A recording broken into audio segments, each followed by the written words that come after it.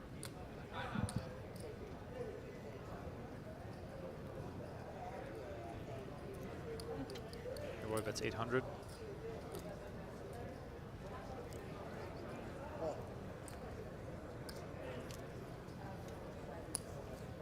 Margetts does make the call.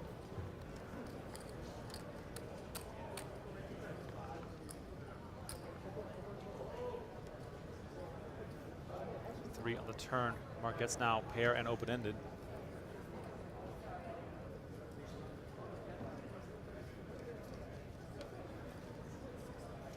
Sandwich is being delivered in the booth. I'm going with the Bobby. Let me know in the chat if that's approved. The Bobby, that's this thing is shouts to the this thing is heavy. poker kit tent. Oh yeah, that's true. This is a heavy sandwich. I might fall asleep in the booth later, having to digest this sandwich. Good thing there's no cameras on us, Donnie. Hellmuth would have a field day making fun of us in return as we approach a brief little commercial. Pour yourself a fresh drink, grab some popcorn. We are quickly getting the Negreanu table set up here for our next level of coverage. So yeah, a little short commercial, and then we'll be back with more action featuring Daniel Negreanu.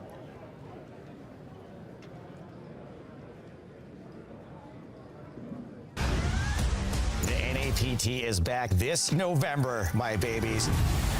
This is going to be such an amazing event back in fabulous Las Vegas. I had such an amazing time at the NAPT last year. It was one of my favorite events. Stay up to date through the PokerStars channels. Come play with us this November. I'll see you in Las Vegas. Be there.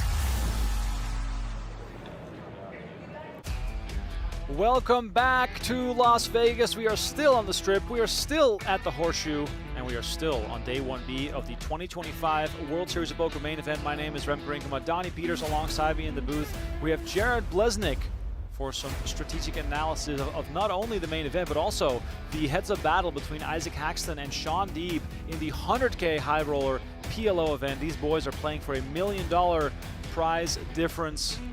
Blesnick will return as soon as he finishes that sandwich. And there it is, the bracelet on the table. Deeb and Haxton also took a dinner break, so you didn't miss anything. We have fast-forwarded through the timeline just to let you guys all understand how we do this kind of magic. And meanwhile, Negreanu and the players at his table have been moved to center stage under the bright lights. Nothing better than trying to see if Negreanu can accumulate some chips here on day 1B. Let us know in the chat where you're watching from. Let us know if you're having a good time. We have roughly 4 more hours of poker to come for you. So thank you all for hanging out with us. It's going to be a good night. Hellmuth now back to the main field. He is still playing. We'll check in on him later as well. But it's all going to be about Negreanu here in the next level. The blinds now up. We are playing 300, 500 with a 500 big blind ante. Players started with 60,000 in chips. I got my this is the 4th level of play. If it bothers me after a bit. So much different. Like we're freezing over there, right? Yeah, I know. I'm dying right now. Now you're like, woo. I know. You're gonna get naked up in here. What do you got under there, buddy? T-shirt, but I probably stink with the sweatshirt off. You'll be all right. I'll wear the sweatshirt. Yeah, it got hot all of a sudden. Owner of a lone. How'd that get in my head? You know the song? Owner of a lonely heart. Asia. You sing well. I like it. Oh, merci. Asia. Gracias. Por nada. I don't sing well, but I like karaoke. I do rap. Oh, yeah. My tea's gone cold, I'm wondering why. I'm all over the map now. What do we got here? King's the first hand. Really? I had kings the first hand, yeah. No, it was rigged. Right? You were saying I was rigged. 13 again. Negreanu already up to 120K, so good start for him in the main. He was Jared's I pick. like old school music. I've been listening to a lot of music. Rightly Stop so. listening to podcasts. I'm betting on now, anyone. just I'm betting on him. Like, you know, enjoying my mornings with a little music. EDM. Huh? EDM. I don't do EDM. I mean, I'll listen to a little bit, but I'm not like, I don't do drugs. I don't do Molly or all that. That's the first thing you think? I mean, of course, EDM. Who goes to EDM and doesn't do some sort of stuff? Like, so, imagine going sober and listening to that music. I'm sure it is, but like, for how long? These people do it for 12 hours. They're just partying until the wee hours. Ooh. Yeah. I was never into that. You? A little partying? Yeah. Well, yeah. I'm a party girl in a Bobby world. See, this is what's happening. That's gotta stop. My music. He's like, I cannot fly what? around. I take requests. What would you like? Oh, jeez. You want Frank Sinatra? What do you want? Dean Martin? Wow. Let's hear some Seeger. Who? Bob Seger. Bob Seger. I thought you were thinking Seal. Seal. Seal. A kiss from Kiss a of a rose rose. on. Dan Negreanu from Toronto, Ontario. Longtime resident of Oh, Las wine is Vegas. nice. Number wine at one dinner. as far Never as heard nobody. WSOP Cassius. And in 2024, of course, that iconic win in the PPC, breaking a long dry spell of bracelet wins. Yeah. And Negreanu seems to be in a great mood, singing I won't look. and raising at the table here on the main event, as we will go back and forth between the 100K PLO heads up and this table. Yeah, I think you're in featuring an Negreanu. OKC, By the 'cause, way, like, if you're unless enjoying I'm this coverage, staring. please Right, hit that like button, subscribe to the channel, and got a $2 donation in the chat. Thank you. That's going to be added to the coffee fund.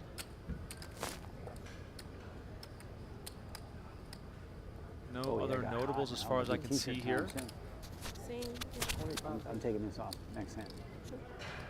Quite a few players probably living the dream, playing against Negreanu in the main event.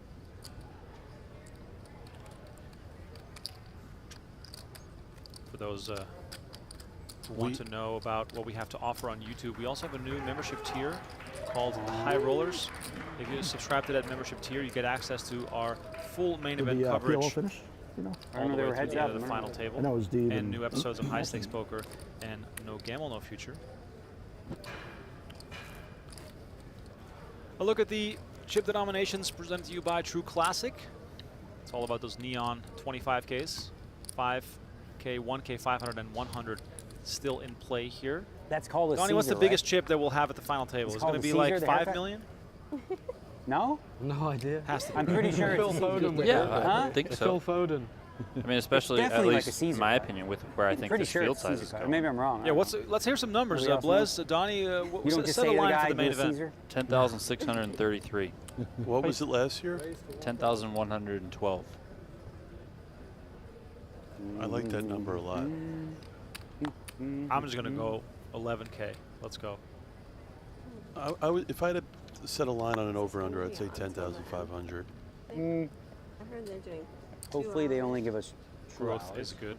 I figure there might be 5% of the field that doesn't play it this year that played last year. Okay. And maybe 10% of people will play it this year that haven't played it in the past. I'm like, oh, I should get a great table. Yeah. Yeah. This is what you sign up for.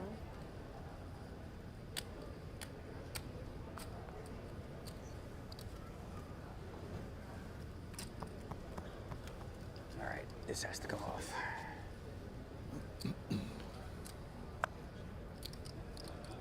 I'm trying to find the cards. Okay, good. Ooh. 3 players in. 3 ways to the flop here. King 8-3, 2 spades. A couple of top pairs. Yeah, Blumen has a backdoor flush draw, which gives him the 5% edge. You got to chase the vino with a little bit of agua. Oh, You know? Daniel's drinking? You don't want to like. Okay. That's bad. I'm winded from doing that. Daniel's drinking wine? Yeah, why not? It's the main event. Celebration.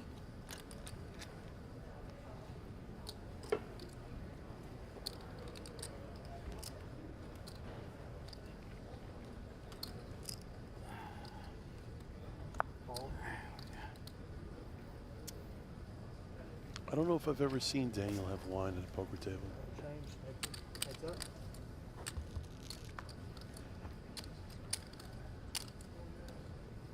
Now a spade rolls off here on 4th Street. Blumen now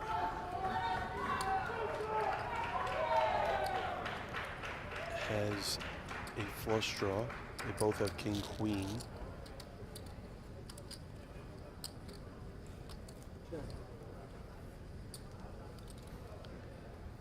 Checked over to Blumen. He could take a card off here, or he can bet.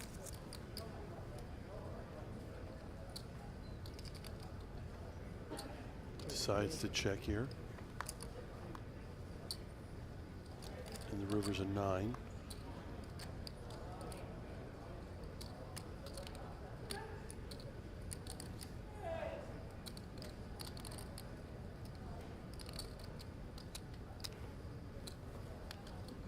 Muhammad here is thinking of not if he should value bet or not here in the river, thinking about what's going to get called.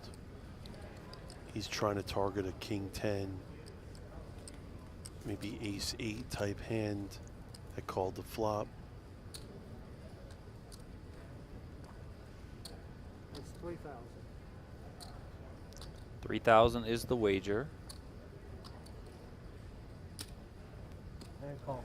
Call is made. Turn them over, boys, and chop it up. Shibbity choppity.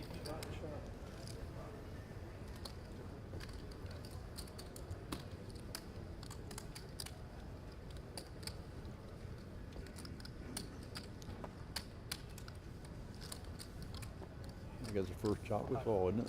Huh? That's the first chop we had, isn't it? Are you sure? This WSOP broadcast on PokerGo is brought to you by Oats Overnight. Winning is easier with 20 grams of protein. Please shake responsibly. You were here the first time? Oh, I never miss a hand. Look, he was Oh, he was. Yeah, we all came. Founder and CEO of Oats Overnight. Do you know him? Brian Tate? I do. He's deep in the 10K game. I do. Yeah. High fashion. Played some very high And then you stakes showed up poker. in that. Yes, No, I I'm knew kidding. him before he started the company. Before he was worth a Makes bazillion sense. dollars Yeah. from oatmeal. I've actually been to his warehouse. I went there many years ago when it was in Scottsdale. I don't know if it still is. Great guy. Your least dirty Oatmeal. shirt. Yeah, It's a that's great an issue. business. After being out here a couple of weeks now. When I won the 50K, that was my last clean T-shirt. Speaking Wasn't of my favorite, businesses, but, you know. Ryan Levick with a $5 donation Matters. asking, Oh, what's 13. the best baseball card that you have? I'm not going to afford new T-shirts. Great question. I have one of Ohtani's best rookie cards from Bowman. I have an atomic auto number to 100. Ohtani has really taken baseball cards to the next level. But I'm more basketball heavy. I'm a big Anthony Edwards guy. Really loved him since he came into the league in 2020. Are you guys all folding because we're on TV now? Because you guys were playing before, and now everyone's like, oh, I don't want to look stupid. I didn't play any hand. Play some hands, man. You called me with 4-5 offsuit before the TV, and now you're folding 7-5. Please explain to the viewers. Huh? Strategy. You got fans at home, you don't want them to know you play those hands? It's a slick strategy. We're not ready for our close-up. Understood. You didn't like your close-up at all. Oh, God, picture? No, any face of me. I mean, any picture of my face is, I just get mocked. You get For mocked not by who? smiling, and when I do smile, it's a train wreck. 199 donation from Let's Sultan get says smile. Negreanu was One time. boring. No. Please Show me bring what- back Are you Martin smiling right Cabral. Well, we're not going to bring back Cabral, but we are going to bring back Isaac Haxton and Players Shaun all in. Deeb. And here is Deeb betting all of Haxton's chips. Deeb with the set of 10s here. Wow, so we're not really sure of the action here. But I'll tell you this, like I said earlier, Ike hates folding, and he blocks king queen with the jack. He has top pair. He does have a hand that would call here a lot. Let's go! He folded.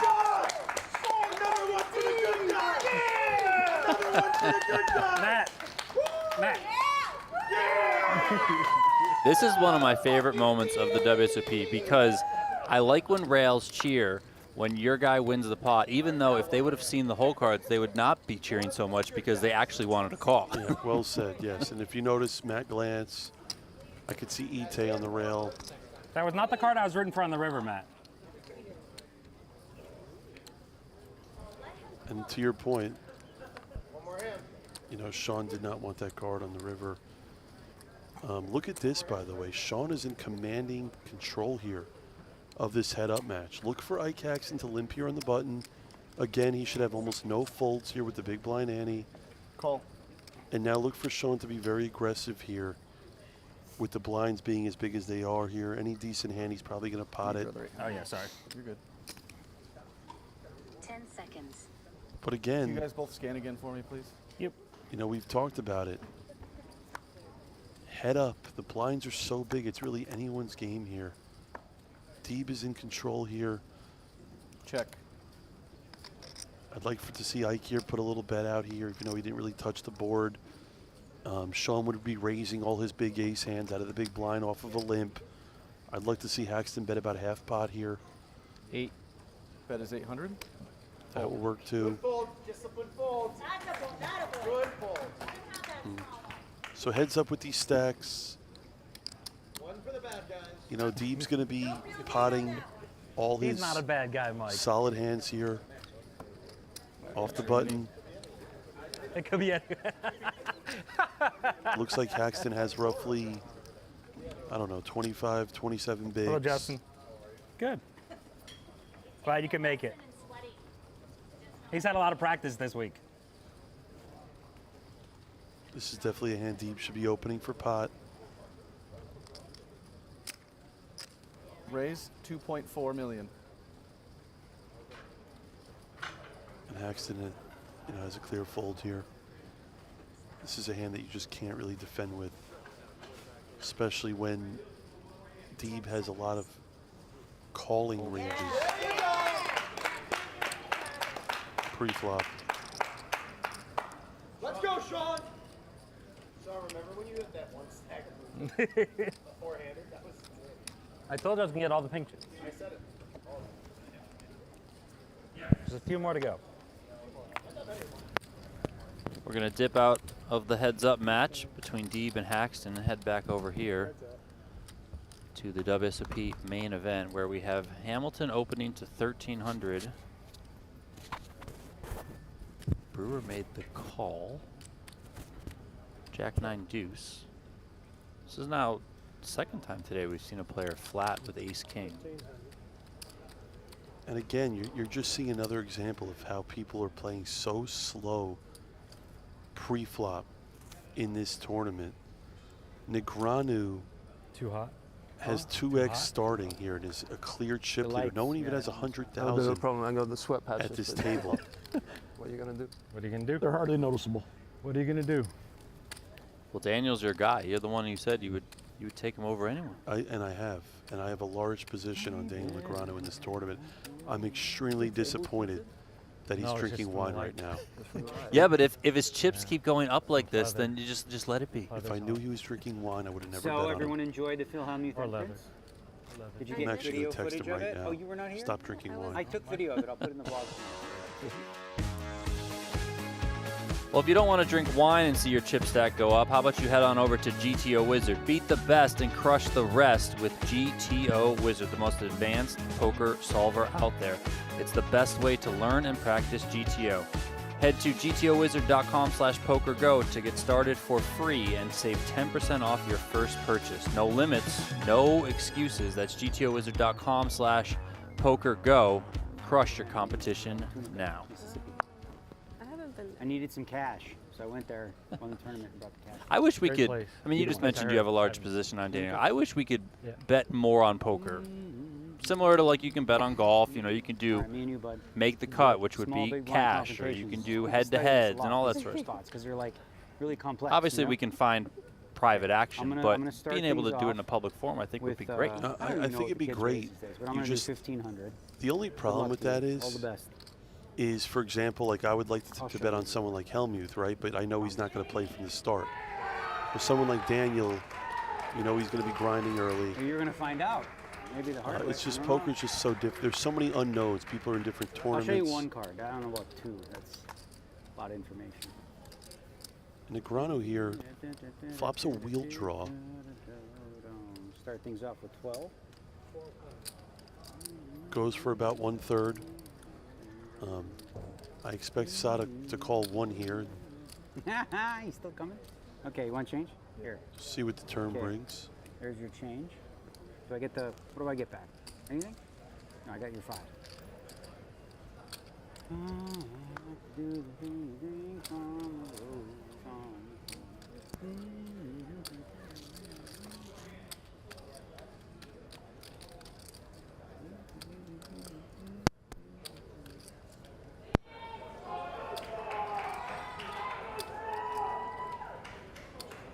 Goes check, check here on the turn. And look at this, Negreanu makes a wheel.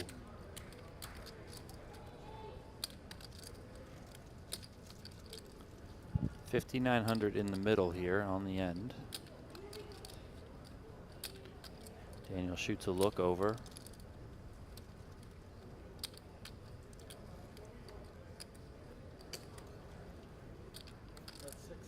One of the reasons I love Negreanu in this tournament is he's so comfortable you either playing way. against so many different type of opponents. He's also, you know, my theory on Negreanu in this tournament is, as he continues to drink his wine, people will play differently against him in this tournament. Oh, I bluffed you. I just had 1, 2, 3. I had the low. I had a low. You had the high, right? Wait. Yeah, it was straight. Daniel's got that wine glass in Helmut's hand. probably in the hand in the And main. we're going to slide on over here. Haxton's all in. Deeb has Hello, made the Erica. call. This could be it. I'm assuming Deeb open pot and Ike reshoved here. Jack, 7, deuce, He's got all jacks and spades. sevens. Haxton, That's going 86% to be a hard one to equity win, but here. we're going to do it. Flush draw.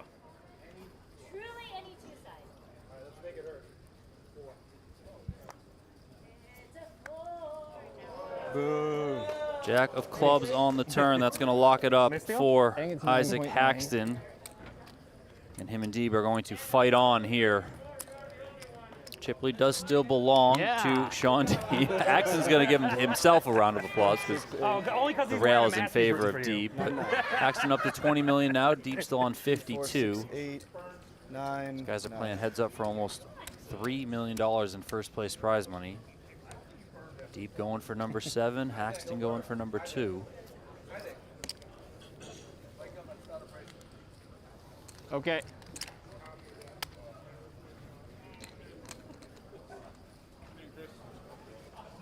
Oh, yeah. I heard. I want to say something else because I was into this event 3 times. And I went to day 2 and registered my last bullet. I was talking to Shaun before he registered. I believe he only came in on day 2 of this tournament on 1 bullet. I was told max late reg. Yeah. Wow. So that's true because I was there at the max late reg on my 3rd. He max late reg 1 bullet to be in this spot. God damn it. Are you a fan of max late reg? I think it depends on the tournament. I'm a fan of it in limit events more than big bet. For someone like Shaun, it's great for him because his style favors late regging because he's very active, plays a lot of hands. I really just think it depends. In this tournament, it was amazing to late reg because more than half the field was gone when you max late reg. There was 120 entrants or so, and I believe we were down to like 50 or 45 even when you max late reg. And look at this. Ike limps the button, flops top 2. 8. He's going to lead here.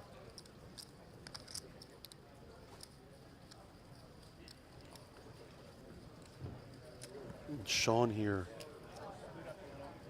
will take a card off. And I'd expect Ike to continue the betting here. I'd like for him to size up on a board texture like this. I'd love to see, 3.2 million to pot-ish. It's just one of those spots where he really doesn't want to get action here from pretty much anything with bare top 2. I'd love for him to size up, and he'd be happy to just take the pot down right here. Pot. Yeah, and I like this a lot by Ike Haxton. Quick toss there from Deeb, who maintains his lead. Haxton in control of this final table for a long stretch. We've seen Haxton get a fair bit unlucky in a few spots. He's run into some really big hands. Like I said, head up. Both really great players. This could really go either way. Obviously, Deeb is now the favorite, having a 2-to-1 chip lead. He's going to most likely limp here on the button. Again, there should be 0 folds unless you basically have trips. I would like Ike to check his option here. He could raise. Pot. Decides to raise.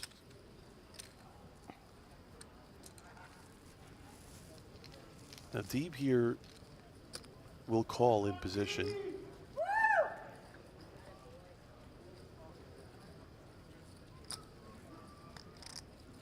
It's actually what's interesting about this flop is it actually hit Ike way more than Deeb, but it's actually a better flop for Deeb in the sense that he almost knows that Ike doesn't have a lot of 6s in his hand. So the flop texture favors Deeb here, even though Ike flop top pair, top kicker. 1.1. And again, like this is the difference between Deeb and a lot of other players. Someone like myself or another top player would probably float there in position, getting such a good price to try and outplay my opponent on a future street.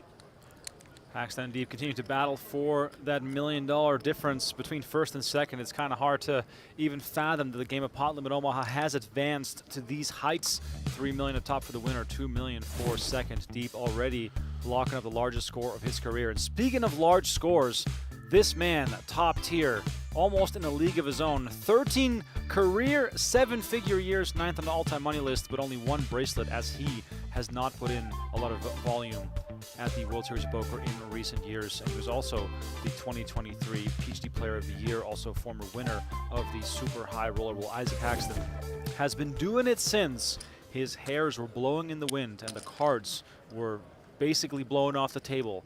You can keep him my versus hand, Ryan kind of Dowd, win from the button, iconic just move poker things around moment less. way back when, I want to say 07-ish. Yeah, Ike Haxton, a true legend of the game of poker. You know, we use this term, standing the test of time in poker. You're watching 2 players, 2 decades, both in their late 30s, I believe. I think Shaun's 38. I knew Shaun when he was playing $1 and 2 no limit, 1-2. Red chips, white chips, from Turning Stone, upstate New York. Haxton has just always been a massive winner at everything he's played in. It's just, I love seeing this because I look at the OGs of the newer generation, right? And the great thing about poker is these guys have played so much together over the years, but they've probably almost never played head up against each other. Especially not with stakes this big. Yeah. And, I think it's fair to say that PLO, for neither player, their top game. Yeah, I mean, Ike Haxton's best game is no limit. Shaun Deeb's best game is probably Badoogie, which isn't in most of these tournaments. But Shaun's just a really smart, high-level poker player. Ike would probably say PLO's his number 2 best game. Goes check, check here. And now Ike backs into a straight here.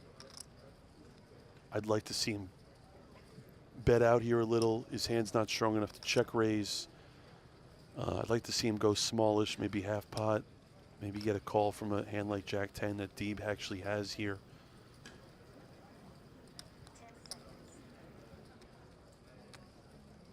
Pot.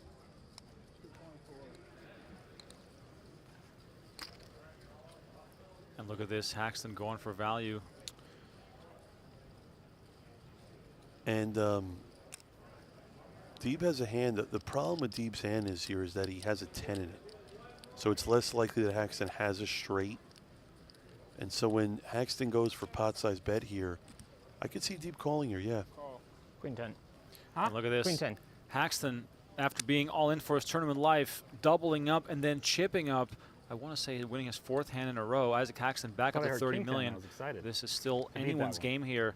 Could have been King 10. And the heads up of this 100K PLO, which is bonus coverage as part of our Day 1B coverage of the WSOP Main Event. Going back over to Phil Hellmuth to see what he is up to. Highway to Hellmuth. We saw it earlier. We cannot unsee it, but let's see how he's doing right now. Oh, there it is. Little sip of water. Hellmuth doing something new this year, drinking water. Very revolutionary. Obviously something that most people have not picked up on. But water seems to be the name of the game. Leo Margetz, by the way, also at this table. Played some incredible hands already. You can find some of those clips on our Twitter and YouTube pages as well. The 17-time bracelet winner. Keeping it quiet here. Has gotten rid of the wig. Put the hat back on. Seemingly locked in as we will go back and rewatch some of that entrance music, I guess, he had on when he walked in with the guitars. Phil Hellmuth. Oh my God, there he is. I mean, this looks more like rock and roll. The super slow-mo definitely adding something to it here as his son in the background rocking the acoustic guitar. Not able to see him right now, but Jungle Man was in there. There it is, the blue guitar. Jungle Man right behind him as well, as always in support. He did it when he was dressed up as Galfond. He did it when he was tied to a chain. Jungle Man always up for some shenanigans as we look at Hellmuth entering the 2025 WSOP Main Event in style as always. But right now, everything is back to normal. It is quiet. Hellmuth seemingly locked in, as we can see by his chip stack. Hasn't moved around a whole lot, which is sort of classic Hellmuth style in the main event. This man is all about survival. Blesnik mentioned earlier, the main event is all about survival. There's many ways to make mistakes. There's not many ways to get far ahead on day 1B, because you have to make it all the way until the 9th day of play, because that is when we will start our final table. Day 8 is the final day of play when we get down to the final 9. You can watch all that coverage on PokerGO.com, and we have quite a bit of YouTube coverage as well as we go back over to the feature table, which is headlined by Daniel Negreanu. Yes, people in the chat, it's not clickbait. Negreanu actually at the feature table with a nice stack of 121,000, excuse me, now raising it up to 1,300 with Jack 10. Blez, you already said it, and you can say it again. Daniel Negreanu, the biggest favorite in this kind of field. Not when he's drinking wine.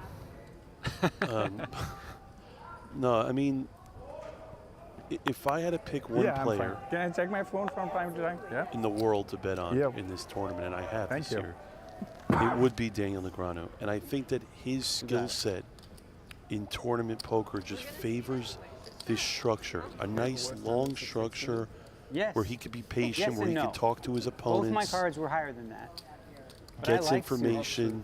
Yeah, I'm a sucker. If I was suited here, I might have just went crazy. Daniel loves giving his opponents information about his hands, but more importantly, gets more information from his opponent's hands. He also wants it so bad. His energy says he had queens, but it doesn't matter. I saw the interview when he won the 50K Players Championship last year. Anything, but you know, he was in tears. He was emotional. Me and him were texting constantly throughout that tournament. And I know how much he cares. He's done so much good for the game of poker. He's an incredible ambassador. But more importantly, he wants to win. And he wants to win this tournament more than anything. And that's what matters to Daniel Negreanu. Once again, if you're just tuning in, my name is Remco Rinkema, Donnie Peters alongside me in the booth. Jared Blesnik, the voice of reason in the booth, ready here to drop some analysis on these hands we've seen so far. If you're loving the coverage or not, please chime in to the chat on both PokerGO and on YouTube.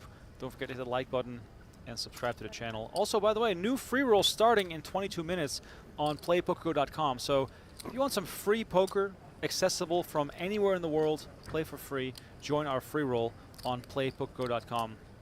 Fun, fast action with only 5 seconds to act on every decision, which is just the way the Blez wants it.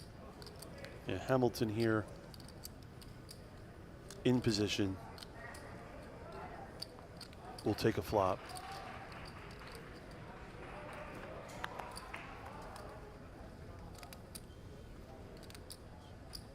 Deuce 4-5, rainbow on the flop here.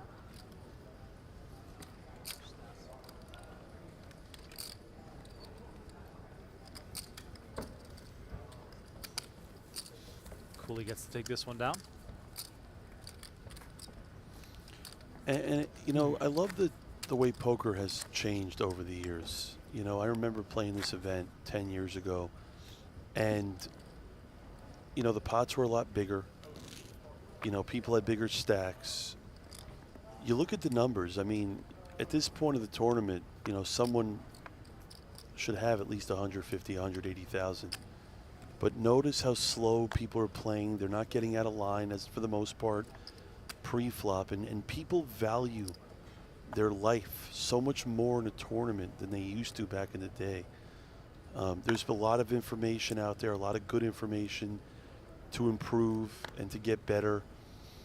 You know, people ask me all the time about, you know, how do you get better in poker and what do you do? And as much information there is out there to learn the game of poker, I would still say that the #1 thing to be great at poker is to have great intuition, have good instincts. Poker still is a game of psychology and feel. And you got to be able to look at your opponent. And, you know, people make fun of Hellmuth when he says he has all this white magic. That stuff is real. You know, we've seen him make so many great reads over the years. Look at this, by the way, another hand here. Hamilton opened with aces. Gets called in the big blind by Kai with ace-10. The case ace hits the flop. It comes ace-jack-4 with 2 clubs here. Don't expect Hamilton to size up here. He has kind of the deck a little crippled. Goes really small here. Kai's going to call here on the flop. And again, this is another difference of the way the game is played. You know, back then, some people would raise the flop with an ace, see where they're at. that see where I'm at is like the all-time sort of like post-poker boom era move. Yes. Check raise to find out where you're at. Yes, exactly. And now, kind of a disastrous turn for Kai now, because it's going to most likely keep her sticking around here. Hamilton now should be continuing the betting here. Looks like Kai might lead here. No, she checks. Now Hamilton is. Now keep in mind, they're both very short in chips here. So Hamilton, all he's thinking about is how do I look at this? He checks behind. Why am I doing that? Oh God, I don't know. And maybe Christmas. Again, another play that most wouldn't make here. And look at the discipline by Kai here on the river. Doesn't want to put more money in. The flush got there. Hamilton here is going to look at. He's going to size up. No, he's going to size down 1.5. And again, we just discussed how people play such smaller pots in this tournament. Kai's got forced into calling here. And Kai's going to call 1,500, and she's going to pay off Hamilton's full house, who sneakily gets a bit of value here as we go quickly back over to the 100K PLO heads up between Deeb and Haxton. Massive action unfolding here. Wow. The Jack of Spades doesn't end it. 64 million in the middle. Deeb again trying to end it. Queen, queen, 10, 6 versus king, I'm okay king, with it right now. Jack 7. Deeb with 10 outs. This is for it all, ladies and gentlemen. This is for it all. Oh, wow. And Haxton's at risk, right? Haxton at risk. 10 on the turn. We got more outs. Wow, now Deeb can hit a 10 or a 6. A queen, 10, 6, or a spade. Let's go, Shaun! Shaun Deeb can end it right now, or will Haxton again take a massive chip lead? River card incoming. Wow. It's the Jack of Spades.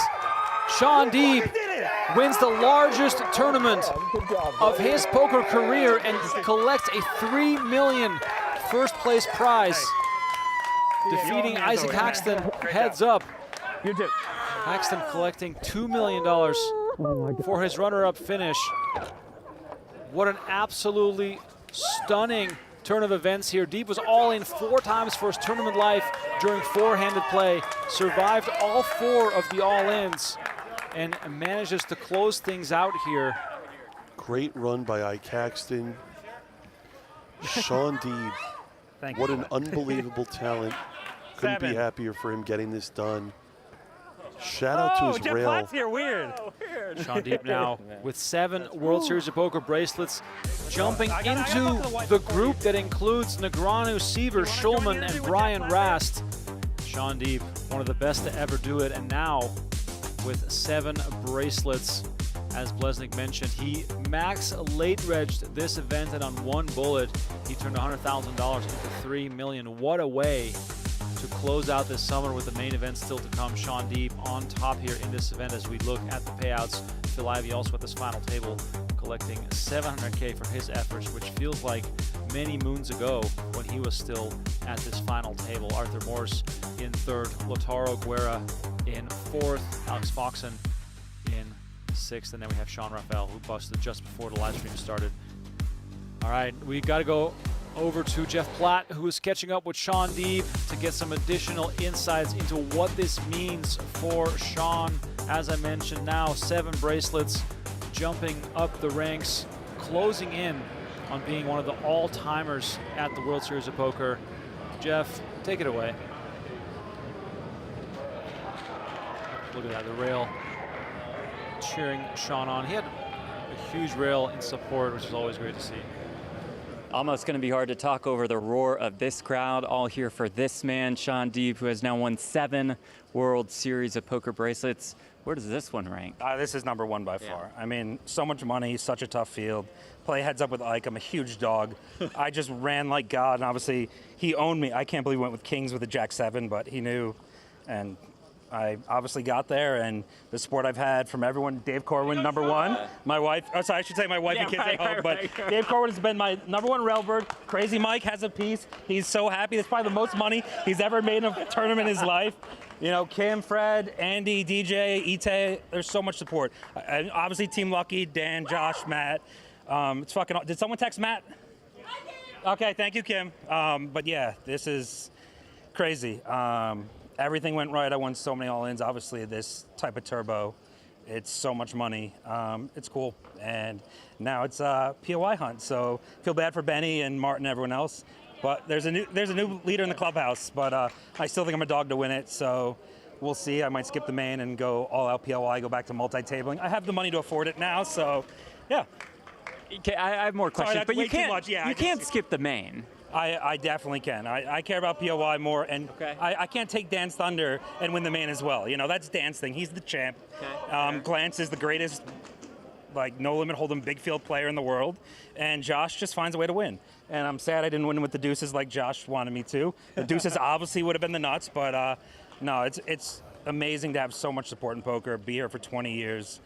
So many congratulations. I can only imagine what my phone's doing right now. And yeah, and obviously, Ashley, you're awesome. My kids fell asleep. So Daddy made a few million and got another one. You mentioned POI. I would say you're a staple here at the World Series of Poker. Is there a way for you to put into words what a bracelet like this means to you? I mean, this is, you know, obviously I think I'm one of the best players in the world. This is one of the ones where I know I'm not the top dog in the field or even close to it. So I know my strategies. I know my pre-flop game.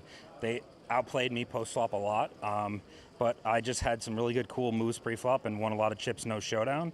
And obviously I kept battling. Like, you know, a lot of my close friends all are heart players. We're not the solver guys, no offense to them. And we just find a way to win, and I won all the key pots, and that's why I have all the chips. Well, that battle has earned you this on behalf of the World Series of Poker.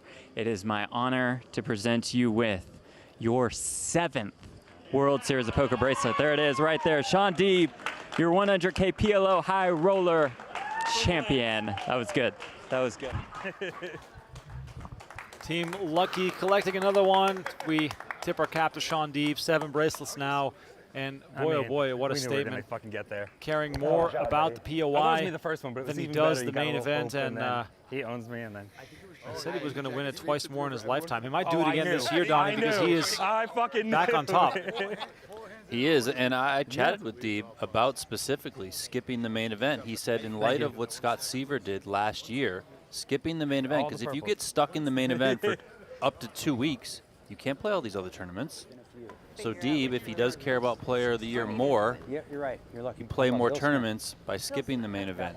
That's Yeah. his rationale there. And he said that he's even had that Over there, conversation just in with the the suit one and next only to- Phil Hellmuth before. See, so McAvoy, And he, Beckville, like Phil and Hellmuth has Will given Smith. some serious thought to it because Phil cares so much about bracelets. He is the guy in the suit. Well, you know how many bracelet Two left chances and Phil Johnny Hellmuth could have? Right. So, Or yeah, he he could was stay in the the main tightest event for, player you know, a when week and a so half.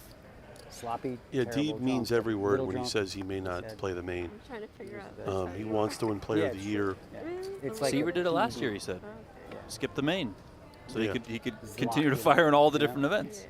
I still think you should play the main just based on the fact that if, you know, well, the problem is this, right, for Player of the Year, you have to go so deep in the main for it to count. And if you don't go that deep, so let's say you get like 150th place, you're playing now for like 10 days, 8 to 10 days total, starting with day one. So, but amazing stuff for Deeb, amazing. And I love how humble he is. He knows he's not one of the best PLO players in the world, but he's such a great poker mind that he can go win the first ever 100K buy-in PLO at the World Series of Poker. Shaun, I love you. Great stuff. Back to the main event here. Yeah, I was going to say all the PLO haters can rejoice because now fully locked in on the main event. We'll step aside every now and then to check in with Jeff Platt. He's got plenty more guests to stand up for him and stretch the legs, let us know how they're doing. But yes, we will stay with Negreanu's table now for the foreseeable future, hoping that Daniel can deliver the goods and play some fun and creative hands. Once again, much love to everyone who's hanging out. 20,000 people watching day 1B of the main event. I can only imagine what those numbers are going to be like as the days go on. Also, much love to those catching us on PokerGo. If you have any questions for the Blez, please send them in the chat. People are worried about you. They're saying, is he going to play the main? Why is he in the booth? Who, me? Yeah. I'm going to play 1D. I'm going to play on Saturday. I actually have someone going to be visiting me this weekend. I'm excited. And yeah, I'm going to play the last day 1, get the day off on Sunday, play on Monday. But you know what, guys? I'll tell you this. As a poker player for 20 years, I am really enjoying this commentary. I really do. You know, I've had so many people throughout Paris and Horseshoe come up to me and congratulate me on all this commentating. And I just, at heart, I love the game of poker. And I'm super passionate about watching it, being here with you guys. It's fun, right? It's great to be here. It's great to talk about poker. It's great to talk about life. And at the end of the day, you know, these are the moments in life, right? You could play, I've said this last time on stream. I've played so many cash games. You win, you lose, all that stuff that comes and goes. These moments in life you'll remember for the rest of your life. And I just love being here. And I want to say to all the viewers watching, I really do appreciate the feedback.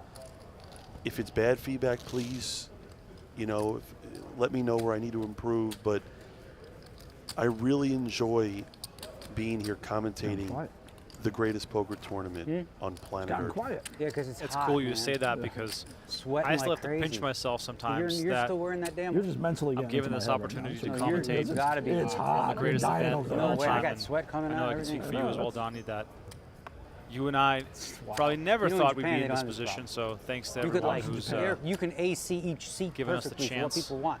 And it's good to have I a was legend in such as Japan last yourself year at this in the time. booth with us. They got stuff figured out over there. But yeah, Freaking this brutal. is it. This is what we do it for. It's what? Like, this is Brutally hot literally there. Humid. the thing Humid, yeah. once a year that I get extremely hyped up for. And you know what I've thought about? Imagine watching a sporting event or watching poker without commentary and how boring it would be. Oh, yeah.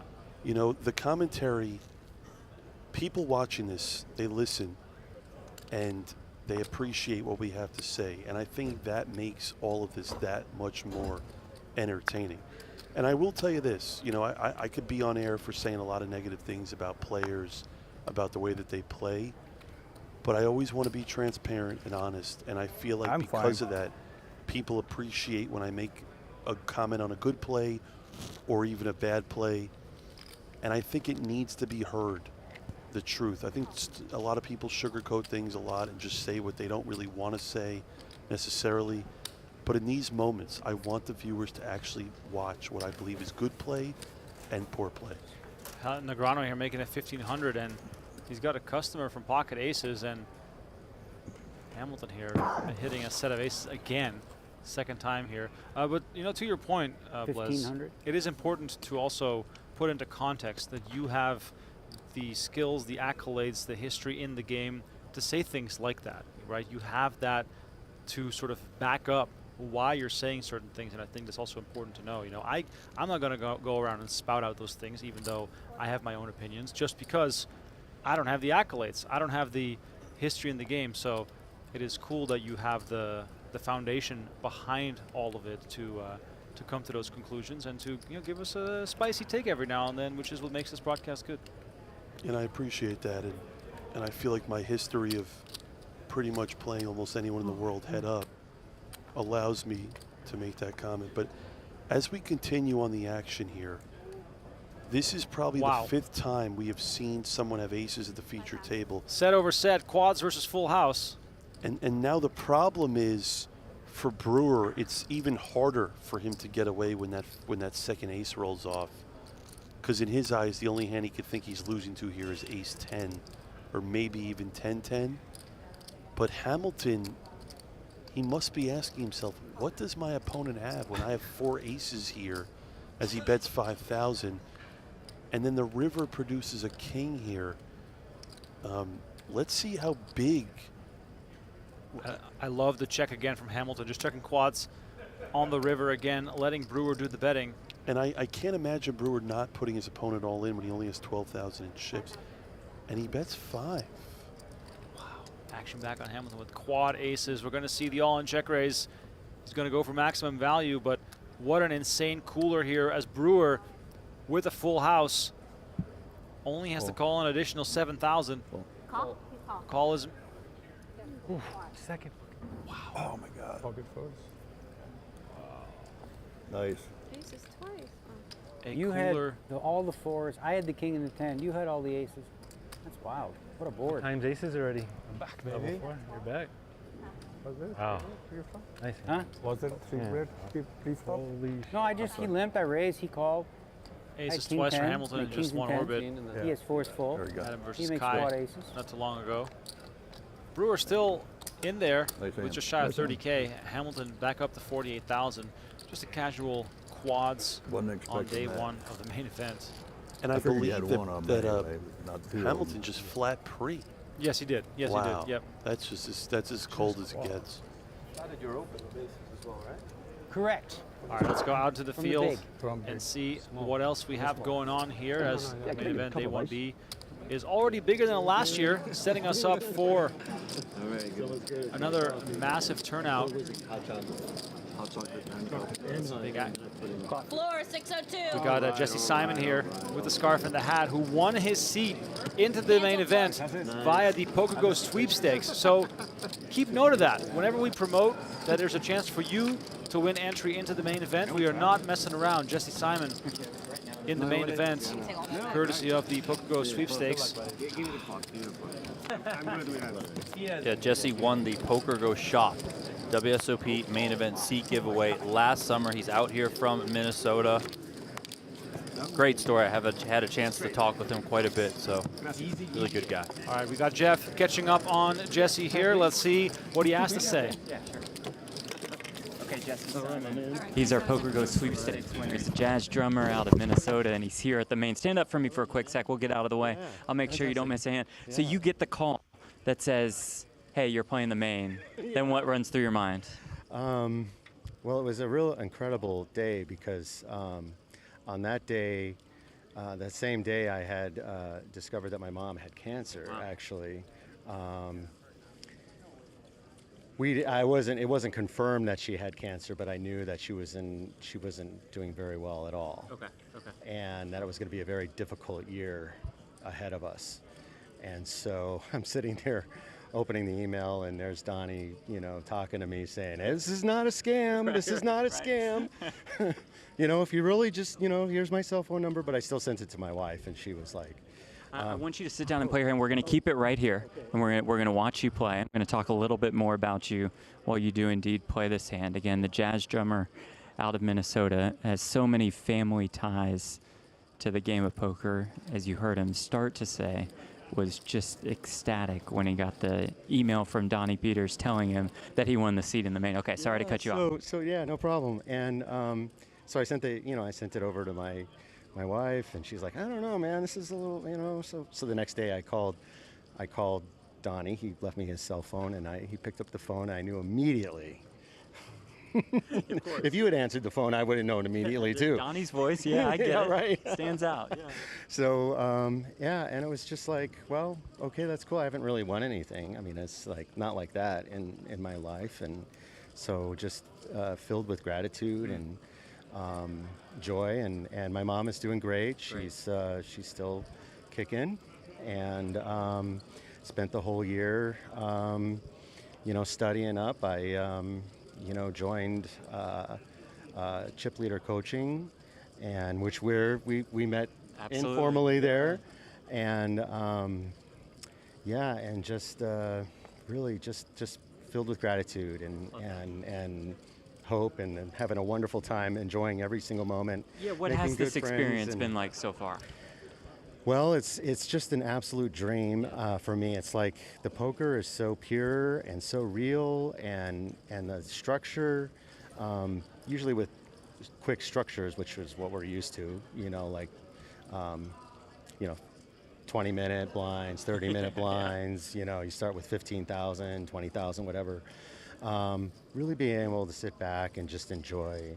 And just really kind of calmly, it's to me, it's the same as sitting, on the deck, in front of a lake, just kicking back and just really observing all the amazing players. And I have a really good table. There's some very experienced players here, and I'm learning a lot and just keeping it cool. There we go. Yeah, just gratitude before expectations. That's the name of the game. Well, we're excited to observe you over hopefully a long tournament run. Sound good?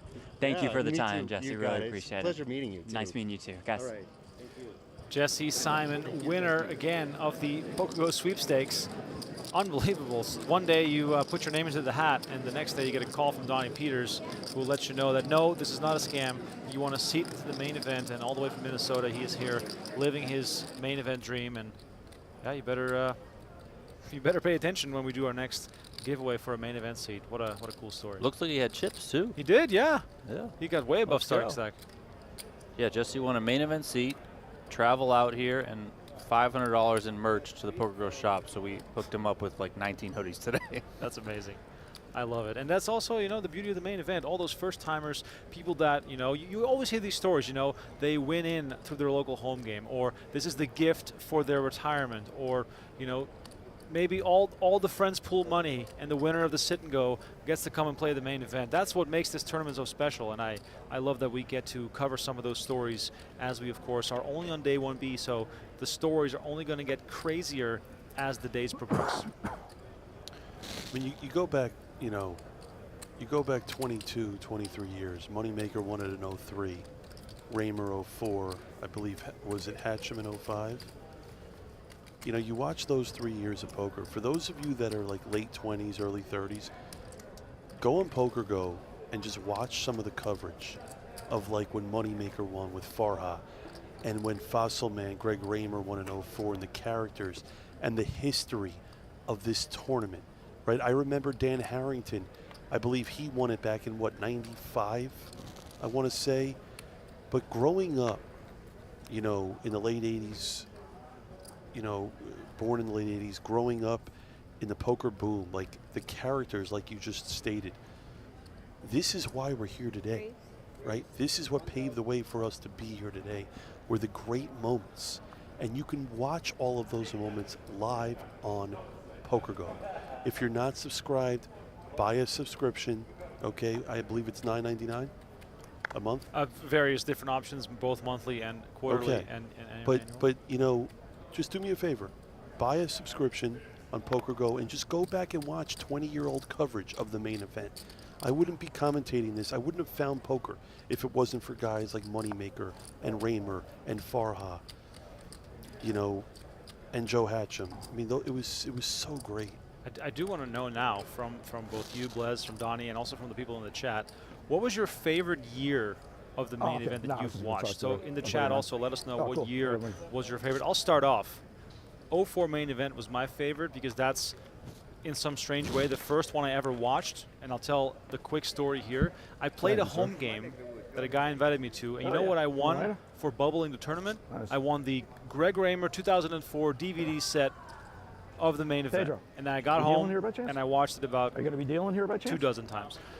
Oh, man. I would say, so the first year that I really watched it was 03 because I remember Varconi wanted it in 02 and it wasn't really televised as much.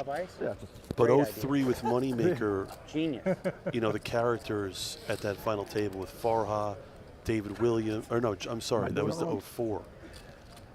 I would say I would agree with you. 04, Josh Aria. Yep. David Williams. Marcel Lusk. Marcel Lusk was there supporting. And I'll tell you this, but I will, you know, it's funny, right? I'll never forget in 03. It came Queen, Queen 5, and Moneymaker at Ace Queen. And even at the time, Phil Ivey was wearing a Steve Francis jersey. Yes, he was. I'll never forget. He was wearing a Steve Francis jersey, and he had a pair of 9s. And the turn rolled off a 9. They got all the money in, and Moneymaker hit an ace on the river. And that forever changed the dynamic of poker. And then, how about even further in 03? And guys, you can watch this live on PokerGo, but in 03, Moneymaker made at that time one of the greatest bluffs in the history of the main event when he bluffed Farha with a straight draw and a flush draw. And I believe Farha folded top pair in a spot. And that changed poker as we see it forever. And those are the moments that you can live and it's funny, too, because I remember 04, Raymer just got hit with the deck over and over. He won every single all-in. And you look at some of those guys. Al Crook was at that final table. Dan Harrington. How about this? Dan Harrington was at the table in 03 and in 04. I remember he had his green Red Sox hat. You know, for those that ask me where my online poker screen name came from originally, it came from Dan Harrington. Dan Harrington had this tight image, right? But he was active and he was looser. And again, this is why I keep saying this. And Action you guys, Dan. Yes, Action Dan. But I keep telling the viewers this, and I'm going to say it again. This is why this is the greatest tournament in the world. Because characters get made. People's lives change forever. And it only gets done in the main event. This is the one tournament your family's watching. Your friends are watching. Everyone's watching the biggest poker moment of your life, and they're watching it live right now. One quick shout that I want to give. Last year before the WSOP, between AC over here. Shaun and Joseph, my guys, the three of us work tirelessly to put together a lot of the YouTube content. We put together, and you'll like this, Blez, we put together the top 100 hands in WSOP history. Look at this. It's a 5-hour video on YouTube. It has 600,000 views, a countdown from 100 down to 1. So if you ever, you know, want to put something on in the background when you're sitting at home, the top 100 is out there. Would love to hear people criticize that. And yeah, we'll get back to the action here. But of course, we are all extremely passionate about the game of poker. A quick reminder here that NAPT Las Vegas takes place at Resorts World November 3rd to the 12th with a 5K main event running across the last 6 days of the series. There are tons of ways to access the NAPT through PokerStars and Resorts World with more to be announced. Secure your hotel room at the lowest rate right now by scanning the QR code on your screen, and we'll see you at Resorts World here in Las Vegas in November. Should be a great time. Donnie, is it safe to say that 05 was your favorite year of the main event? Joe Hashem, Scott Lazar, the Matisow thing. I know you and I have talked about this a lot. Yeah, 2005 for me. I felt like they kept progressively getting better. 03, obviously, that's when I got in. 2004 was great. 2005. Low-key about 2005.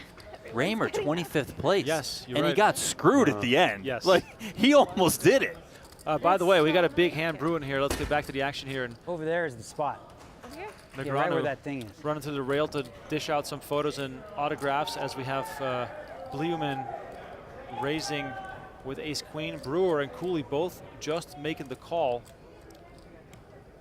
Another thing that was so great from the coverage back in the day, I used to love when the cameras would feature Hellmuth showing up. He never showed up on time. You know, obviously all the banter. I still remember back in the day, RIP to Mr. Grizzle. But remember when Hellmuth and Grizzle, I believe, almost fought? I believe in that was 03, I remember. Yes. Him and you know, they were playing, we're talking like day 2 of the tournament. Was that when Grizzle went Philly, Philly, Philly, Philly, Yeah, Philly, Philly, Philly? He always needled Phil. What was the guy's name? Something just came to me. Powers was his name? Oh, yeah. The Jack Helix High? Powers. Elix Powers. Helix Powers. The Jack High? Yeah, He's like, you called me with Jack High? But he didn't even have Jack High. No, Queen High. He had Queen High. Queen High. And then he went outside to like smoke with his buddies. Yeah. They were But like, I mean, It was a 5K limit hold'em tournament. Yeah, yeah. James McManus. He was so mad. He called me so with Jack pissed. High. Folks, do me a favor. Watch this coverage live. Go buy a subscription to PokerGo. I'll never forget what was the tournament when Ted Lawson thought he had a straight. He was adamant that he thought he had a straight. It was like Omaha High Low or something. Oh, it must have been 05. Incredible stuff. Yeah, Freddie Deeb one of those years with that crazy shirt. Yeah, or no, Freddie Deeb. That was 03. That he had that red Hawaiian shirt. Yes, and red and white. And yes, Ivy was like, Ivy made a comment like, told him to relax. He told him to relax. I remember, because Deeb counted the chips and he beat Ivy in a pot. And he said, "Relax." It's fun. Here's the thing, right? People are losing their minds, by the way, in the chat that we're not paying attention to the action. Listen, this is more important, okay? Because I was 30. I'm 38, so I was underage. I wasn't able to play. I watched that coverage over and over and over. Sam Farha, underrated, one of the most enjoyable poker players, one of the most entertaining poker players to watch back in his prime. Back to the action, though. Someone has ace-queen. Cooley's got tens. Bad call. We'll figure it out. I'd rather relive the moments of 20 years ago. Another moment that just came to me. Men the Master spitting out his beer. Yes. With Chad Brown three-handed for the bracelet in the, I want to say it was a stud event. And good fold there by Cooley. Blocks the straight there. But yeah, I mean, like I said, the game of poker has changed so much, and we'll talk about it here in a second. But nice little pot here for ace queen. And Negreanu, by the way, has gone a little quiet here. Yeah, because he's continuing to drink wine. I can't take it. Is he blinking slower? Is that really what's happening? I know he has a day off tomorrow, but Daniel. He's got multiple days off. Oh, that's right. Once he bags this thing Okay. up. Keep drinking, Daniel. A quick look here at the tournament format presented to you by Splash Sports. 10K buy-in for this thing, 120-minute levels, 5 levels per day, 4 starting flights, 1A through 1D, and the field will combine on day 3. Obviously, no re-entry. This is a freeze-out. It is old-school poker.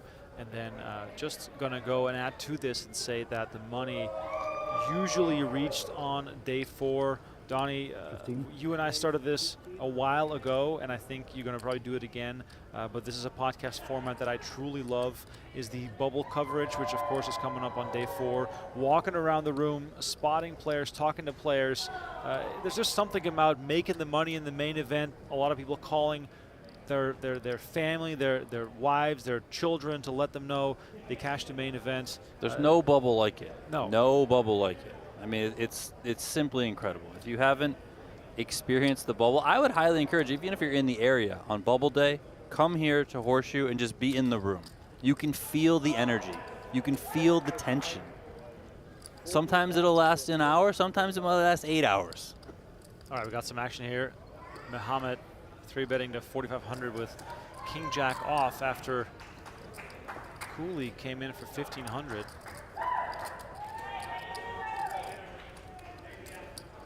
Cooley's going to let it go. Aggression is going to take this one down.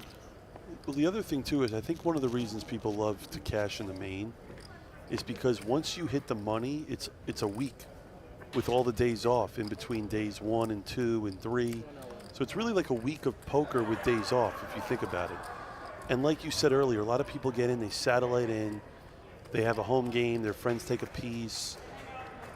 It's one of those tournaments that continues to grow year over year. We all three believe that the numbers will be higher than they have in previous years. It's just a great event. And it's an event that, you know what I would love to see this year? I would really love to see a woman win the main event. I would love that for poker. I was so excited for Christy last year when she went really deep. I thought she was going to do it, to be honest. I mean, that caliber of player, we all know how good she is. Yeah, I mean, I was able to play this summer with her in the tournament. I got third in the 25K Hold'em. She is super talented, super aggressive. You know, her husband arguably is the best player in the world right now. That combination, I mean, that's poker. That is the #1 power couple in all of poker right there. And it's not close, the Foxens. But I would love to see a woman win the main event this year. Yeah, over the years we've had plenty of women make deep runs, come close. Obviously Maria Ho has been deep a bunch of times. We've had the iconic year 2011 when Elizabeth Hill and Gail Bauman finished in 11th and 10th respectively. I'll never forget that moment, being in the room for that. That was insane. But yeah, the exposure of having a woman at the main event final table alone is going to be great for women to see, you know, to be represented on the big stage. I think it goes without saying that we would all love to see that. And I think you see year over year more women are playing. We talked about it earlier. You know, the Japanese woman that won the women's event. It's so good for poker. Yeah. You know, it's amazing to see that. Back to the action here. Muhammad's got King Queen. He's going to open for a raise. 1100. Ace 9, very poor hand to play against an open. Pair of twos here on the button. Pretty standard call here. Quick interruption here. Poke Vault Going to in the the call chat there. with a $2 donation saying, "The idiot from Northern Europe is what got me into poker." Iconic 2008 Phil Hellmuth. There's also a Phil Hellmuth blow-up compilation, which is probably one of the most entertaining bits of poker.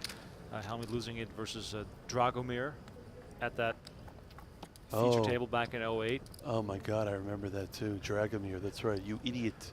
You idiot. That was so good. You're an idiot. You're an idiot. One of the reasons why I love 2005 is because of Scott Lazar. Of course. I'll give you a gamble. An absolute lunatic at the final table. So good. Queen 10? Was Queen 10, right? I'll give you a gamble. Was 05 Daneman? Yeah, Daneman versus Hashem. It was the best. If you rewatch the final table, so the final table plays out for I don't know how long, and then all of a sudden Joe Hashem just appears like three-handed. He's like not in it at all, and then all of a sudden he just appears. He's got the chip lead. It's like, oh, who's this guy? I mean, Sean Chacon, Mike Matisow, Maury Eskandani on the rail, Jack Effel having to give Matisow a penalty.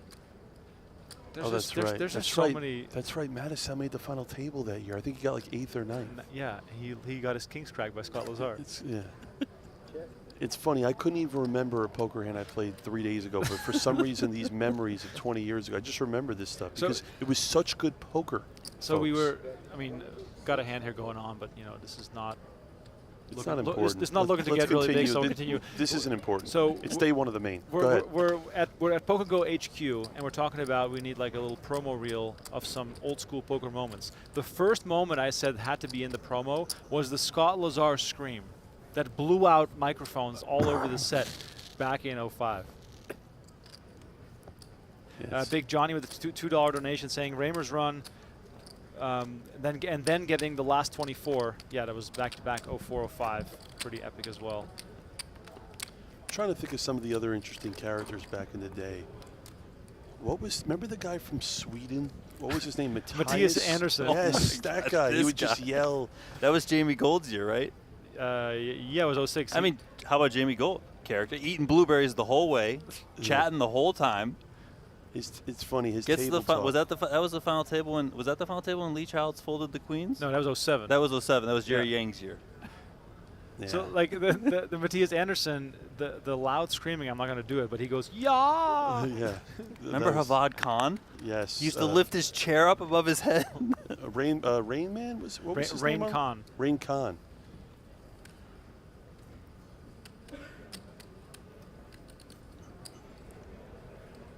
The cool thing about the main event is that legends are continuously created, and we'll see some more over the course of this event as well. I forget the name. I think his last name was Zhang, Aaron Zhang. Already had half. It was probably two years ago, first year at the Horseshoe. The crazy thing was this guy had such a massive chip lead on day 4 or 5. And was playing wild. Yeah, but in my memory, he was like, final 3 tables. No, he did not. He didn't even finish in the top 200.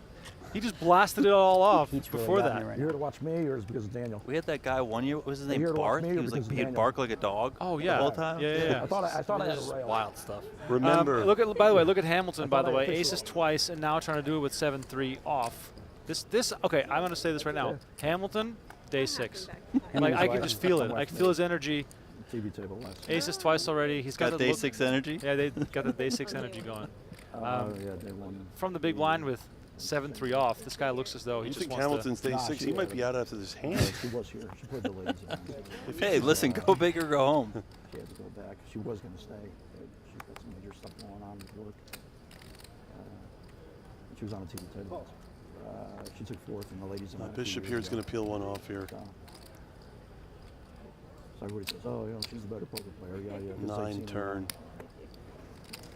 Maybe she is. I don't know. It's a card that might have Hamilton slow down here a little, as it does. I taught her at least. And now, I would love for She's really sharp, though. She's Bishop like here a to really check the good river, even though he made his ace. Pinochle and rummy. His hand is still a bluff catcher based on the pre-flop action here. And yeah, I don't necessarily love this bet. And it's nothing to do with Hamilton not having a hand. It's just the fact that when he limp called pre-flop, it's a hand that Hamilton needs to bet on the river if check to. And you're not really getting a lot of value the way the hand played out. So Hamilton getting a little bit out of line there with the 7-3 offsuit, trying to make something happen. I would love to see Hamilton make day 6 of this tournament. I don't want to be on the TV tables anymore. If anybody's listening, I really don't want to be. So if you have a choice, don't put me on here if it's going to be this hot. Just being honest. So whoever's listening, yeah, if it's going to be like this hot, I don't ever want to be on these anymore. Being honest. It's not fun. I almost want to walk off right now. It's just not fun. It's too hot. It's stupid. I really don't want to. It's like you're going to play this thing for 7 days. Huh? Well, I got to walk over there every freaking hand. Yeah. Maybe they can bring us a fan. So bad. It's So funny because absurd. Negreanu was saying how cold he was when he showed up to the feature. And yes, it is hot, of course, with all those lights on. Honestly, you know, the past couple days here in the Horseshoe, it's felt hotter. Like, I feel like they haven't had the AC pumping as Never much, again, I don't coupled wanna with be the on fact that there's just a lot more Oh, yeah, people that in feels here good. because you have the main event starting in this room. So that all adds to it. We gotta turn that AC back up. Amazon room levels, Remco. Yes, please. The Amazon room, the coldest room in all of poker. You know what's funny about Negreanu? I've played so much poker with him and watched him over the years. He almost never complains about anything. If he's saying it's hot, it's probably brutally hot in that room. He's also drinking wine. True, which is a mistake. Which is a mistake, Daniel. 7-5-8 here. Brewer top 2. Negreanu with king 10. Daniel doesn't know this, but his min cash is 20,000. My min cash for Daniel is 6 figures. Oh, nice. You better cash, Daniel.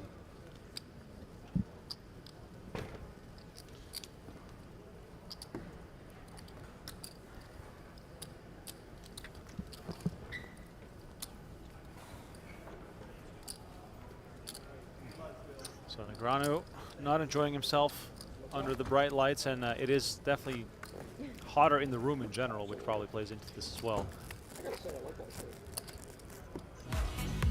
All right, time for some poker action that you can participate in. PokerGO is where the action never stops, and now you can chase your share of 1 million in gold every single hour. Jump into free online poker with real players and zero risk. The 1 million gold free roll runs every hour on the half hour. No buy and no catch, just your shot at gold.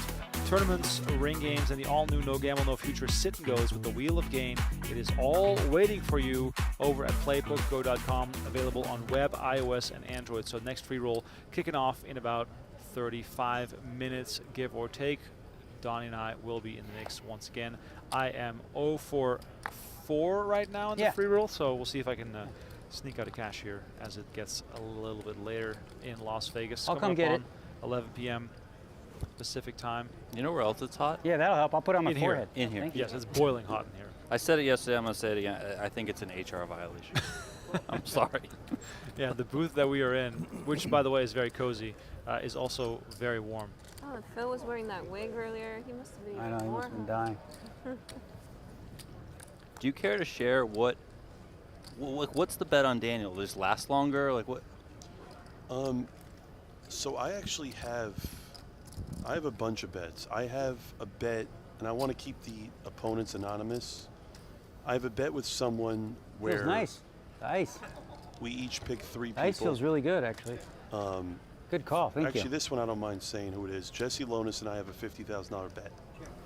I picked 2 guys. I picked Negreanu and Mateos. He took Steven Sung and I believe Chance. Oh, well, Steven Sung, that's a good one. So he took whoever lasts the longest must cash. That's $50K in a bet. I also have another bet with a friend that will remain anonymous. He took 6 people in this tournament, and I took 6 people. Most money cashed combined, with bonuses based on top 100, top 50, top 27, final table. That's a very large bet. If someone gets top 9 from one of our 6, it pays out, I believe, $300,000 to $400,000. I forget. Wow. That's one bet. And then I have Negreanu against one player for $100,000 on hurdles on a cash, and then I have other bets. And Daniel was just my number 1 horse, in the sense that, like I said earlier, I don't believe he's the best no-limit hold'em player in the world, but in this structure, I would probably take him over anyone. I do believe Adrian Mateos is the best no-limit hold'em player in the world. And it's funny because we go back a year. You guys both have to remember the hand where he had kings and folded to his opponent having aces, and then following that, he ran aces into ace-king suited, and the guy made a flush. Can you imagine if I remember that. Yeah, and can you imagine if Mateos didn't lose with aces to ace-king, where he would be right now? He probably would have won the main event. But again, this is what makes this tournament so great, is that anything could happen. But I love making side bets, right? I have cross books when I play. I have bets on myself versus other players, last longers, etc. So it makes it more interesting and more fun, especially to play a tournament like this for a very long time. All right, we got 3-way action here on the river, just shy of 10K in the middle, and it's Muhammad betting pot size 9,000 with Jack 10. Hamilton, by the way, with Ace 9. He's got 2 pair, and I cannot see him folding here. Recapping the action, Muhammad raised under the gun. Both Hamilton and Cooley made the call. Flop got checked around, and then Muhammad bet 2K on the turn. Hamilton and Cooley both called, and now Muhammad going basically pot size for 9,000 on the river, just staying aggressive here. And Hamilton has no raises here. He doesn't really have any folds either. He shouldn't have any folds. I don't mind the bet by Muhammad with the 10 blocker. And look at this. Hamilton is going to make the call. Cooley folds quickly, and Hamilton gets a showdown, the winner here. Back up to starting stack for Hamilton. And again, this is a tournament where you can get short, but you can get chips very quickly in this event. Yeah, Hamilton already had aces twice, made quads once, and now back to starting stack. So eventful day, but still sitting on that starting stack. All right, let me remind you here that if you've ever dreamed of playing under the bright lights of the PokerGO studio, well, True Classic and PokerGO are giving 15 players a shot at a $5,000 package to compete in a signature end-of-year event. Head to trueclassictees.com/TCPokerGO or scan the QR code on your screen to enter. That is trueclassictees.com/TCPokerGO. Tell your story and take your shot. All right, time to pivot on over to Jeff Platt, who found a kinda England in this ocean of players that is called Day 1B. Jeff, what do you got for us?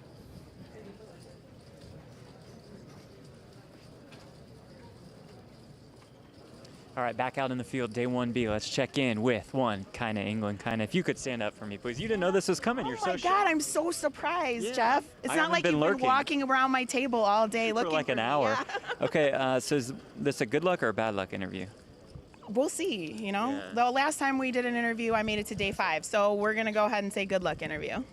Quickly, what's this experience been like so far? It seems like everybody's having a blast. You got a glass of wine in hand. Life is good. Like, we have wine after dinner. That's just the rules. And this table's been really fun. Everybody's having a good time. We're making jokes. We've been here all day together. It's a great time. I love it. That's what the main's all about. So We're much going to fun. send you back to the action. right. This is great luck. We'll see you on day 5. Thanks, Jeff. You got it, guys. All right, back to the action here, and you might have heard that in the background, but Jared Blesnik has departed. Probably has some more side bets to make and maybe some more preparation to do for his own run in the main event. So once again, thank you to Blesnik for joining us for both the PLO commentary, the 100K, wrapped up earlier, and of course some main event action. We had Hellmuth already on the feature, now focused on Negreanu, and we'll have another new table for the last level of the night to keep it fair to all the players. Pace of play a little slower at the feature table. You know who we're getting? I do know who we're getting. Can we say it already? I mean, why can't we? All right, Donnie, tell me. Jason Mercier. All right. Yuri Zavalevsky. Okay, so And vamos. I heard Nick Rigby. Wow, really? I don't think they're all on the same table, but okay. You know, that's what the scouts in the field say. Tim Duckworth, Keegan McCann, all running around out there trying to find tables.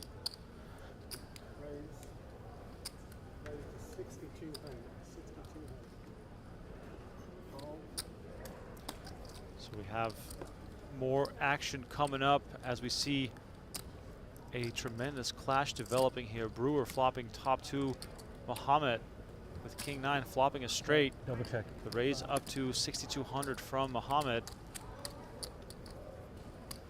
And look at this, Brewer made the call. So we have 14,200 in the middle, 2 pair versus a straight.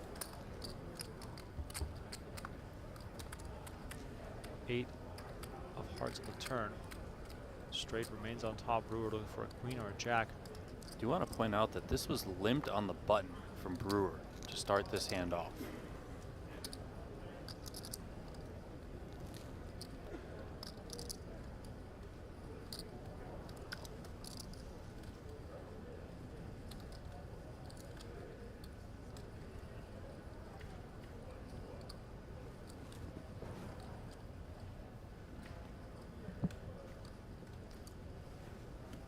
So Muhammad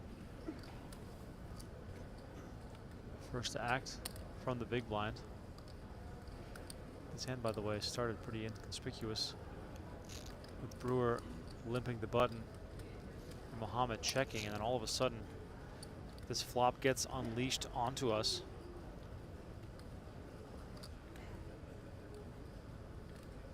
$14,200 in the middle. Brewer has 22K left. And this turn card might actually end up saving Brewer. You know, even though he might be looking at it being like, man, I can't believe it if my opponent's got a 9. He just got there, but we know, of course, that Muhammad was already ahead. So 13K now the bet. Are you surprised to see him go this big? Yes and no. I mean, I think when you have straights like this and you unblock all the pairs, then you know you can go a little bit bigger. That said, that's a pretty scary board, so I'm not trying to scare off my opponent too much when I have the goods like that. Well, good fold there from Brewer, who tosses his 2 pair into the muck. What's that? You just bring the coolness with you, you know?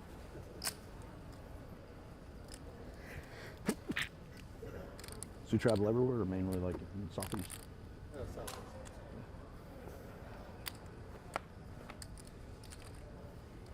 You're gonna be in Cherokee in August?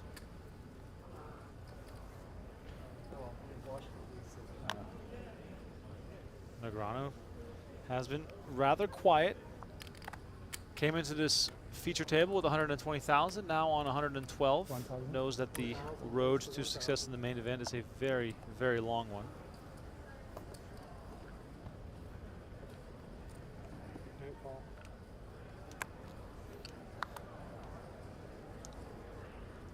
Saw with the raise to 1,000. Bishop with the call. Action now on Hamilton with the suited ace-jack. And Hamilton has been one of our more active players at this feature table.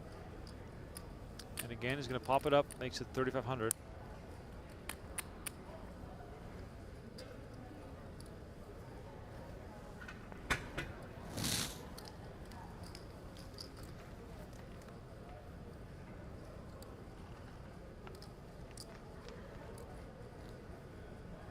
Saw the initial raiser with 10-9 off, giving it some thought here. Stack.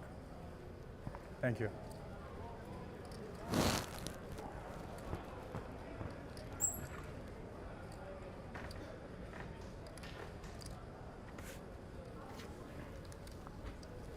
Saw does let it go.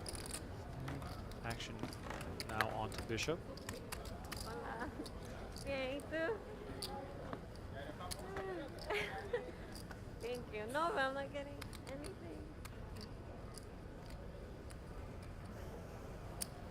Seven set up in the muck, and Hamilton takes it down with some pre-flop aggression, and that gives us a chance to go back to Jeff Platt, who has found Phil Hellmuth in the field. Let's see what Phil has to bring to us right now. All right, well, we must check in with the 17-time World Series of Poker bracelet winner. His name is Phil Hellmuth. If you could stand up for me just for a quick second, please, Phil. I don't know. Is it bad luck? It's not bad luck. It's not bad. You're too smart for that. Come on. Good to see you. You know what question is coming. Oh, a few months ago on social media, you posted that you would not play in the 2025 World Series of Poker main event. So what brings you here today? Wait. Why change your mind? Wait, was that the tweet that had 1.5 million views? Yes, that was 1.5 million views. It was my biggest tweet ever because I think people were stunned that I wouldn't play the main event. Right. I decided that I can only play 3 days, 3 10-hour days in a row, and I just kind of get too tired. So I thought, okay, I'm going to pressure the World Series of Poker to make changes. They agreed to make changes. Right. And so then, keep it there. I'm going to send you back just to play your hand. We're going to keep it here. We're going to keep it right here. Okay. If Phil plays the hand, we'll call the hand live. Under the gun, too. Yeah, you're under the gun. We'll see what happens. So about 99% chance I fold.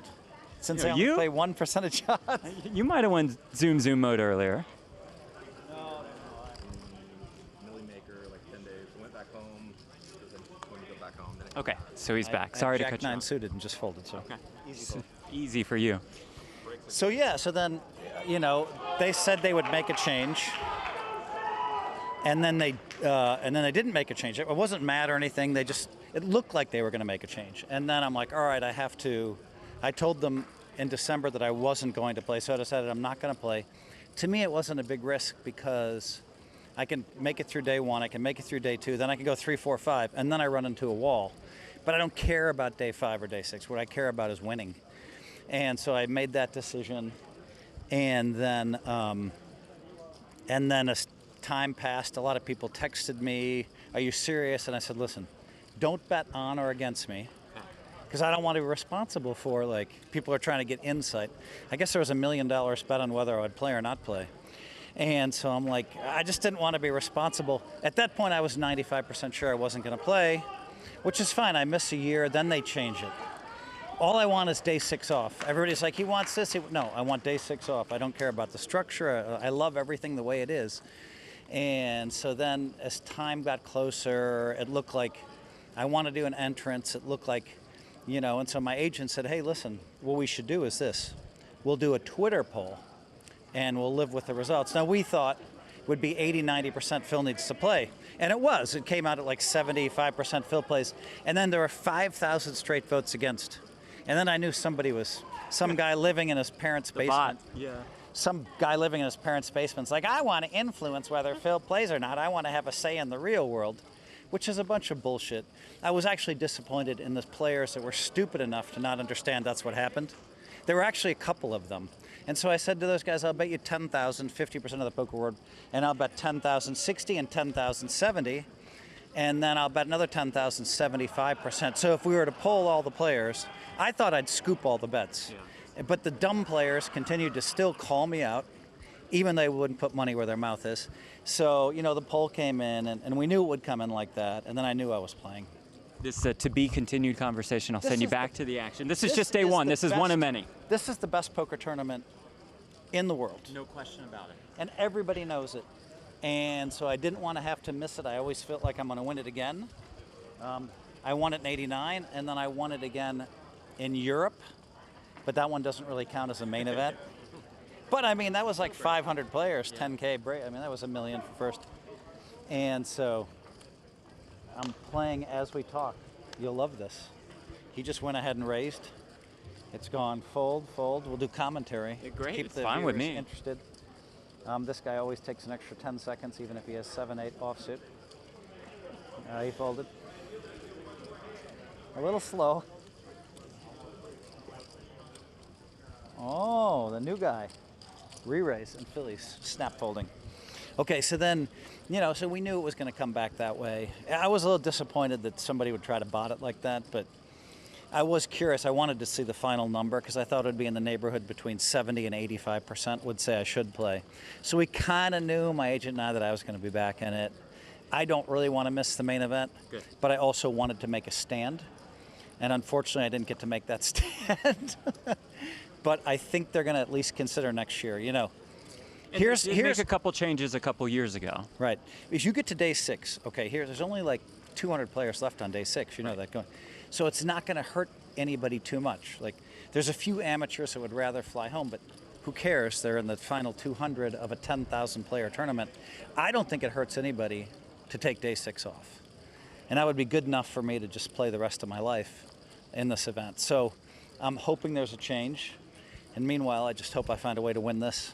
Meanwhile, we are glad you are here at the World Series of Poker main event. Appreciate Bring the it in, time my as always. brother. Bring it in. That's Phil Hellmuth, the 17-time World Series of Poker bracelet Some winner. people Love saying say that Jeff Platt is a little bit unlucky. First of all, the guy's a blessed guy, and I don't believe any of that bullshit. So, you. and I tell you this much to you at home, he's a great guy. Very nice. But I would tell you that, like, you look at the poker world, usually you can find 4 or 5 people out of 10,000 that can say somebody's not a good guy.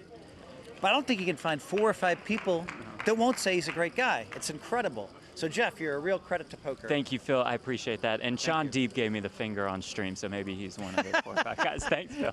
Guys. Shaun hates everything. Yeah, true. Really makes you wonder how much money Jeff Platt slid into that pocket of Phil Hellmuth. Nothing is free when it comes to Phil Hellmuth, Donnie. That praise must have come at a price. We love you, Jeff. Thank you for delivering us the goods here. I have my stopwatch running. That was 6 minutes of Phil Hellmuth time. I mean, unbelievable. Seemed like an hour. Oh wow, we're back to the feature table. I gotta take a little breather here from all the Hellmuth talk as we see Kai with Ace King suited, raising it up to 1200. Call from Sa from the small blind, and Bleuman making the call from the big blind. So we got 3-way action going to the flop. Always funny to see the chat go crazy when Hellmuth is on his monologue rants. King 6, Jack 2 spades. Kai flopping top pair, top kicker. Backdoor clubs available here for Sa.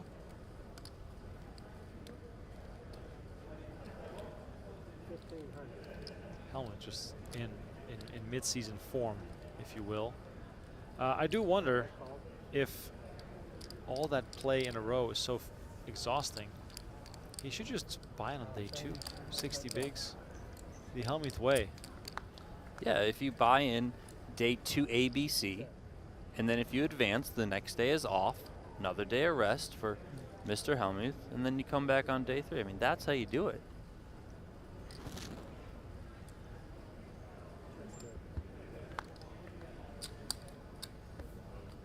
Meanwhile, quick check on the turn when the Jack of Hearts hit. River is the 9 of Hearts, and Kai with the check mark. Let's see if she goes for value here.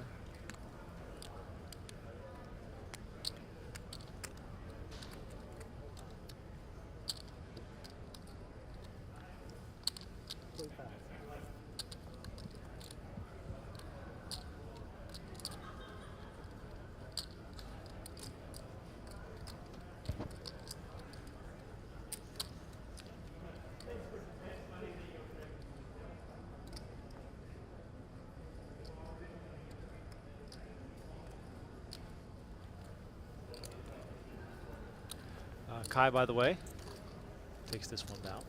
Davey Boy in the chat donates $2, says, what a baby. Not everyone can take that time off. Phil Ivey has been known to be a bit of a baby from time to time, but of course he is a legend of the game. If you want to be a legend, you got to beat the best and crush the rest. Tap into GTO Wizard, the most advanced poker solver out there, and the best way to learn and practice GTO. Head on over to gtowizard.com/PokerGo to start. To get started for free and save 10% of your first purchase. No limits, no excuses. That's gtowizard.com/PokerGo.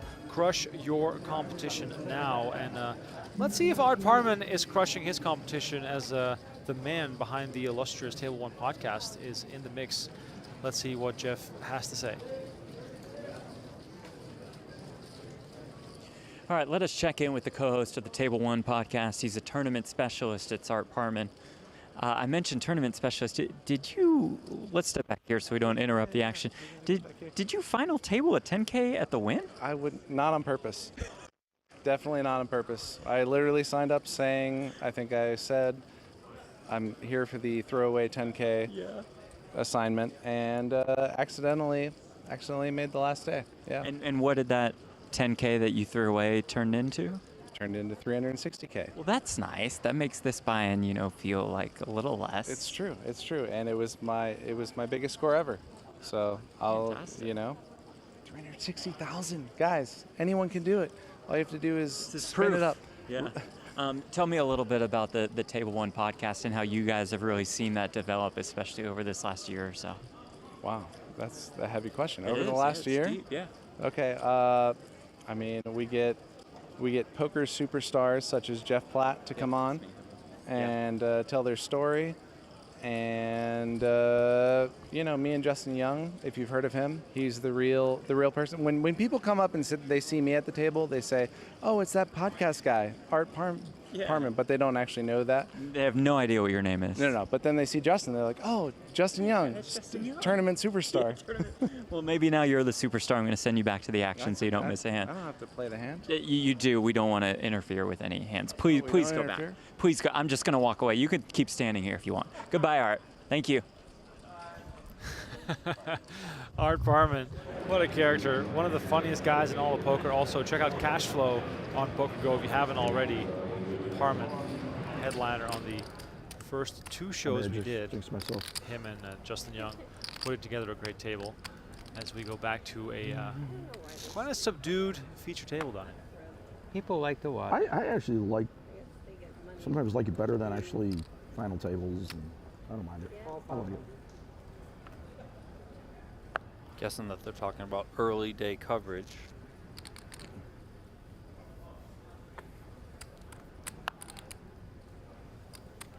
The old 7th place for Mr. Artie, huh? Just for a change of pace, something different. Not that I watch that much of it.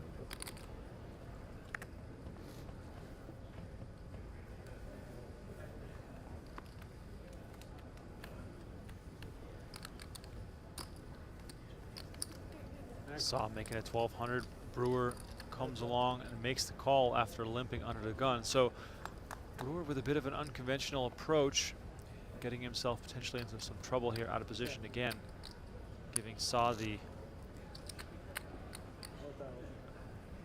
initiative here.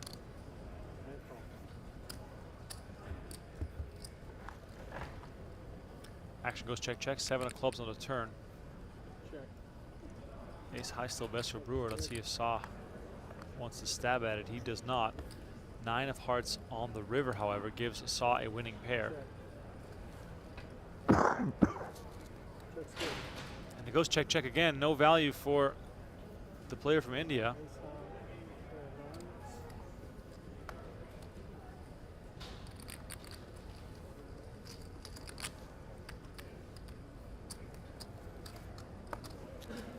You bet the flop? He called.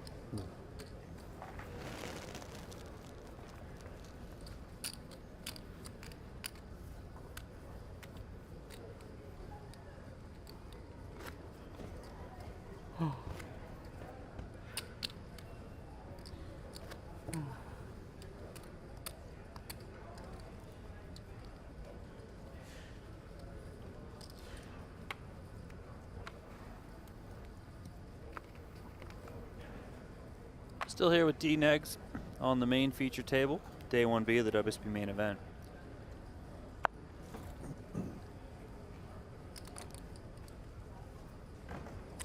It's been a little while since we talked about it, but field size is looking very, very good You so almost made the full far level. this year.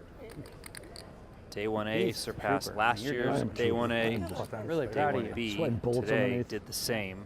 No, actually, I'm all right. Things are I freeze looking my good ass off in for any poker room another in the US. record-setting Yeah, you field freeze? here at the Freeze. World Series of Poker. Yeah, So we hey, were there's cold still earlier. time. Yeah, that, I mean, it was Get extreme, on but out here to any- Vegas. Any room, I'm cold. If you've got 10K to burn.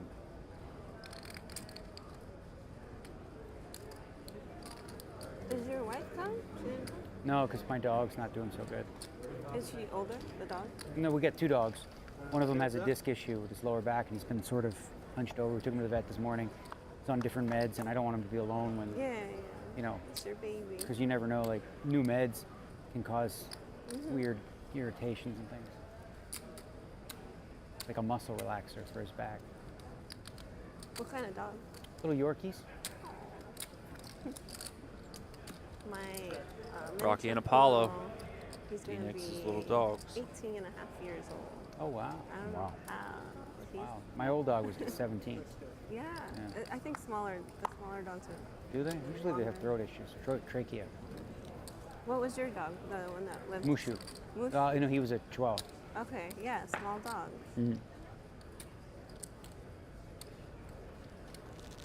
Lumen here turns an ace.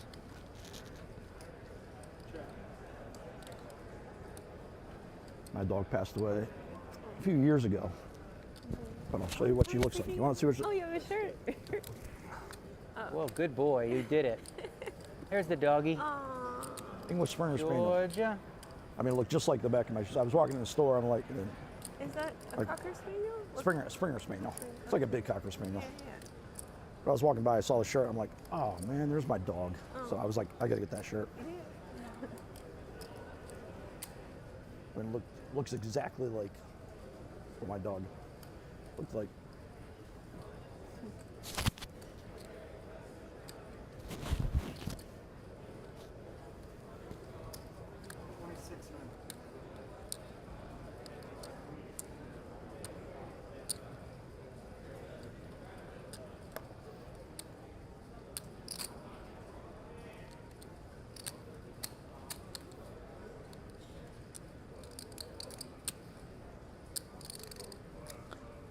Blumen comes with 2,600 here on the end.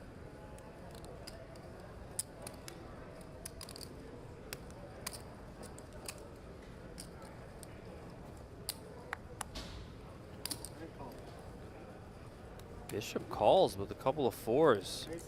I see the bad news there.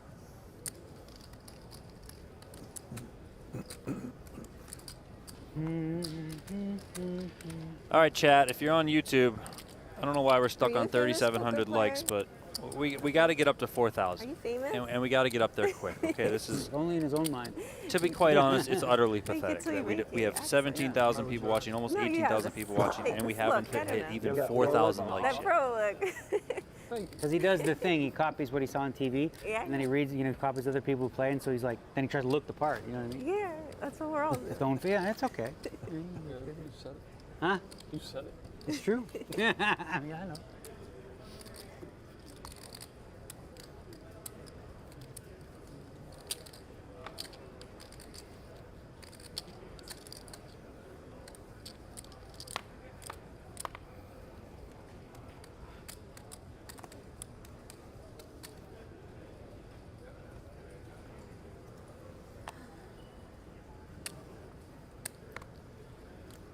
For those watching right now, and you might see the name Kai, Jessica Kai, and recognize that last name, that is Zen I Kai's would bet wife. a pretty penny that we're moving.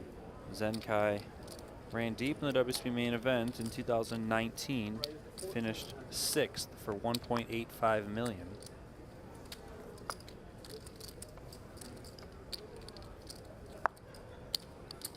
Quickly shot up past 4,000 likes. Love to see it. Now let's get to 5,000. Come on. Bishop makes it 1,400 here with Queen 9 of clubs. Cooley makes the call.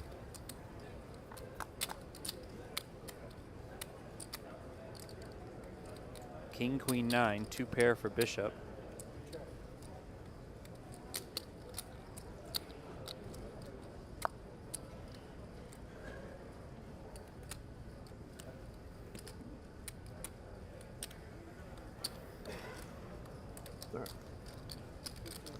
$1,500 from Bishop, and that gets it done.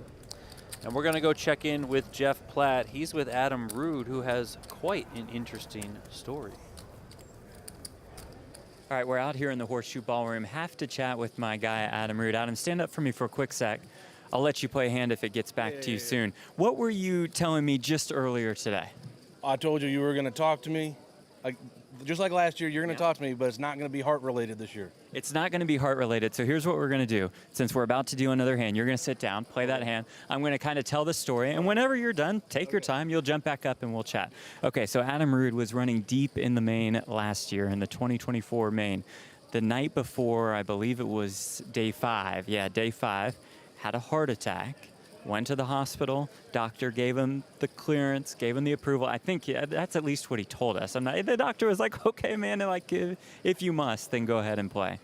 He went after day 5. He finished in the top 200. Yeah. So, yeah, 160th. I have a defibrillator. 194th. I have a defibrillator. Is what happened, and it went off 3 times at night, in the middle of the night. Okay. It registers as a heart attack at the hospital. It's not like, but yeah, the doctor. I wouldn't say the doctor gave me clearance. I knew it. the doctor said, I can't keep you here. I said, they gave me the meds. I got meds for this year, so. Health-wise, you're good this year? Yeah, I'm solid. I'm gonna go further than last year. We're not gonna have any problems. Okay. And you're gonna talk to me, what, day 6? It sounds good to me. And I wasn't just going to talk to you because of this story, right? It took me walking by your table when you got the chips in with 9s, and then what happened? Okay, well, I outplayed these 2 fellows. Yep. See, I had pocket 9s and raised, and then this clown raised with queens. Oh. There was another clown here who raised with kings. Oh. I went all in. Of course. And then Great the flop play. had a 9 on it. So you got him. Yeah, I outplayed them. You outplayed them with the 9s versus the queens versus the kings. All right, now I'll send you back to the action, and I look forward to that chat in day 6. It's good to see you again. Thank you, Adam. Appreciate the time, guys. Never a dull moment in the main event. Personally, I would love to get bad beat and then have the guy call me clown in an interview 100%. right next to the table. Yes. I think that would just make my main event experience A+. But shout out to Adam Rood. Good to have you back, buddy. Did seem like it might have been a fake heart attack, though. Yeah, for attention, maybe? I mean, he just said his defibrillator went off. I mean, heart problems have to be taken seriously here. Of course.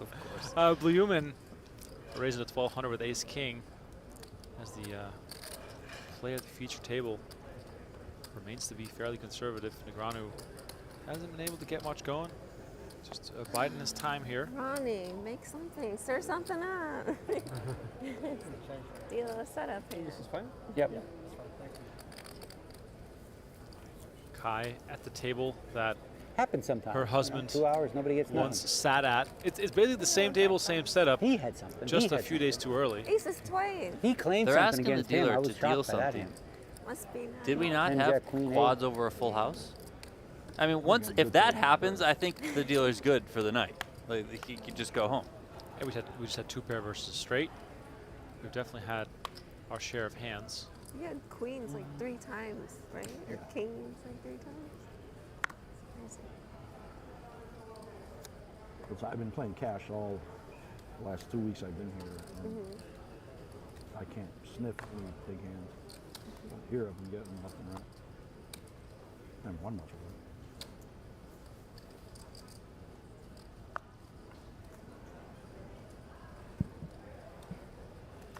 Janky No Name says over in the PokerGO chat, DNEG's VPIP 7%. Well, I can actually tell you that it is above 7%. It is 26%. All right, me and you, what are we doing?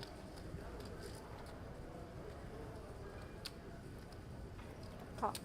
Fair price. Just a call here with Queen Deuce. Well, Jack 3. All right. Even worse.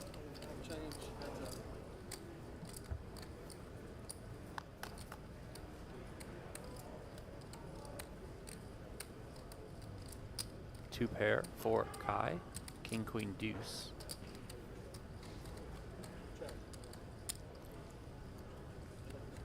Check, check. Glide and guide in the chat says Grumpy Negreanu does not make for entertaining viewing whatsoever. I mean, Negreanu doesn't owe anyone anything, and the main event, of course, a long grind.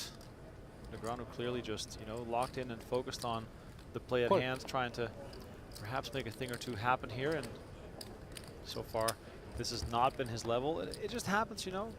The fact that we get to enjoy his like aggressive style as well as his talkative nature many times over the course of the year, I think it's just something we have to be grateful for. Negreanu always bringing it, and tonight he just decides to lay low a little bit. And Armix Indiana says it in the chat, can't win it on day one. No, I turned a 3. I was going to fold at any point. Then I hit a 3. I wasn't betting. Okay. Had a pair of 3s. So boring. So boring. Zenkai cashing. Have you noticed? Have they been on that bubble for the full 2 hours? Million. I could have swore they had 31 people when we came back from break. I think so. Damn. They have, huh? Was there 31 players when we got? Wow. Full 2 hours. That was back in 2019. They must have went to dinner. What the fuck? 10 o'clock? That can't be right. They've been hand pan for 2 hours. Weird. That didn't happen in any of the other 10Ks. Level 17. You have 3 girls, son? Is that the? I just can't draw boys. I can't draw girls either. But.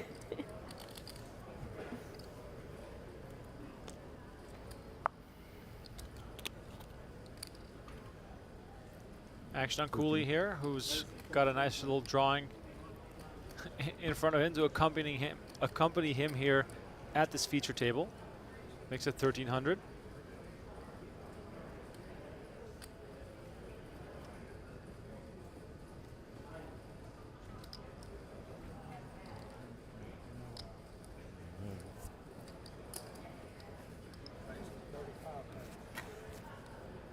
And Mohammed, who's been showing off some aggressive moves earlier, makes it 3.5K. And now Kai with a real decision here. Ace Queen on the button.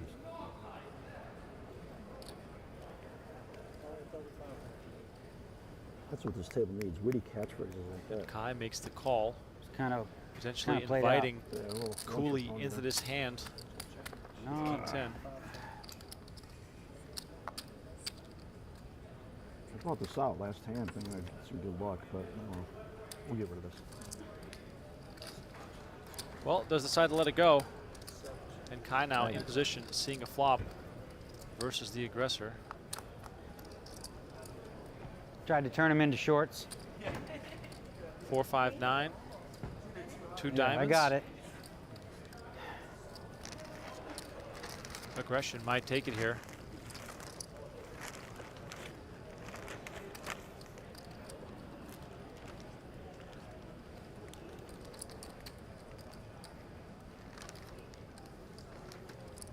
Mohammed looking down at his stack, looking at Kai's stack, and looks as though a bet is coming.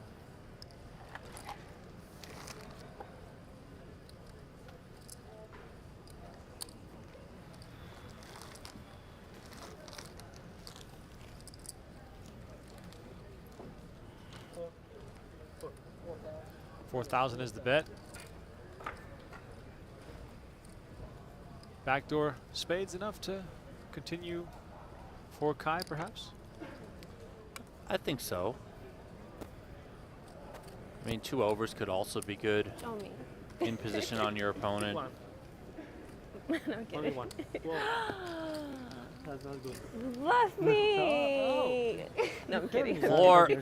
She's hitting people. Buff me the last hand. Let's see. We're done. 4-bet, yeah. All right, looks as though No riffle. Negreanu is about to enjoy his break. We're not going on break. Not on the break, after the break. We're You should going to ask show me you a quick during. commercial I gotta go. before we dive into the final level of the night. By the way, if you're enjoying our coverage, please don't forget to hit that like button and subscribe to our channel. It's an honor and a pleasure to call the action here as we see the players leave the room, but trust me, We'll be back in 30 seconds for the final level of the night. I'm not afraid to do what I have to do. You know what my problem is? I just don't believe you. Let's see what this footballer is made out of. I'm an aggressive player. Stop showing off, mate. Are you kidding me? Anything can happen in a big game on tour.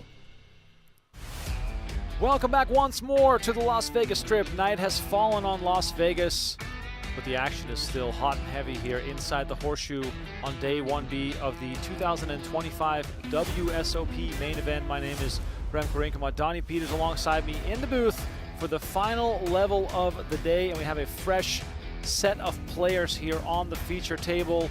None other than poker legend Jason Mercer, rocking the tank top, prepared for the heat here at the feature table. 6-time bracelet winner Jason Mercer joining us. We don't get to see him all that often anymore, but when he is locked in and playing well, it is always fun to have Mercer at the table. And the Brazilian legend, the man behind Reg Life, supporter of PokerGO Brazil, Yuri Zivalevsky, one of the toughest mixed game players in the entire world, looking to make a run in the main event this year as well. Zivalevsky takes a big stack to this feature table, 160,000, Mercer on 73,000. You see the other names there on your screen as well. We got 2 more hours of play here on day 1B of the main event, and then we'll do it all over again tomorrow with day 1C. Yuri, by the way, for those unfamiliar, 7.9 million in career tournament earnings.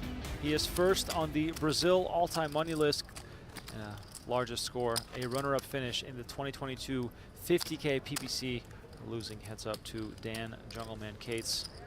Zivalevsky, winner of multiple World Series of Poker bracelets, 4 to be exact. Mercer has 6. Shaun Deeb just broke free of the group of 6. He now on 7. And Donnie, it's good to have Mercer back in the mix. He a real Florida man. I mean, look at him. He's got the the Florida colors. I should say the Miami. You're gonna say dress like you're from South Florida. It Right. would probably be like that. He's got the Miami colors. University of Miami headphones. Oh yes. Yeah. But as I was saying, we don't see him all that often anymore. But all the more fun when he does show up. Yeah, he's been out here for a bit. Got the family out here. He's been playing some high stakes cash as well. Shout out to Juan over there in seat 8, repping the Full Tilt Poker hoodie. Wow. Bringing it out, huh? That I like it. Must have collected some dust over the years. Boyd gets that one done with aces. There's that Full Tilt Poker hoodie. Wow. Look at that thing. That is so old school. Back in the day, you got paid $5,000 to wear that on the feature table. By the way, good news for all the fans of Nicholas Rigby, the man who brought us the dirty diaper. We've got a secondary table here for you in the final level of play, as we look over at our horseshoe table where Nicholas Rigby with pocket 4s is involved. So we're going to be bouncing between these 2 tables. Rigby, the headliner on the secondary table, the man who seemingly always has a massive stack early in the main event. Also at this table, Remco, Paul Jaeger. Remember him? Yes. Super high roller bowl, Paul Jaeger. Just showed up, put down to 300,000 and decides, let's go, let's play. This could be a pretty crazy table with those 2. Absolutely. Rigby decided to fold, something we don't see all that often from him. Jaeger in the 9 seat with 144,000, so he already has done some damage. Rigby, the creator of the Dirty Diaper back in 2021, finished 52nd in the main event. I mean, he's another one. You know, you talked about Aaron Zhang earlier. Now, Rigby did finish 52nd, yeah, but like the way that he captivated us, you could have told me he finished 4th. Oh yeah, 100%. Rigby also did it again, made a deep run in 2023. when he finished 131st. So something to be said about that playing style. And I believe I saw on the WSOP Plus app earlier today, I think it was level 2, that Rigby had double starting. So he's dipped back a bit, but that is, of course, the erratic style of Nick Rigby that we love to see. All right, staying with our secondary table here as we look at Jaeger in the 9 seed. He's going to come along and make the call with Queen Jack suited. Chris Eller in the chat says, I can't believe that was 4 years ago. I mean, time is moving so fast, I can't keep track anymore. Some of these main event years are starting to blend together here as Cow comes with the jam, moves all in for 21,400. I got a buddy out here. He's playing video poker. Did he come over? Philip Cow just risking it all on 7s. We walked over here earlier.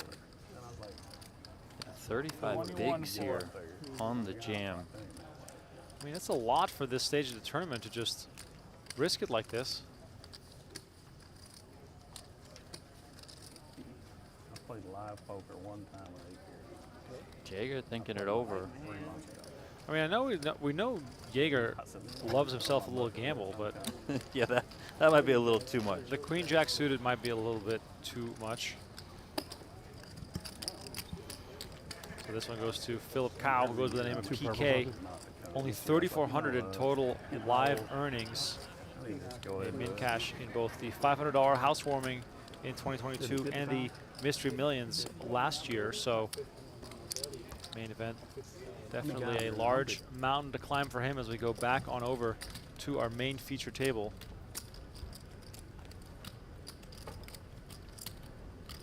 Once again, shout out to those who are watching us on both PokerGo and on YouTube.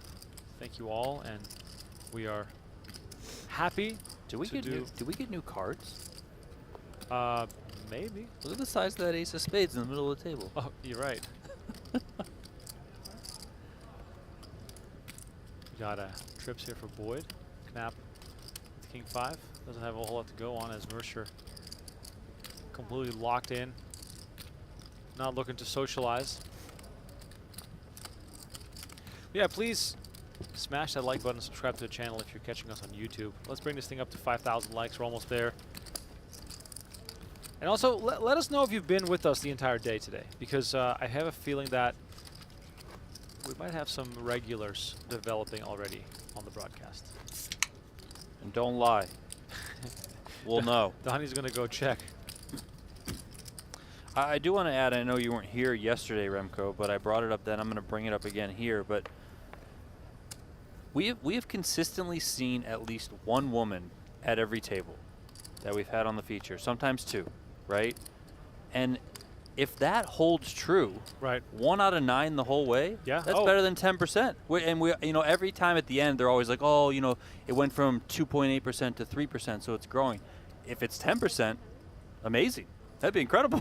What you're saying is that we have a lock to have a woman at the final table. Yes, we do. We're just going to reserve one of the 9 seats based on math. I love that. That's my kind of math. Russell in the chat, one of our esteemed moderators, says, I was here 20 minutes early. I'm sorry, Russell. Of course Russell was early. You know, he was here. Yeah, you told me. He was here. You got him all badged up and everything. I did. I got him a badge. He could walk up nice and close. He was so kind. You know, our other mod, Christy, huge Nick Schulman fan. Russell found Nick Schulman, stuck his iPhone in his face, his phone in his face, said, hey, can you record a message for our mod, Christy, and then sent it back to her. That is phenomenal. Shout out to Christy, who said she was 3 minutes early today. Shout out to our moderators. We got plenty of them. Russell and Christy are the ones I just noticed. Mercer, 4,400 with Ace-9 suited as Kuzev is contemplating continuing with ducks.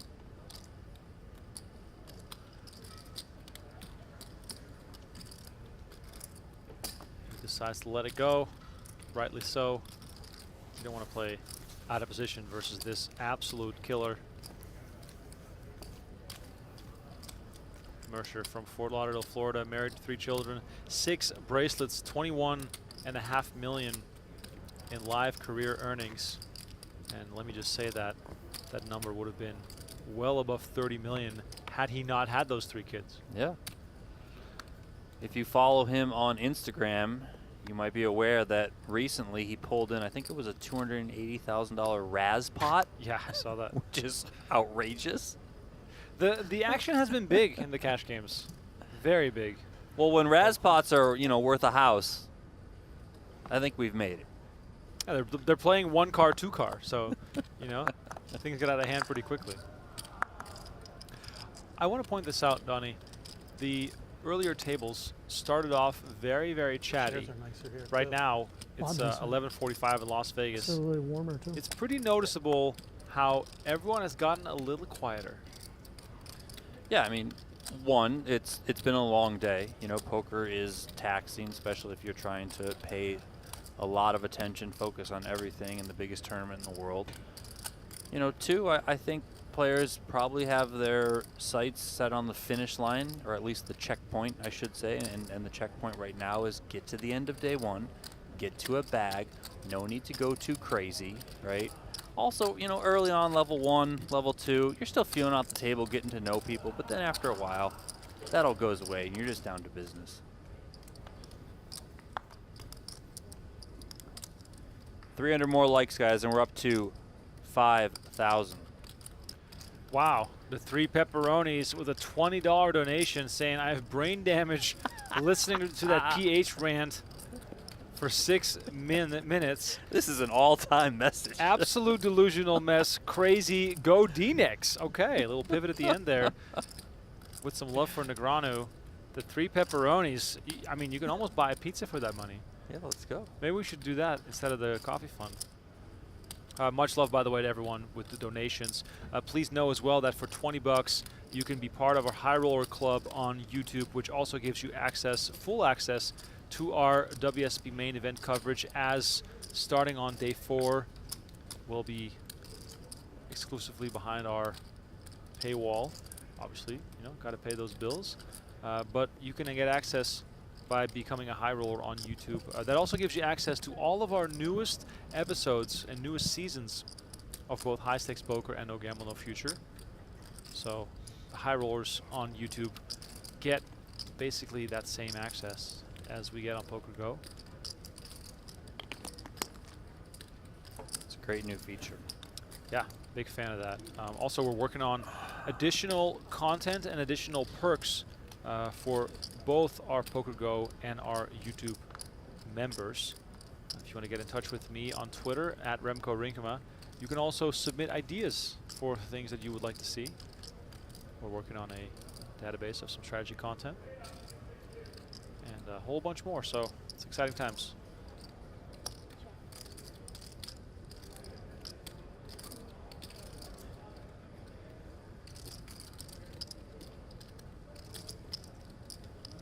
Covering 2 tables here during the final level of play. We have Nicholas Rigby on our outer table, Mercer and Zivulevsky on our main feature. This pot will get chopped.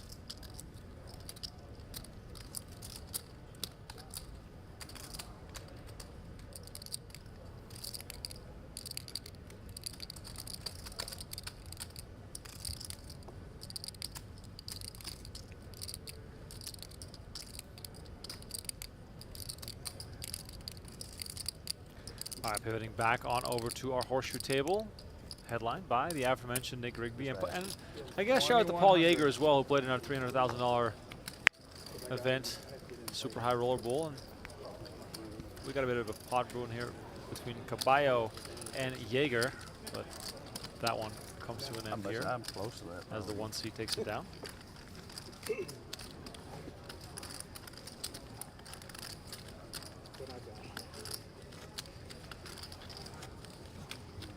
I don't play much. It's pretty tight. Yeah, but eventually you got to open the game up. Francisco Caballo from Madrid, Spain. An investor by trade. plays poker for fun. Has never cashed in a World Series poker event. Does have some results on the EPT. Came close to making the Monte Carlo final table back in 2024. Finished in 12th place.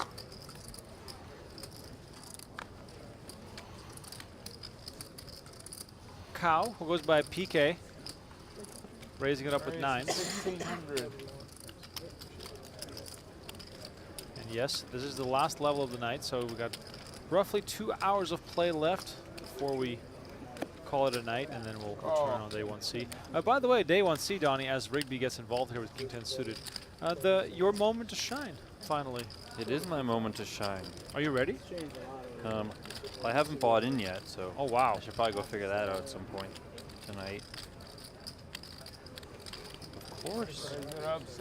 I'm going to be using the WSOP Plus app to buy in, which is the best thing in the universe to do, by the way.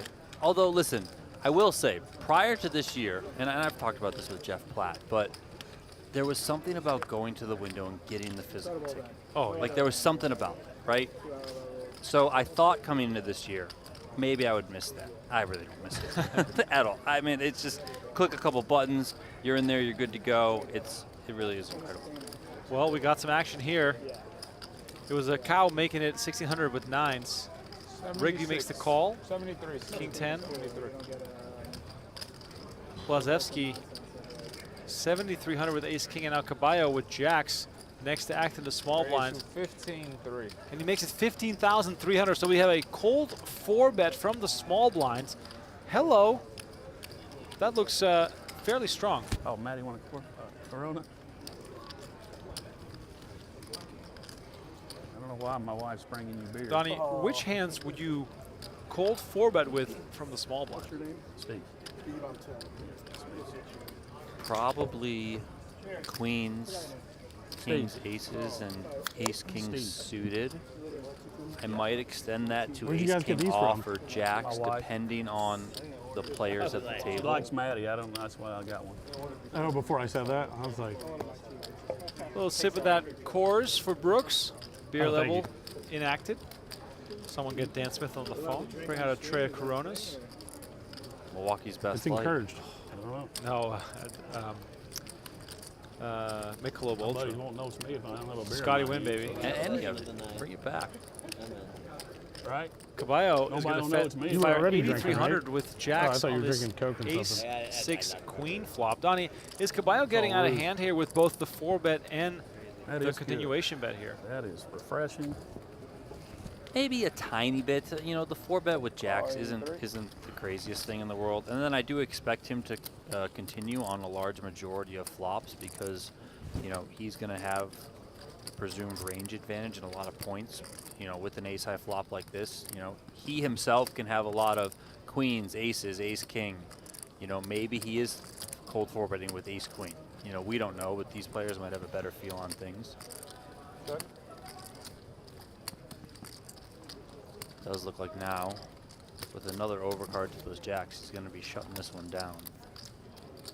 How about that? Just, you know, just go check, check, bink. Wow. So Caballo with the cold 4-bet, then the C-bet, and somehow stumbles his way into a rivered Broadway. What a way to make it happen. Yeah, I am a bit surprised to see Blazewski check back at the rate at which he did. Check back very quickly. And now we know what it ultimately cost him. And he can just go for all of it. Yes, sir. Caballo shoves 30,000 on the river, and what is Blazewski supposed to do here? Well, he hates his life, so he's going to do that first. Second, I mean, there really does feel like one hand that your opponent has that plays it this way, and that is pocket jacks, which that is exactly what Caballo has. 30,500. Maybe you don't think a lot of players day one of the main pull the cold 4 from the small blind with jacks, but you know, aggressive players are able to dig into their arsenal and find that weapon, and Caballo did. And now, you know, the hand played out like he would have jacks. Of course, as the cold 4-better, he's going to c-bet the flop, check, check, turn, you know, gin on the river. I mean, Blazewski Show the jacks. He's gonna must steal think that anyways. there's no way his opponent can have a hand like pocket jacks. But he does find a way to make the fold. Notice he showed one jack. Showed one jack, yeah, very nice. I'll do one of those Coronas in line. All right, time again to check in with Jeff Platt. He found Katie pounders, too, Lindsay big ones. out in the field on day 1B. Just been getting in those steps here, covering the entire ballroom. Jeff, what do you got? Tequila's around, yeah. I got one. All right, she's coming off an 8th place finish in the mini main event, a 6-figure score for one Katie Lindsay. Okay, so did it serve as a good amount of preparation for the real main event? I just feel like it took the pressure off because I'm pretty hard on myself. I wanted to have some results this summer, and thus far I'd had maybe like 3 or 4 cashes, just very basic. And then you're like, oh my gosh, there's only the main. There's only a couple events left. And I wasn't even going to play the mini main. I was just going to like do other stuff. And then last minute I was like, whatever, I'll just go play. And that's just so funny the way life works out like that. And I think with that, it took pressure off. Like I'd set a goal. I wanted to hit 1 million in live scores, and that took me just over 1 million. So that was a really big deal for me. It was something that, like an arbitrary, you know, we have to set these arbitrary goals in poker, and I did. And to hit it was like, this is really awesome. So I have a couple more questions for you. Here's what we're going to do. We want you to play your hand, especially on the button, right? So we're going to send you back to the action. If you don't play the hand, pop right back up. We're going to keep it here. Ryan's going to keep it here. We're going to be focused on Katie. I'm going to talk a little bit more about that mini main event that she finished 8th place in. Now, that mini main event was won by a name that you might have heard of a lot over these past couple weeks, and that would be one Martin Cabral. Cabral wins the mini main event for more than $800,000. Incredible turnout in that 1K, by the way. And he took the lead in the World Series of Poker Player of the Year standings. Now, Cabral, of course, a very polarizing figure, to say the least, and we see that in the chat. Some of y'all absolutely love the guy, can't get enough of him. Some of y'all absolutely hate the guy, can't stand him, wish he was off the screen immediately. Very curious to hear from somebody who played next to him for a very long time what she thinks. But first, let's watch this hand. So we're 300, 600 with a 600 big blind ante. I could have probably talked to Katie about this right now, but that's my bad. Here we go. Katie sitting right now with about 76,000 in chips or so. She has the button here. I can pull up the trusty World Series of Poker Plus app.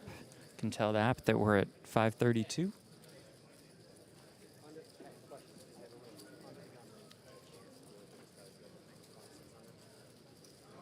We have a raise in early position. Katie's out, so I'm going to jump over here. Okay, tell me what it was like playing with Martin Cabral for so long. it was funny because so many people were complaining at the tables like, oh, he's so loud, he's this. I've learned in poker, I just don't hear stuff. Yeah. You have to ignore the chip shuffling, all the other noise. Like, I was just playing. I really hadn't thought about it. And when they brought me over there, he immediately started, and I was like, okay, I'm ready for you. Like, he's sassy, I'm sassier. So I ended up having a lot of fun. We were just kind of talking crap back and forth to each other.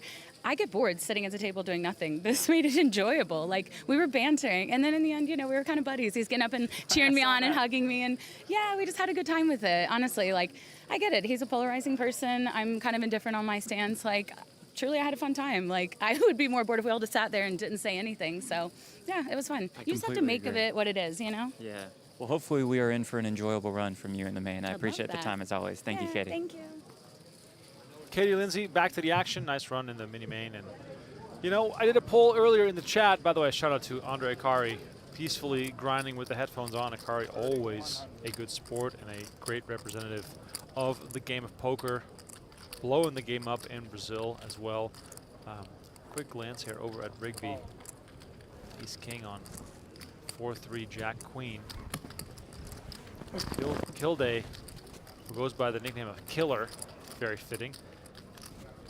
Bet on the turn, and now Rigby on the river that has the best hand, but is this going to go to showdown? If I was in Kilday's shoes, I would find it tricky to bluff Nick Rigby. I think he's certainly capable, can be a little bit of a wild man at times, yes, so possibly just avoid this spot. I mean, I know that that's kind of boring, but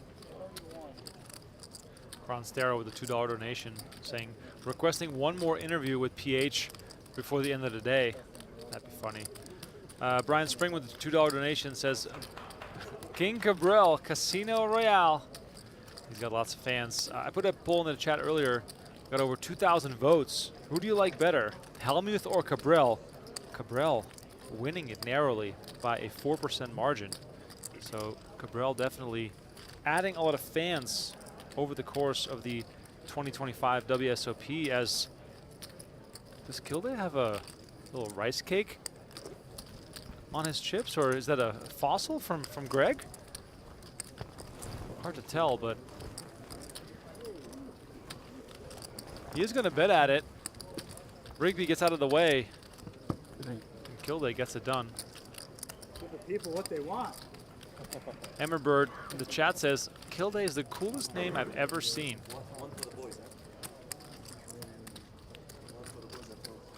It's up there.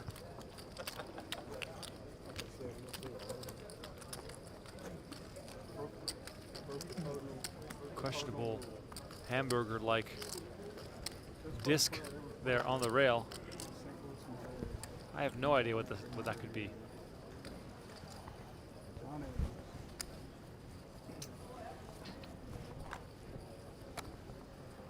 Staying with our horseshoe table here.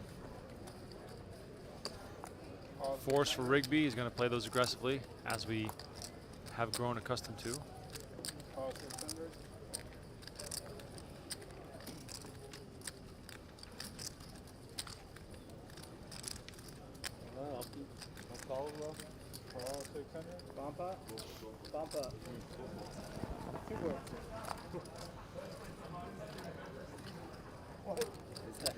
Looks as though we're heading towards four-way action.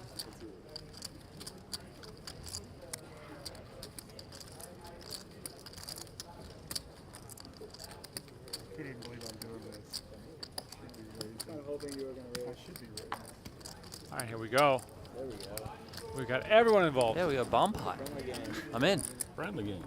We had one of these yesterday too. Bomb pot.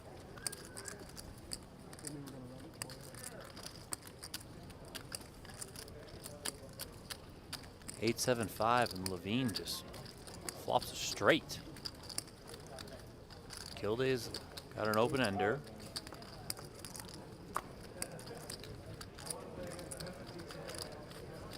Field is getting thinned out a little bit. Levine looking to build this pot, make some money. Small blind special. But he's not going to get an opportunity here. I had it. Not to join. You get them everybody on the streaming table, and everybody's showing that. Nobody showed a hand. Nobody showed a hand all day. They get on there, everybody's showing it. Trying to set mine, you know? And they can see them anyway. And they can see the cards anyway. All right, if you want some more poker action in your life, the NABT Las Vegas takes place at Resorts World November 3rd through the 12th, with the 5K main event running across the last 6 days of the series. There are tons of ways to access the NABT through PokerStars and Resorts World, with more to be announced. Secure your hotel room at the lowest rate right now by scanning that QR code on your screen. Thank you all so much, and we'll see you at Resorts World for NABT Las Vegas. Don't miss it, coming at you in November. All right, back to the feature. Mercer involved in a hand here versus Reams. Reams hitting a 10 on the turn.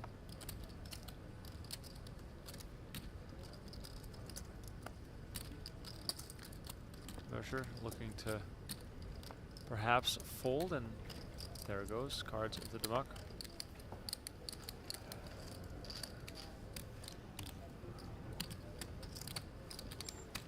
Make a little change for me, please. Thank you. All right, everybody is feeling the effects of a long day of poker, but no one has burned more energy so far today than the one, the only, Mr. Phil Hellmuth, with little nap here. Hellmuth looking very, very tired. Does still have a good amount of chips, the yellow neon, or the neon green 25K still out in front of him. You know, I just had a thought. For a guy who complains about the long main event, maybe don't do the crazy entrance. Right.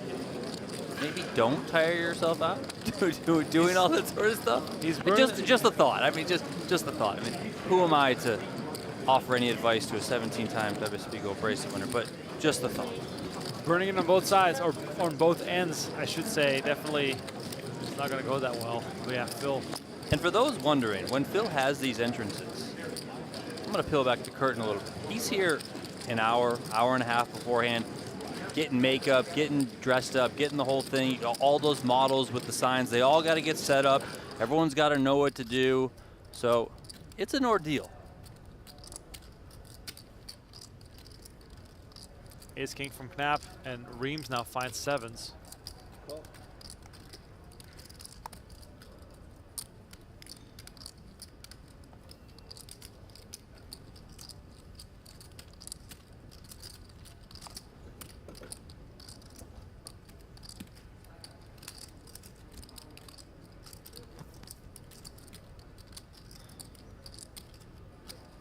Geislinger with 6-5 of diamonds in the big blind. Looking at a nice little price here with the suited connectors. Yeah, I mean, here, closing the action from the big blind. You got a hand that plays well multi-way. This is one of those great hands early on in the main event. Hopefully you just smash something really big, play a big pot.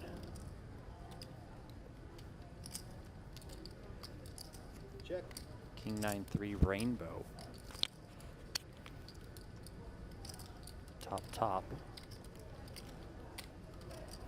For Knapp.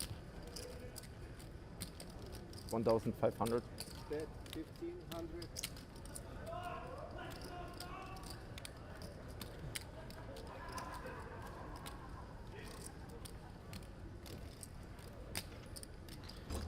$1,500 is the bet. Call. Reams isn't going anywhere. He makes the call. Heads up.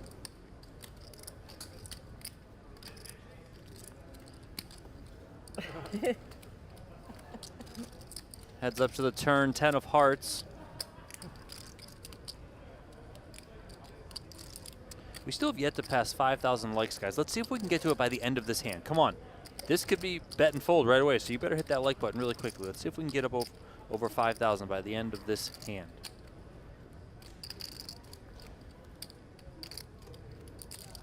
Bet 4,300.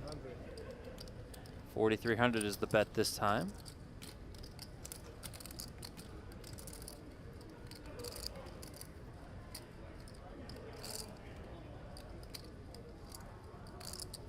Eric, I hope not. I really hope not.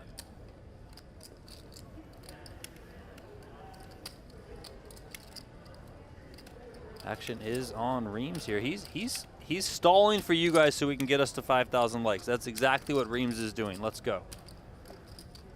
All right, he does give it up there.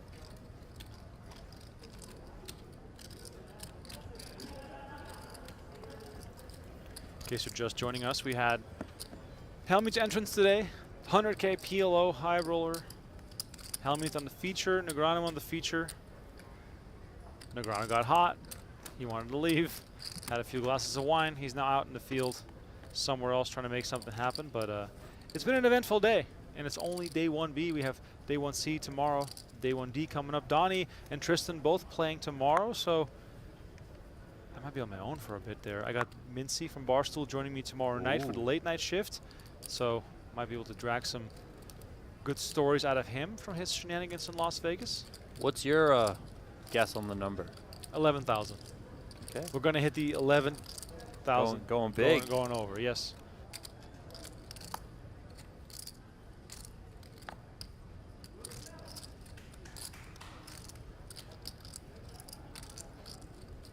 Donnie, we've had Moneymaker, we've had Gold. What if one takes it down? Yeah. One sounds like one sounds like a winner to me. Makes it 1,200 as Geislinger. By the way, Donnie, you're not gonna believe this. Geislinger's nickname is the Gunslinger. Really? I'm not sure if there's a trademark violation there.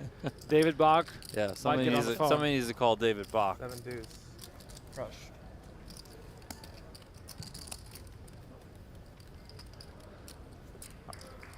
All right, time to check in on Jeff Platt, who found Eric Baldwin. Let's see how it's going with Baseball-y. All right, well, this man certainly puts in the volume in Las Vegas. Good time for us to chat with one Eric Baldwin. So you're the perfect guy to ask. What separates the World Series of Poker main event from all the other tournaments? It's the people. It's the mix of people. Yeah, like a lot of the regular tournaments throughout the year, you are at least familiar with at least half the table a lot of the time. But the main event, people truly come in from all over. It's a pure freeze out and a huge field, so you get the widest variety of people from all over the world. So along those lines, as a very studied player, how do you have to adjust your game to deal with all of the different player types? Well, you know, I got here for hand one today. I packed my lunch pail, and I'm like, I'm going to get to know these guys, feel them out. And do you know what the starting stack is? 60,000. I have 61,000. Wow, you are crushing. So I don't know. Sometimes you got to you just got to ride out the dead times too. And a tournament like this with 2-hour levels, you know, it's one of a kind, and being able to survive some of those lulls as well. And finally, Ball, you aren't leaving us for the mixed games world, right? I don't know. Those things are pretty fun. I know you're having fun playing them. Yeah, for sure. Been having a lot of fun with those. Best of luck rest of the way. Thanks, Ball. Appreciate it, guys. Eric Baldwin, always a pleasure to catch up with, of the entire friend group that once upon a time took Vegas by storm. Brent Hank's the least successful, and he works for us. Few people love it more than Baseball-y. Oh, yeah. Few people love it more. He must have one of the longest Hendon Mob lists of caches. I mean, he has to. All over town. Nonstop. It's funny because, like, I'll go play, you know. I'll go play like a 400 at the win. Baldy's there, hand one. Oh, I'm like, yeah. what is go? Can you just take some time off, please? Donnie, Let some of us other people win tournaments. He brings his lunch, Donnie. This guy just comes to play. He's also one of those guys where he often puts his phone like on the table next to him, the little side table next to him, or in his pocket or whatever. Does not like to look at his phone while he plays. You know, for as successful as Baseball-y is, you know, a lot of players can kind of just drift off and go through the motions, but he is always as focused as they come out there. Focused is definitely the name of the game in the main event, and you got to maintain that focus for days on end. I mean, I'll admit, I get tired doing commentary for an entire day of the main event, let alone play. At least these guys are... Yeah, but at least when you play, you can be like Hellmuth and sleep between hands. Yeah, exactly, that's true. Mercer and Zivulevsky going head-to-head here. The Brazilian is open-ended. Mercer does have backdoor, not diamonds, but those are going to be hard to hit. But excuse me, that's 6 a fun diamonds comes in. What a fun card. Zivulevsky's draws, plural, so strong now. Nope. I can only imagine that he might lead here. Yeah, and also, you know, factor in that he could have a 6 in his range. Not that Jason can't, opening from the button, but probably some more 6s in the range for Yuri. And look at this, we got an overbet, 5K into 3,300. That should price out the flush draw. Yeah, you know, you don't want to get called by the ace highs. Hopefully you can fold those out. Mercer's got enough, though, to come along. Queen of clubs on the river. Ace high is best here. Now, can Zivulevsky sort of reasonably tell a story here that Mercer has to fold against? Yeah, I mean, he could certainly tell a story that he has a 6 if he comes with another big bet here. You know, he could go anywhere from close to pot, so let's say 10K-ish, up to another overbet.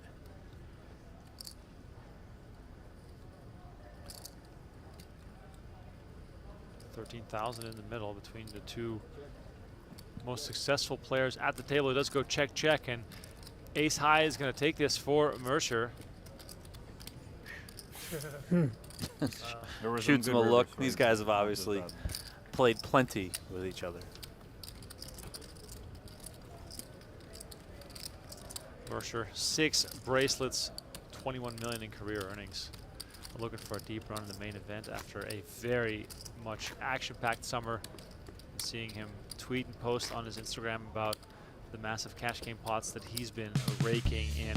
And if you want to rake in some pots of your own, you can do so right now on playpokergo.com. The action never stops, and you can also win your share of 1 million in gold every single hour. Jump into free online poker with real players and zero risk. The 1 million gold free roll runs every hour on the half hour. No buy-in, no catch, just your shot at gold. Tournaments, ring games, and the all-new no gamble, no future sit and goes with the Wheel of Gain. It is all waiting. Play now at playpokergo.com. Available on web, iOS, and Android. As we jump right back into the action here on the horseshoe table. Good, how are you? Blazevsky with aces. It feels like I'm under a heat Gets lamp. in the mix, but does not get called. So yeah, next free roll. Speaking of Play Poker Go, starting in about 15 minutes. I'm gonna go fire it up again. Take another shot in the free roll. Playpokergo.com. Hope to see you all there. My name, by the way, is PokerGo Remco, so if you bust me, please let us know in the chat. What was that? Oh, nice. Oh, that's not a pounder. These guys got pounders.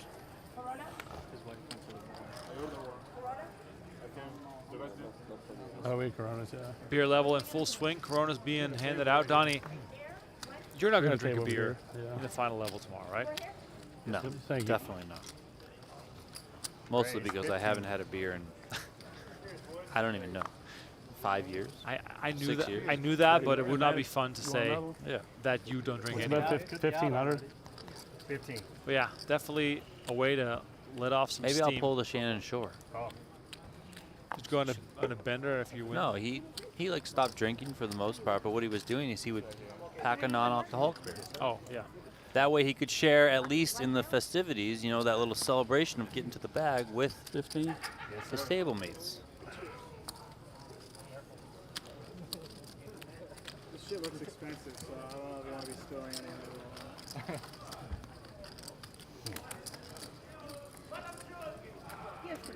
Kilday involved again with that wonderful name. Queen 8-5. He goes up against Rigby, who has a gut shot straight draw.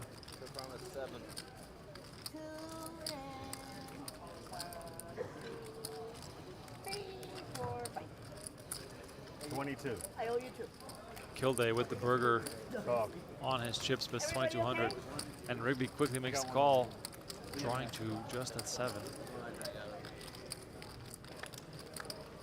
Ace of clubs on the turn. Now, if you're Kilday here, a few scary cards coming out right now, but do you slow down and hope that Rigby does the same? Do you bet to sort of protect your hand because Rigby is known to be so loose and aggressive? I mean, listen, I would be slowing down against Rigby. I wouldn't want to play out of position against him in a lot of spots. It is tricky, so I would just try and navigate cautiously. That said, we already saw with the ace-9 versus the ace-king, when Kilday had the ace-9, he just went betting on the river and bluffed Rigby off the ace-king. And here he's just going to continue blasting away, so maybe he knows his man. Maybe he knows, listen, this is Nick Rigby. Could he have a queen? Sure. Could he have an ace? Of course. Could he also have 6 high? Oh, definitely. Raise 15. And look at Rigby go. This is why it's so tough to, like, this is why I would prefer to just be like in check call mode against Rigby. This is also why the main event is the greatest tournament in the world, because you can do stuff like this.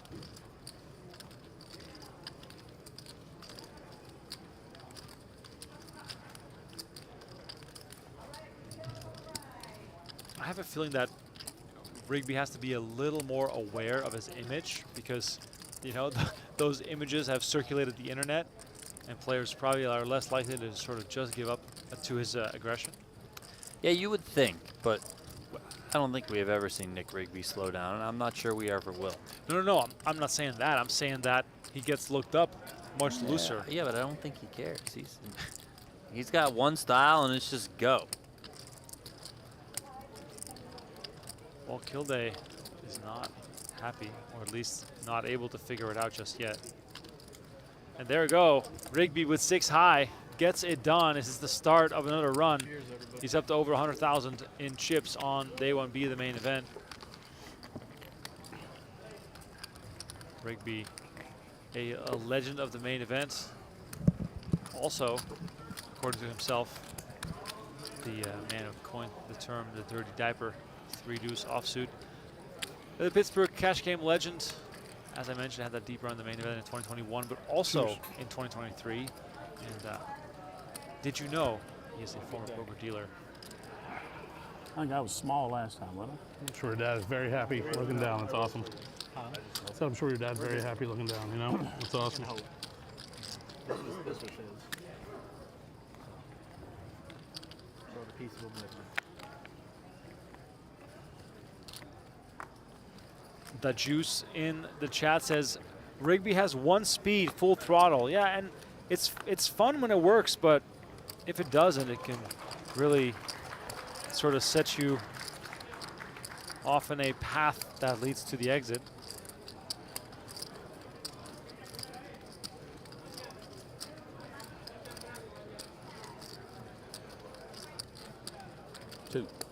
As I mentioned, it's not as chatty out there in the final level of play. Understandable. These players are or have been playing for almost 12 hours.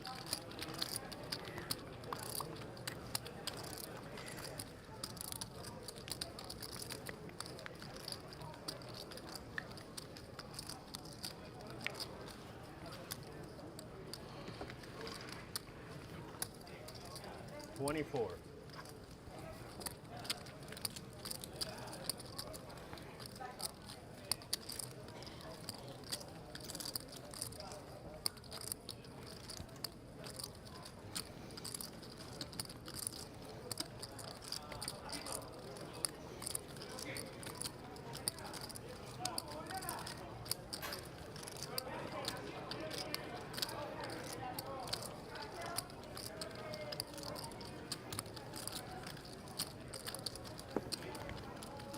Kilday again letting go of a hand that had some potential.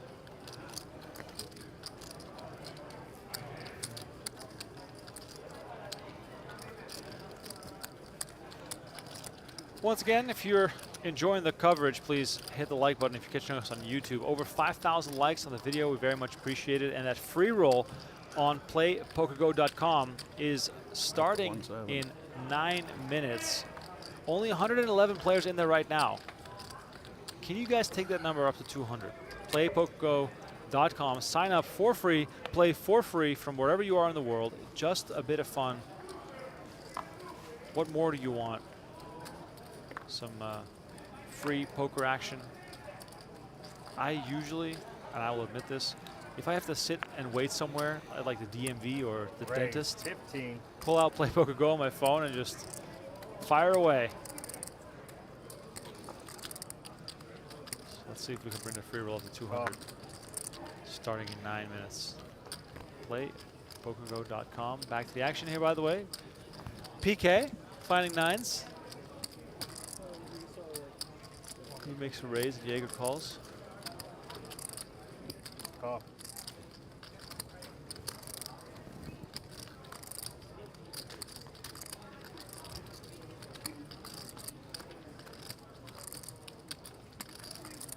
Nine, 8 deuce, 2 diamonds. Top set here for Cow. Jaeger with gut shot straight draw. Levine holding one of his outs.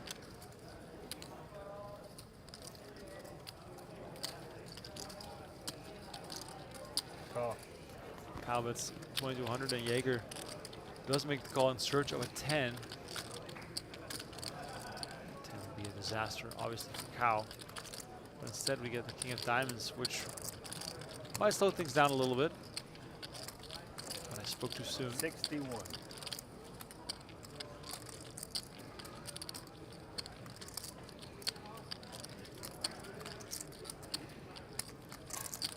Jaeger facing about a 61,000. Adding a flush draw to his outs gives him 25% equity on the turn.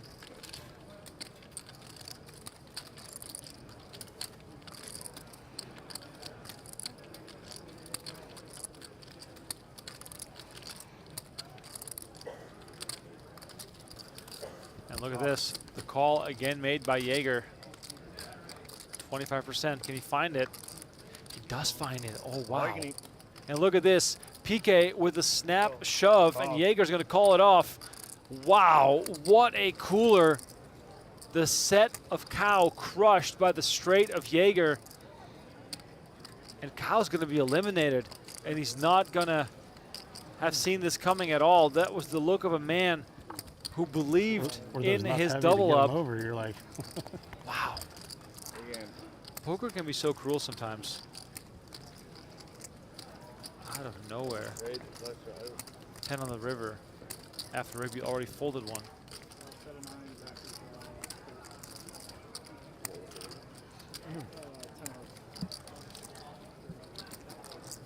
Paul Jaeger breaking it in. He played in the $300,000 Super High Roller Bowl. The investor from Kansas City, Missouri. Married with 2 children, avid sports bettor. Well, he must have known that the odds of him winning that were rather slim.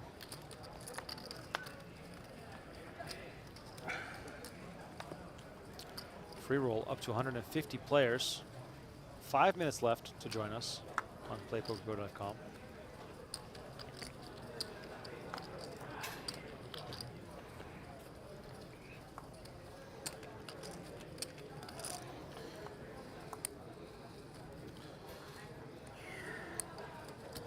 Raise 2,000. Brooks back in action. Makes it 2K. We're tracking 2 tables. You're in the last level of play. Oh. So we'll go back and forth between this one and the main table, which includes Jason Mercer and Yuri Zivolevsky. Check.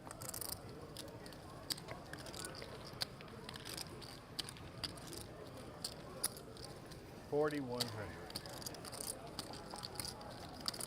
Brooks is going to just fire at this. But really?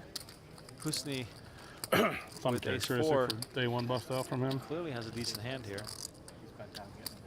Oh. Was it his hat, or is he still wearing that ridiculous hair? No. Yeah, when I saw him in the bathroom right before his entrance, and turn around. If you're Husni, you're probably just happy to call it down. No reason to check. Make this pot any bigger than it needs to be. Where's he at? He came to him.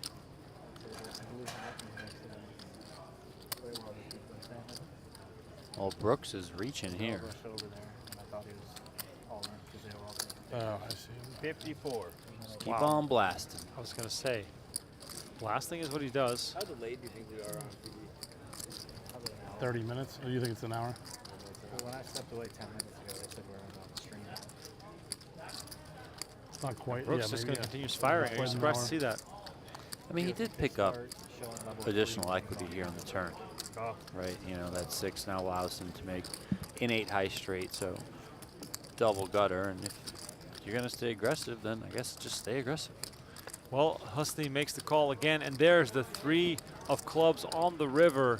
Brooks finds a way to make a wheel, and this is pretty well disguised. Now, Husni calling him down on all streets. Is he going to find the courage to do the same thing again here?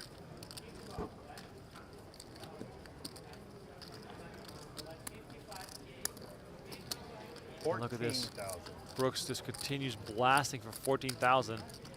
He's done everything he can to show strength. I'll show you. Oh, and the speech too? Wow. I mean, even if you just go back to pre-flop, he made it 2K, which is, you know, 3.3x. I mean, so he's just got to be going nuts here with like king, queen, king, jack, queen, jack, stuff like that.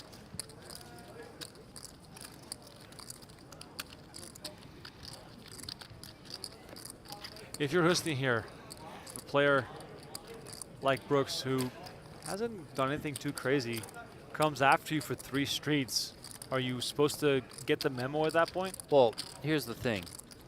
We haven't seen him do anything crazy. Maybe like one of the reasons Husni is comfortable even calling the turn is because he's seen some stuff much earlier in the day. Yeah. I mean, it looks like Husney is really leaning towards the call here. Yeah, he just tried to talk to him there, and I believe Brooks talked back, but the dealer shut that down because you're not supposed to talk about the contents of your hand.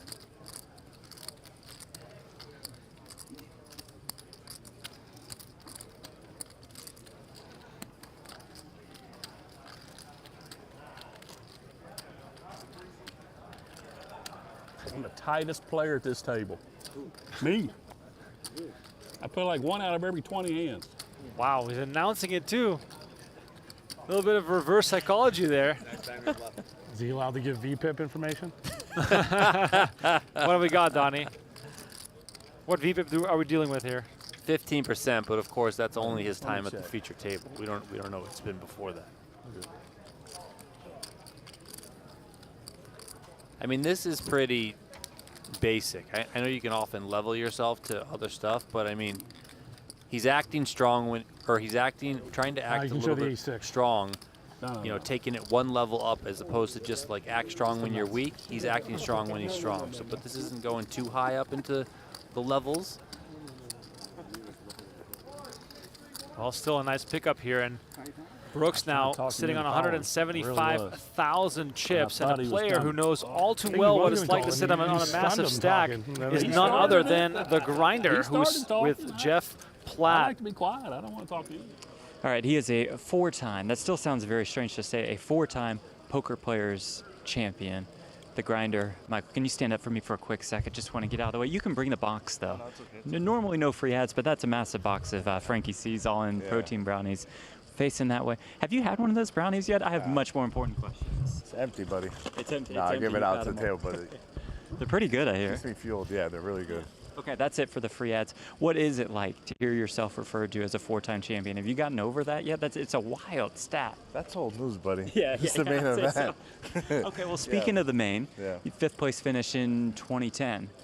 What kind of lessons do you take away from deep runs that you think you can still apply in today's game?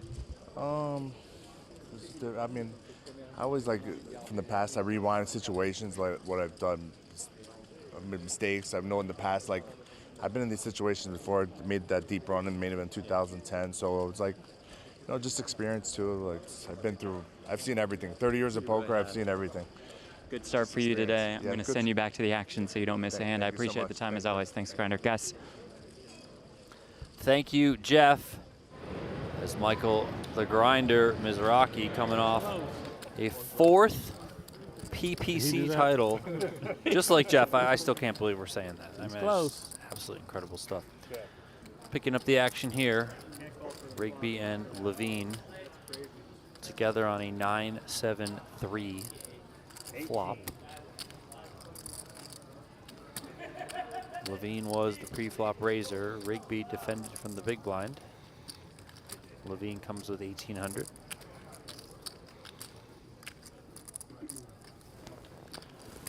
Rigby puts it in the muck.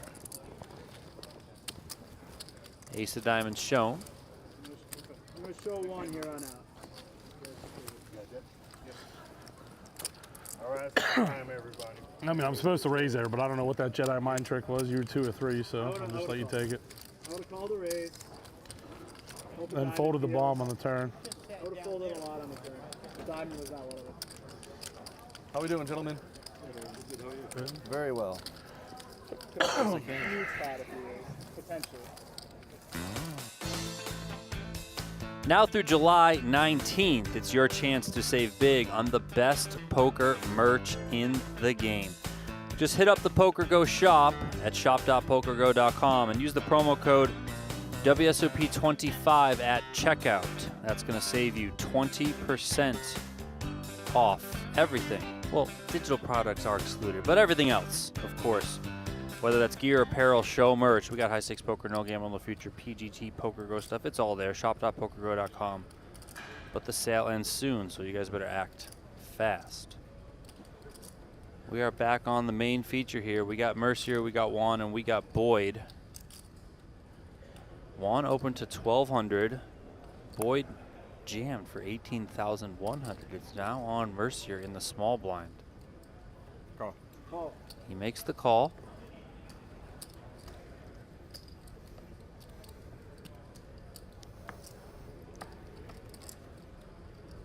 Check back from Juan, and he puts his hand in the muck. So here we go. Boyd is going to be all in and at risk here. Yeah. Well. Yeah, she is dominated we've by seen this Mercier's before. ace king. Hopefully, well, I don't Hopefully know. history repeats. Maybe not for Jason, maybe for you. Good luck. Thank you. Queen. 10-7-6. Ace king still good for Mercier.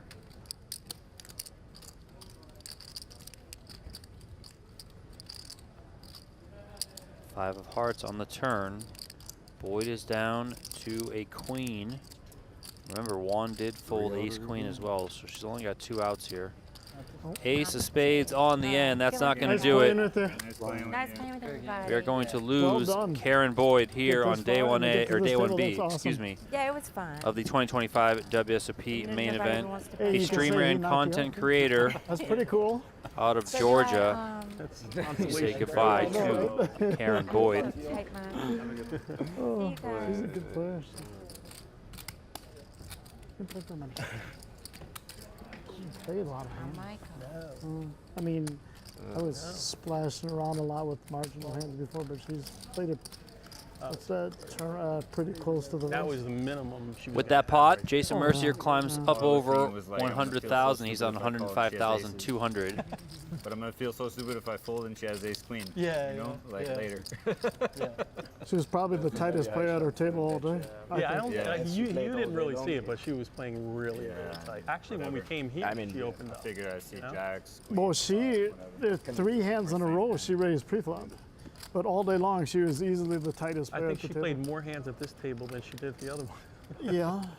Well, not quite, but you're thinking about. It felt that way. Yeah. Really? Yeah, I was. Fucking hold them. What'd you have? Were you scared of me at all? No. I raised first. You weren't scared of me. I mean, that's why I just called. I mean, if you rip like 60 behind, I'm gonna fold. Really? Ooh. Yeah, I mean, you probably have to have kings or aces, maybe queens. What would you have done with queens? When she's all in and I call. Flat? Yeah. I don't know. I have no clue. Yeah. How about kings? Kings, yeah. Get it in there. And I mean, even the flat is scary. Yeah, I know the flat's that's scarier a big, than yeah, that's a big roll. Yeah. Yeah. Just rip it, and I can, Small raise, 1,200. Mercier 4-deuce suited on the button makes it 1,200. Cultivated that image all day long. Knapp here finds aces. But yeah, in a small there's blind. a point at this table where she opened. 3 hands in a row. Yeah. Raise 4,300. Wonder who they'll bring in. Oh man, take it, bro. Just take it. I have a good hand. Just kidding. Random person or? 3-bet gets through. Quick fold out of Mercier. I don't know. Maybe nobody. I mean, 53 minutes is a lot to go 8-handed, I guess. You know, a couple big names still out there. Oh man. It's almost 2 in the morning for me, or 1 in the morning for me now. Still in from East Coast? Minnesota. That's 2 hours, man. I'm still kind of still on that time, but. You flew in last night? Monday afternoon. What's today? Oh, what is today? I mean, you should be good. Thursday, I think. Thursday, yeah. Well, yeah, I think it's still. I think it's. I flew in 25 days ago from the East Coast.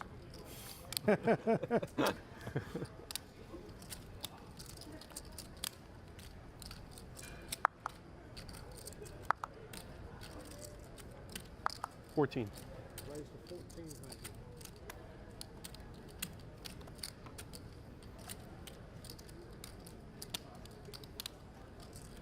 Calandra's turn with aces here.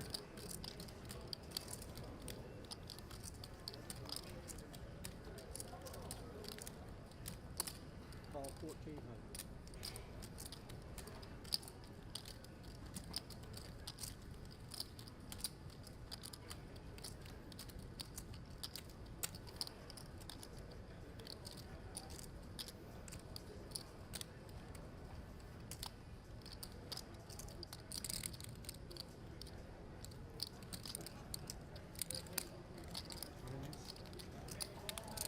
5,300. After Mercier flats in position with 7-5 suited, Knapp finds a 3-bet here with Jack 9 of clubs. Kicks it up to 5,300. And are there red cards in the deck? no, I mean we took them out for this hand.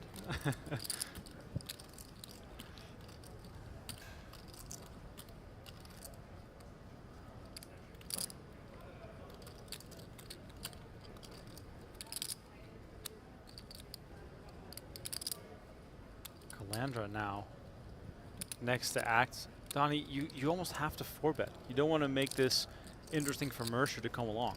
Yeah, you definitely, you know, I think just a standard 4-bet here is plenty fine. Certainly would not be going all in here. You're just going to scare off everyone.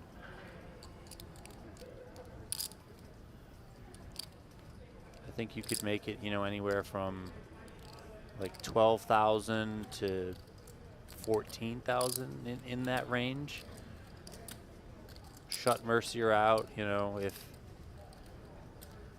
Knapp's got anything that he wants to come with, okay, so be it, but you got aces. Make it 17. Raise to 17,000. So he goes 17K. A little larger.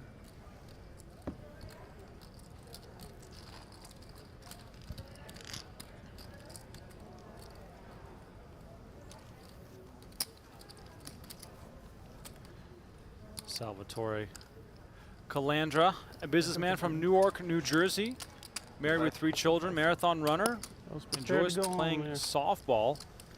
Well, that competitive spirit and the endurance of the marathon running might come in handy here at the main event because we have plenty of you don't have to answer.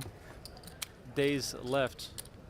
The main event is more like an ultra marathon, you know, like a marathon, a couple hours, 3, 4.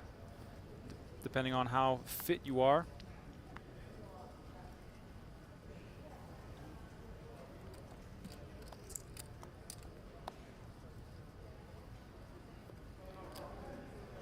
Ace king here for Calandra. He just had aces, now he's got ace king suited.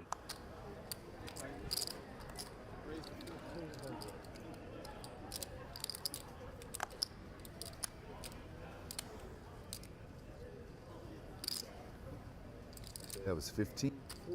14. Thank you. Calandra downgrades from aces to ace king. Still fairly playable. Donnie, if there's any sport that prepares you well to do well in the main event, what would UFC. Oh man. I don't know. I mean, I would generally say that almost any sport, right? Because a lot of sports can teach you about adversity, and you're, I mean, unless you sun run the thing, you're likely going to have some downs. You're going to have to fight through some stuff. Now that can be hands, getting dealt bad hands, getting beats, you know, not winning pots. That can also be things like you have to fight through just the sheer grueling length of this thing, you know. So I think sports in general, they can just teach you a lot about, you know, not giving up, persevering, all that sort of stuff, which I think it's great.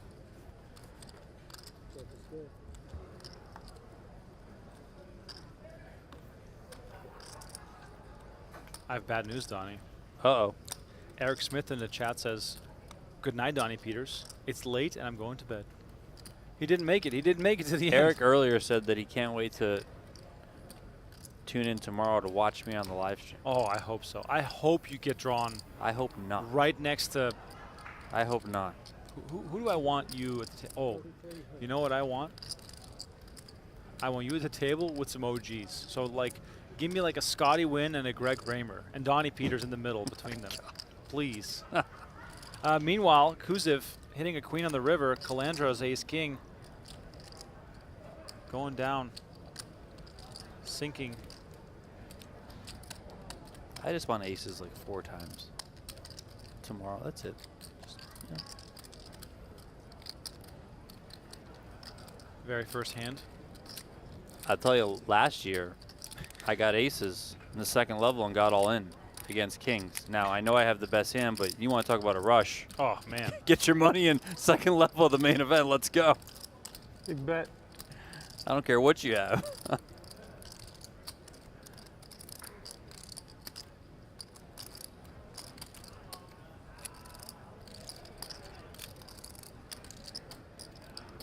There you go.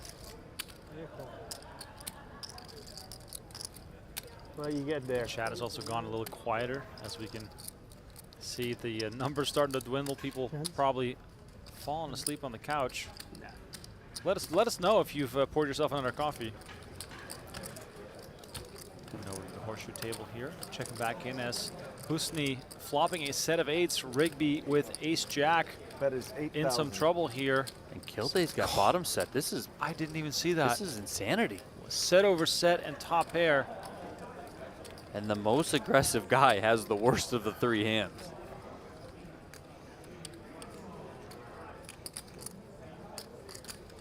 Call Rigby 8,000. with the call, and now action on Kilday. Who has tangled a little bit so far that we have seen with Rigby. And now, you know, Kilday, understandably so, is probably sitting there like, oh, I got him. Yeah, and the check raise incoming probably, right? So this was raised from Husney, call from Rigby, call from Jaeger, call from Caballo, and then Kilday in the small blind also called. On the flop, Kilday led for 3K. Oh, and here we come. 16,000 with the check raise. Husney is going to be extremely excited to see this, and he's having his eyes sort of dart around the room to perhaps feign some weakness. But this might be the only way that Rigby really gets saved. Yeah, and there's just no way, given this line, that Husney doesn't feel he has the best hand 100% of the time. Even if you think your opponent might call 10s out of the small blind, I highly doubt he's ever leading the flop with top set on a texture like this. So, you know, Husney is just absolutely loving this. But also because of the small check raise, Husney can call, and it doesn't necessarily have to look like crazy strong. Players all in. Oh, but here we go. We're going to move all in. 67,200, and now action on Rigby.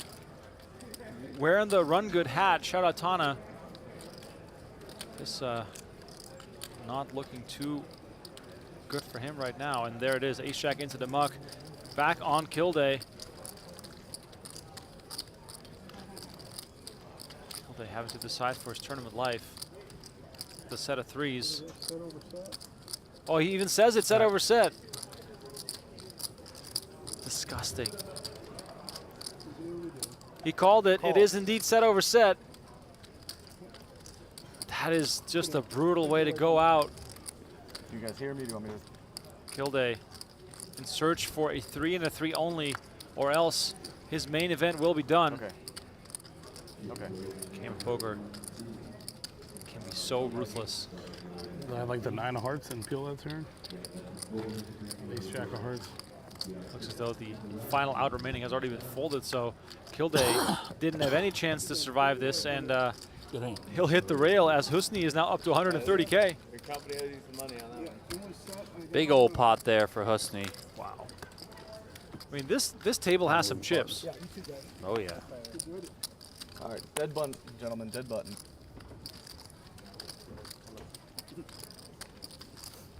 Playing that free roll? Yeah, I am. I got timed out, and I forgot that I was still in, and now I'm looking, and I'm short stacked. Flop top pair, though. And here, going back to the main feature table, Zivalevsky, one of the top players in the field today, flopping top 2 pair. Reams with aces, betting 7,000. Donnie, how do we get here? Yeah, Mercier actually was the opener. 1,200 from him. Zivalevsky called. Reams 3 bets to 3,600. Action folded back to Zivalevsky. Mercier did get out of the way. Yuri makes the call. That brings us here to the flop with Yuri smashing top 2 pair. Now, with top 2 here, do we generally lean to be aggressive, or does it look very scary that Reams continues on a hand like this and he moves all in, putting Reams under pressure? I love just trying to get the money in here. You know, this is there are some draws out there. There's hearts, obviously some straights as well. So let's just try and get the money in here. Hopefully your opponent has ace king, aces, and he makes the call, and then you can hold from there. But also you want to figure in times like this, let's say he does just call and the turn comes, I don't know, 8 of hearts. Now, even if Zivilevsky is confident that his hand is good, it might kill action for him. Right. Zivilevsky probably reading Reams for the type of hand that he has, along with perhaps a hand like an ace-king. Brazilian star pouncing on this hand. By the way, if you're watching us on the English channels, please know that there's special coverage on the PokerGO Brazil YouTube channel with Portuguese commentary happening right now in real time. And Reams lets it go. Look at that, good fold. Zivilevsky up to 164,000, and well done by Reams, folding his aces. A lot of people get stuck there, putting all their chips in.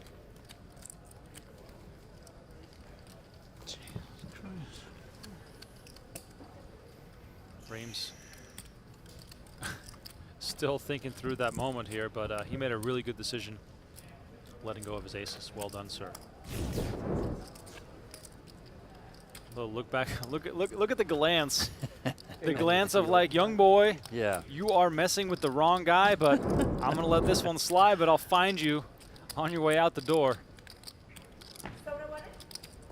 Yes, right there. Soda, no ice. I would probably say that in Reams's shoes there. Yeah, if I that's am me. going to be betting that flop, I'm ultimately just going to go with it. Right. I know it's not the most comfortable thing at the end of the day, but Yeah. I mean, I'm just going to go with the aces. And listen, if you got the king, queen, the king, jack, the queen, jack, then, I mean, you got it and I need to hit. But what you're also saying is that There you go. it is Thank you. far better to just check back because it doesn't put you in that toughest spot. Well, check back if you're not willing to go with it, right?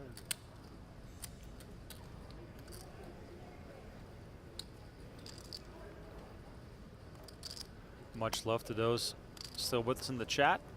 Let's see if we can get to 6,000 likes. We're at 5,100. We still got about 40 minutes left on the day. 6,000 likes. Let's see if we can do it. Go and watch it later and find out what he has. So. Poker Watch, a very fitting name on YouTube, says, been up all night watching here in Johannesburg. Now it's time for even more coffee. Staying with you until the close of play. Thanks for the great coverage. No, thank you for hanging out. It's an honor and a pleasure for us to bring you this kind of coverage. Oh, really? You haven't? No way. Don't lie to me, bro. They did that in Bobby's room. They lied to me. I called somebody's hand, and 3 people acted like it was like I called the hand, but they were just lying. No, I'm not. I didn't even know. I didn't even know you were here. There's something online. I don't know how to do that stuff. I don't do any of that streaming or none of that stuff. No, I'm old school, man. Gotcha. I don't even have any. You could just ask the producers at the end of the session. I'm sure they'll tell you what he had. Maybe. Yeah, Reams. I've never had a social media account or nothing ever in my life. So. Looking for info. I like that, yeah. Arriving on the river here. Calandra pairing his 9. He's got the best of it now. I hit 10, that's against. I hit 10, I spotted the 4th diamond. 1,700. 1,700. Calandra looking for some value.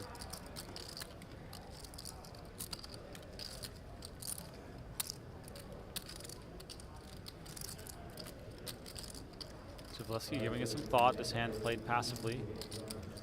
Zivilevsky known to always evaluate every single spot. For those that speak Portuguese, Reg Life is his coaching business in Brazil.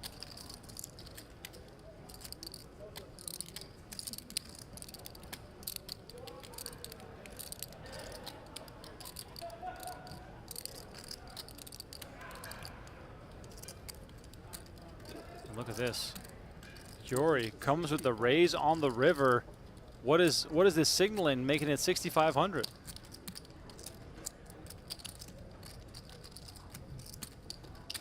I mean, I think Yuri is trying to attack his opponent just kind of weak. Calandra going for some value with Jack 9, and now all of a sudden faced with the prospects of investing a whole lot more. And to me, this seems as simple as Yuri has a hand he doesn't think he's going to win with if he calls, and he's just going to be like, you know what, I think this guy can fold, so I'm just going to play some power poker. Like, I know that's very simple, but I think that's what we're getting here. It's the Nick Rigby approach. Yeah, I mean, you know, sometimes you just got to kind of look at a guy and say, you know what, F you, I raise. I don't know what F you is in Portuguese, but, you know.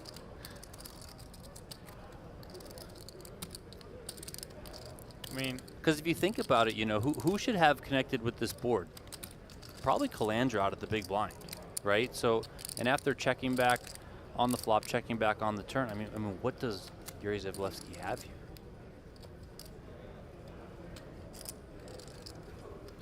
That random type aggression can often be construed as random bluff, but then when you call sometimes, you're going to get shown the 9-3 suited. Getting taken to value town somehow. You have it? I mean, I'm gonna find Just if out. you call the suit like Jason, then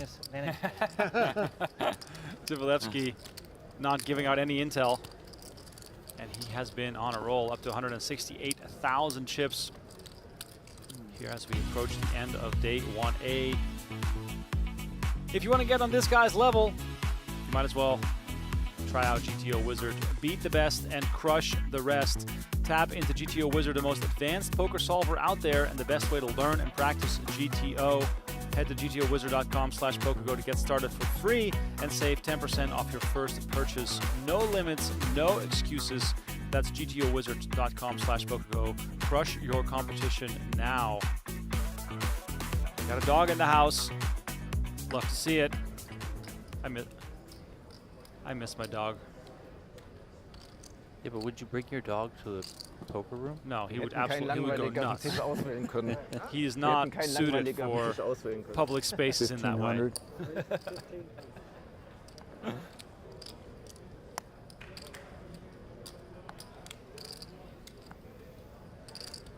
I can just picture, Donnie, you letting your dogs loose inside the horseshoe. They would pee over everything. Yeah. Raise to 4,000. Reams with the raise here. Juan hits him with the 3-bet.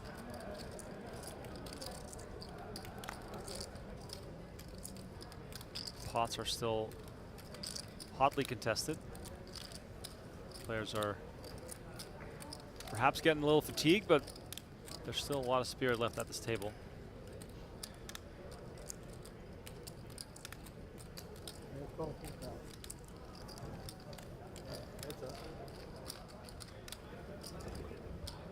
Reams versus Juan heads up to the flop now. 9,500 in the middle. We see Queen 8-3 roll off the deck. Reams with top pair. Juan with some backdoor options.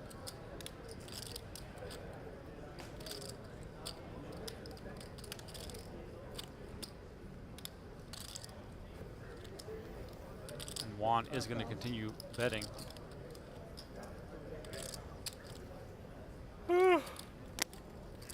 Oh. It's contagious. You said you're from the East Coast? Yeah, I'm from Florida, South Florida. You? Jersey. What part? North Jersey. Cedar Grove. Reams check raising to 10,000 on the flop here. Been in Jersey once in my whole check life. raising with Well, a actually in Jersey. middling top pair. 90. Asking for trouble perhaps? 93 or 94, I flew to. Not necessarily. I mean, it's vulnerable, right? So if you're playing out of position, if your opponent just missed, you know, there's a good chance you're going to win it right there. Yeah, I don't really think that counts. All right, let's go head on over. Check in on Phil Hellmuth. Oh, he's back from the nap. He's got the hat sideways like a Pokemon master. Shout out Ash Ketchum. Shout out Pikachu. He looks as ridiculous as he looked before. Yeah, I mean, the sideways hat, I'm not sure what's going on. Leo? 8. Leo Marquette still in the mix, and Damian Gibbs to the right of Hellmuth. We'll get an interview with him later on. Jeff Platt will come and find him. But Donnie, look at the stack of Hellmuth. He took a little power nap, and the stack is starting to grow. Oh yeah. Must have been dealt aces. It's just whatever you feel, dude. You know, like, and I do mix it up. You do, and you're really good at it. And I could never, I never call with aces, but that was. I thought I was trapping a bit. You were trapping too. Nines? And I was like, all right, these guys. I made up my mind an hour and a half ago, but now he's started to play like very solid. See, did you ever? You're the only one I can depend on for the bad 3-bet. Maybe he just was running hot. That happens. You go through streaks. Maybe he just had aces every time. But you had when you took that squeeze spot, you know. Hellmuth really benefited from that power nap. Open up 500. Seems to be in high spirits. And I was gonna do it from big. But you said Doesn't Hellmuth drink coffee? Does it? I don't know. He has AFib, Donnie. He has to watch out with the caffeine. For sure. And then you did, and I was like, oh. You mean when I did? I think it was a real hand. Yeah, I don't know. It was like one of the first hands that went like left, right. I remember that. Yeah.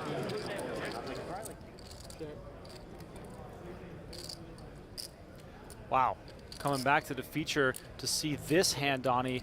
Mercer about to accumulate a pile unless Geislinger, who goes by Gunslinger, finds a way to escape here. Action check, by the way, to Kuziv, who has less than 1% equity, and he's going to be the one doing the betting. Yeah, he was the pre-flop raiser, made it 1,500. Geislinger called out of the small blind. Mercier completed the action out of the big blind. That brings us here to the flop check to Kuziv, 1,200 from him. And Geislinger coming with a raise now. Oh boy. Can't say I'm a fan of this one. I mean, how is Mercer going to interpret this, and what are we going to see from him? 5,200. 5,200. Donnie, is there any way for Mercer to make it himself look weaker? Is there any reason for him to make this pot even bigger? And what does the pre-flop action tell us about these ranges? Because this is a very intriguing spot now for Mercer. Yeah, I would say Mercier is probably less concerned about Kuziv here. You know, he can just be kind of c-betting the flop. He can be betting pairs himself. But if you're Geislinger, you know, can he have ace-10? Yes. Can he have king-10? Yeah, sure. He can also have the jack-10s of the world, the 10-9s of the world, maybe some 10-8 suited, right? Could he have pocket fives? Most certainly, yes. You know, the thing is for Mercier is that his hand is just too good to give up right now. So, you know, not that you just want to pile the money in. Oh my Lord. My God, no way.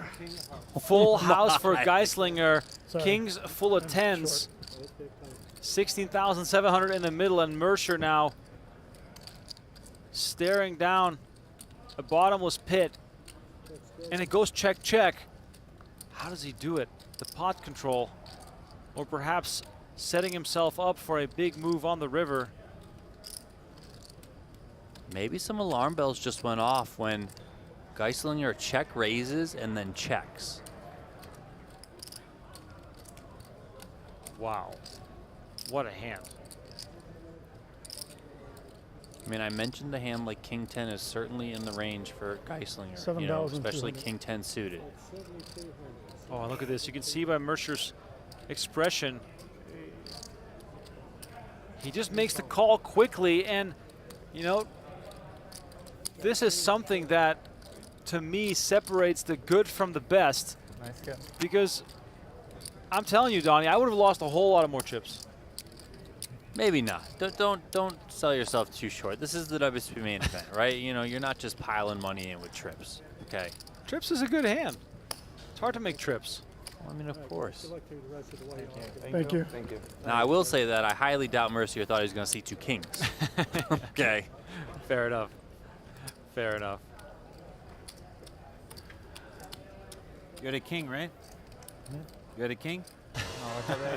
Mercer fishing for information as we let you know about the NFT Las Vegas that takes place at Resorts World November 3rd through the 12th with the 5K main event running across the last 6 days of the series.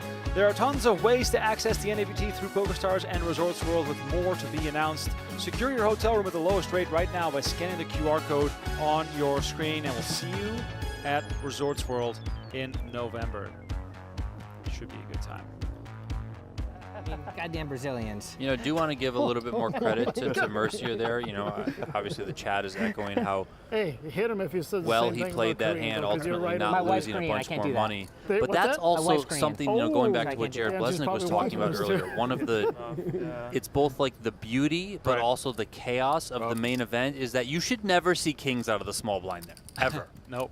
Ever. Now, if he rolls over king 10, cool. 2 5s, fine. Ace 10, got it. Kings? Come on. Yeah, it's and if he just 3-bets it, Mercier's hands is in the muck from the big blind. And Mercier never even plays that pot. It's just wild. It really is wild. And then further, you know, he check raises the flop. What if Geislinger just continues on the turn? Mercier's probably going to lose even more chips. The whole thing is so crazy. The turn check is really what cost online events. the gunslinger a whole bunch of chips. Boost to 7 triple draw, but nothing special Nothing. Oh, cool. besides this. Yeah. Huge fan of your game, by the way. Thank you very much. Yeah. I appreciate you. Reams, Calandra. I know you're mostly mixed. Involved Now again. you're mostly dabbling into mix. I still play a lot of Holden too. But mostly online, so. Yeah.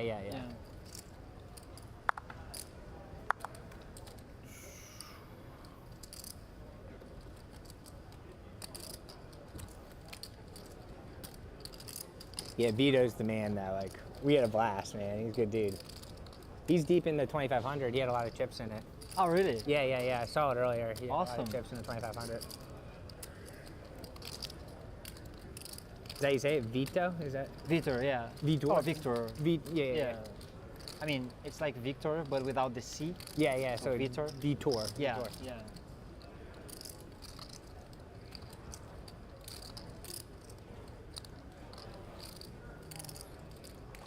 We see Jack 8-4, 2 hearts. What's her name? Sorry. Matt. Or Bodie. You can call me Bodie. Open-ended. Nice to meet you. Top pair for Calandra. Reams with backdoor hearts. I mean, with a little bit of imagination, you can see everyone finding a piece.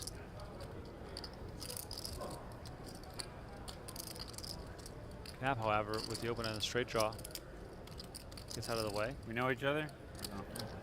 You're just flaunting the chest hair hard. It's intimidating. I didn't think I was coming to the featured table today. Neither did I, dude. That's why I'm like. I didn't even think I was going to play the main. My table got broken twice. I had a sweet table. We were all getting like buzzed. You know what I mean? I was like 90 minutes left, and there already was like, all right, beers for everyone at the table. I was like, all right. All right, back on over to Jeff Platt, talking Did to not Damian expect Gibbs, this, who is sitting you know? next to Phil Now I gotta Hellmuth. go here and start. All right, he's sitting next to the guy that's taking a nap. This is Damian Gibbs. So Damian, give us the short version of your story. I know there's some wrestling, some personal training, some poker. Yeah, I've kind of done it all. I'm a retired pro wrestler, and I've always been a big fan of poker. I've been playing professionally the last 3 years, and always excited to get involved in the main event. And just this year, I launched Fast Roll Poker. It is an app in the App Store. It's meant for tracking your live poker hands, and it compiles them all into a database that you can search through. You know, we've had this for online poker, but there's never been a good one for live poker until now. And you can log any of your hands, probably 30 seconds or less, and great study tool. So Fast Roll Poker, check it out in the app stores. There we go, Fast Roll Poker. Did you rock the stash like this when wrestling? You know, on occasion I did. My name was the Prince of Aesthetics. I always was rocking a new look. I had it all. But yes, I did on a few occasions, absolutely. All right, I'm going to sit the Prince down next to the Poker Brat. Thank you so much. So you can get in more hands. All Thanks, right, have a Damian. good one. Appreciate the time, guys. Fast Roll Poker. If you want to go check it out. That's an outfit. I mean, I just want to say that I Googled Damian Gibbs during this interview. I will say this again now, and I've said this You before. can't take that You off. never seen Bloodsport? The least The Van Damme flattering movie. thing to wear Was it late 80s is or a early 90s? football I think? jersey. Something like that. Because this I thought you'd be man, more cultured than this, this Marcia. man is chiseled. This man has an 8-pack, It's a but really the old- Even Yuri knows who NFL what jersey would Bloodsport suggest is. otherwise. I don't know. right? John, it's, he doesn't know either. it's a I movie love about the Jean Claude It's Van the Damme. best thing. It is the best. He's a Yeah. fighter, and they fight for the death. It's like a Obviously. tournament. Yeah. Obviously 100%. joking a little bit there, but I googled him, and man, Yeah, I that think in is Portuguese the a translation is body that leader. anyone literal. can aspire to have. Okay. The same translation, but yeah, now I know because of the name. Late 80s, it was on TNT for like, everything. How old are you? 35? This guy, Bodie. How old do I look? Gift of gab. 41. 41? Sat down and hasn't taken a breath. Well, you're saying late 80s, like. Oh, I thought you were younger, then you started talking about late 80s. I was like, oh, maybe it's early 40s. Calandra. Thought you were going to compliment Getting me. hit Now with I'm a deck. Well, you don't look 31. Right? 35 is about on point.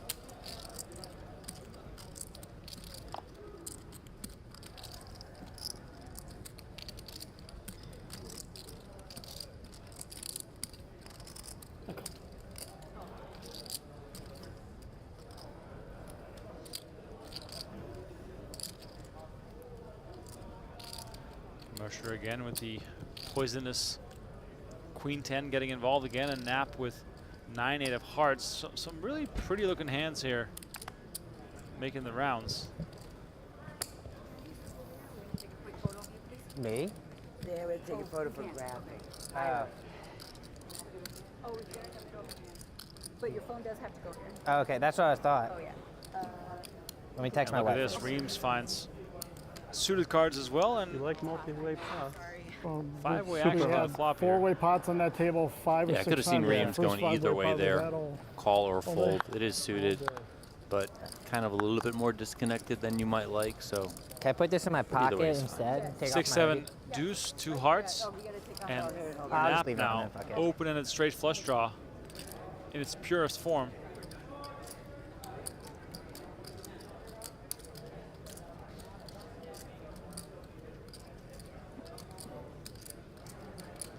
this guy Calandra, does he just get ace king plus every hand?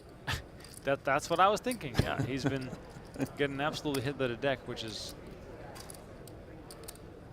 kind of nuts.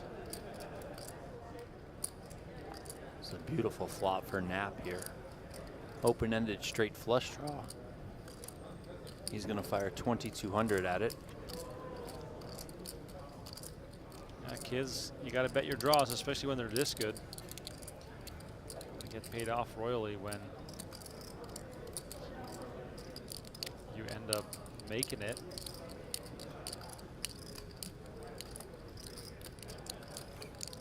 So Calandra makes the call with the backdoor aspirations to making a flush. Yeah, I mean, no pair here. Kind of just going to keep your opponent honest. 7 pairs. What sort of hope does Calandra have here? Can he, try to take the pot away in some way? Is he hoping for, purely showdown purposes? Yeah, I don't think you're trying to really turn your hand into a bluff. Ace king, I think, meets the threshold of trying to get to showdown here. Maybe you hope you can just check call the flop and then it goes check, check, check, check. Of course, maybe you do hit a king or an ace and you feel somewhat decent about your hand. But it's going to be hard to continue against any sort of double barrel here. And that's what we see out of Knapp, and Calandra just can't do anything. Play Parks? Yeah. You? Really? Yeah. About an hour and 20 from my house. Okay. Gotcha. Yeah. Good tournaments. You play cash? Hour 20. Yeah. Right down the pike. Just down the street. All right, more of Jeff now with Jim Reed. All right, chatting with him a lot earlier than last year when he finished 210th in the main. Rec Poker Jim Reed, stand up for me, please. Great to see you. Yeah, watch your empty beer bottles and then the beer glass and the shot glass. You all right over there? No comment. No comment. We're having a very fun time here on day 1B of the WSOP Main Event. It seems like it. What's it like to be back at the main after last year's run? Honestly, like being in this room was a completely different experience. Just like this is where I busted. This is where I had the biggest score of my life. And just like being in here really brought it all back. It felt more real today than it has in the entire last year, for sure. Tell me a little bit about what the rec poker community thinks about the World Series of Poker main event. Oh, well, it's the pinnacle. Yeah. I mean, it's the peak. It's what everyone dreams of being able to play in, let alone cash or you know, go deep in it. So I'm kind of already just pinching myself. And I got to cut you off just because I don't want you to miss a hand. God. There we go. All right. There we go. But it's great seeing you as always. Support your local food bank. There we go. Thank you. Thanks, John. Quick update there from Jim Reed, who had that beautiful Cinderella-like run in the main event last year. Jackpots recently. Oh yeah, don't get me started Rec on that, Poker, yeah. Rec.Poker. Go check them out. Go I find went them. there on my birthday. I was fortunate enough to be on their one of my podcast buddies, a couple of years like, ago. he's sitting Terrific down at guys, 1-3, great community, and I go over very because, positive. Like, my table at 2 exactly what is you like broke, to so see I'm like, all right, I'll just in go the game play of with poker. him. I sit down, watch one hand go by. Mercier with the and raise here, 8-7 that hand, suited. that beat hits, Kuzev finds a 3-bet. But I wasn't dealt into the Ace hand. queen, I was 5K. like, yeah, I just watched my buddy get like what 17, 14K, but like 40K. like my brother, so I guess I was happy for him. Yeah. Put me all in. But maybe if you were in the hand, it would have been. Went all in. Yeah, it wouldn't have happened. We can check it out later. exactly, I got to so. figure out how to watch this, but we can watch this. It Like, just hit for Mercier like flicks in the 475. call. Yeah, it hit like about a month ago. It hit like 4 times, like. Yeah, 475, and then I was Yeah. there when the second Queen one Jack hit. 4, Mercier whiffs here. Top pair, top kicker for Kuzev. Yeah, their games are good. Wow, so 3 Philly area guys. Yeah. Cool. Eagle fans? Yeah, go Birds. Yeah. No. No? You I'm like? from Jersey. What's that? North Jersey. Oh, you're North Jersey. Yeah. You're a Where Giants North fan? Where? Yeah. Cedar Grove? Okay. My whole family is from South Orange. Okay, yeah, not far. So who's My your dad team? still lives in Hampton. Hampton, New Jersey. That's more closer to like Allentown. Like South, South. My mom's from Caldwell. Small town. Yeah. Yeah. Caldwell, New Jersey. Oh yeah. Caldwell's right next to me. Yeah. So like my whole family was like part of the Sopranos, basically. Uh-huh. Like that mob or whatever. Yeah. My uncle, my godfather, actually is still like the. All right, quick reminder again, the next free roll is coming up in just 14 minutes. Head on over to playpokergo.com where the action never stops. Available on web, iOS, and Android every hour on the half hour. We have a $1 million gold free roll that you can play from anywhere in the world. It's free, right? So no stress. Just come play, have some fun. Sign up right now. Head on over to playpokergo.com. I am 0 for 6 today in the free roll. No cashes for me just yet, but every hour I'm going to keep on trying.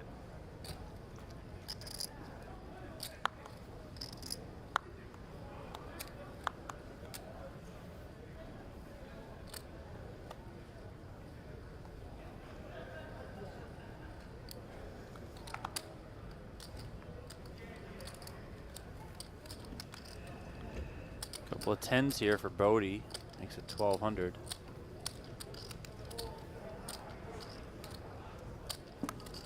Has anyone out there had any success in the free rolls today? What'd you get? I have not heard. Oh, from I mean, anyone. other than you, you're 0 for 6. 0 for but 6. Thank you very much, Alex. I'm talking about the chat pros. Yeah, I was just going to say, I haven't seen any heroics in the chat from the chat pros, but someone Almost must to have the finish cashed. line for the day. Yes, I'm gonna limp it today too. Surviving. Bodie, by the way, made it 1,200. Juan with Play the my call. best. Actually, Sunday let's check, venue check. today. 3,300 in the middle. And I'm told we're about to check in real soon on Daniel Negreanu. Oh, he's still in? I mean, how many glasses of wine is he in? He might have taken a cold shower to reset, but he is still in the game.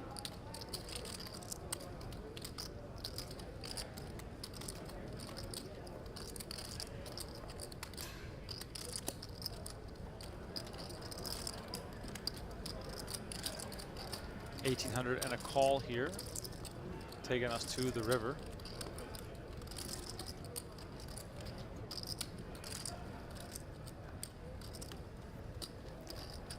Actually goes check, check, and Bodie's going to show the tens and take this one down. All right, now it is time to check in with Daniel Negreanu, who was feeling hot, not running too hot, having a glass of wine. Let's see how he's doing now out there in the field. Jeff? Okay, his name is Daniel Negreanu. Nice and cool out here, by the way. Much better, much better. Much better. I made a boo-boo. On dinner, I had big pasta, big salad, also dessert, and some red wine. I'm all warm and fuzzy, feeling good. Then I go up on the feature table, and it's scorching hot. Yeah. And that was rough, so we're just trying to get through the day, man. Does the wine kind of speak to the more relaxed state of mind that you've had throughout this summer, this series? Yeah, even though I'm relaxed, I still planned it because I'm a planner. But you know, the difference is, you know, today, because I'm on 1B, which is great, I get 2 days off. Yeah. So no worries about, you know, day 2 hangovers or anything like that. So a couple glasses of wine with dinner, I enjoy it. But man, I have a food baby in here. I still feel the pasta. It was Are you a going lot. to go down like Hellmuth as we send you back to the table? Because he's been out cold for most of the night. I'm not sleeping. I'm just on my phone. I'm done for the night. I told everybody I'm just going to have it, okay? Okay. Don't call me. Every time he has it. I'm just going to play good cards. Appreciate the time as always. That's Daniel Negreanu, in case you did not know. Kid Poker running hot in the most literal sense. Donnie, I made the same mistake. I had that big Capriati sandwich, and I've been yawning ever since. Note to self, no big meals during the main event. Got to stay locked in and focused as we go onto our horseshoe table where Rigby takes one down versus Brooks. 4 more hands announced. Shout out Dennis Jones. Fat Mod DeMela. They really got to bring back the announcing of the people who cashed. Donnie with a little joke there at the address of Dennis Jones, who, by the way, we both love Dennis Jones. Yeah, have a great relationship with him. 1 year, a Dutch Olympian, a 3-time Olympic medalist, winning both gold, silver, and bronze on the Dutch hockey team, field hockey that is. You know, bocce's a lot like Moreira, poker. the Mello, running deep in the main event to the point where they were announcing the names.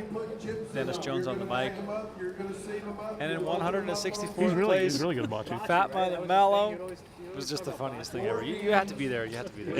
It's late. It's 1:20 in the morning. Yeah. Once it gets past 1 a.m., we can talk about whatever we want, guys. Those are the rules. PGT Commissioner Tim Duckworth just walked in the room. He's looking like he's ready to go to bed, too. Everyone's tired. Everyone but Rigby. Well, you're allowed to be tired. You're on the new dad life. Like, your sleep schedule is all effed up.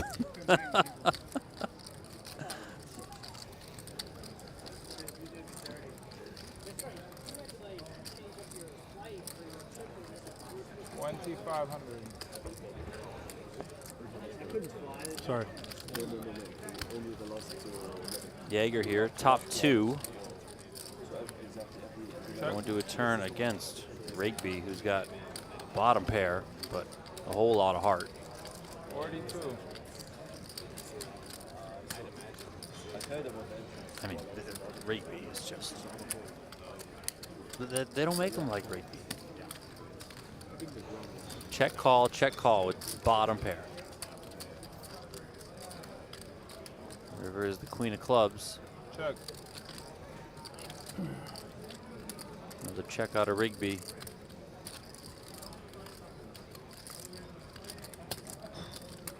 Once again, players, we have a lot of players to bag up. Please be patient with us. As soon as you're finished with your 4th round, put the cards away. Very important that you 12,000 this time from Jaeger. put them back in the tray. As for bags, we will get to you as quickly as possible. Name and chip counts, all you need on the bags. Name and chip count.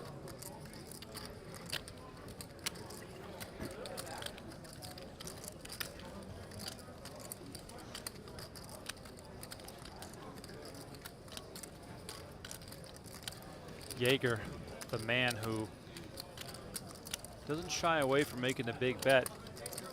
Rigby, who lives and dies on the bluff, does decide to let this one go.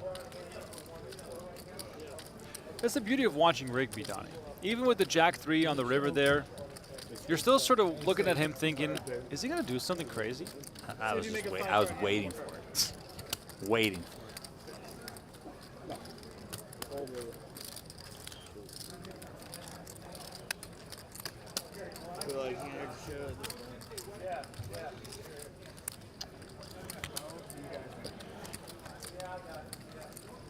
It's been one heck of a day here on 1B. Tomorrow 1C. Donnie Peters play in the main. The deeper you go in the main, the lonelier I'm going to get. You know that, right? I mean, that's the plan. The plan is, here's the plan. Yes. Well, I mean, I don't know if this plan is still available, but we heard Nick Schulman earlier today. Yes. You know, possibly going deep, leaving Ali hanging. I'm going to go deep and leave you hanging, so then you and Ali will join forces. Oh, wow. That's what's going to happen. It's a whole new...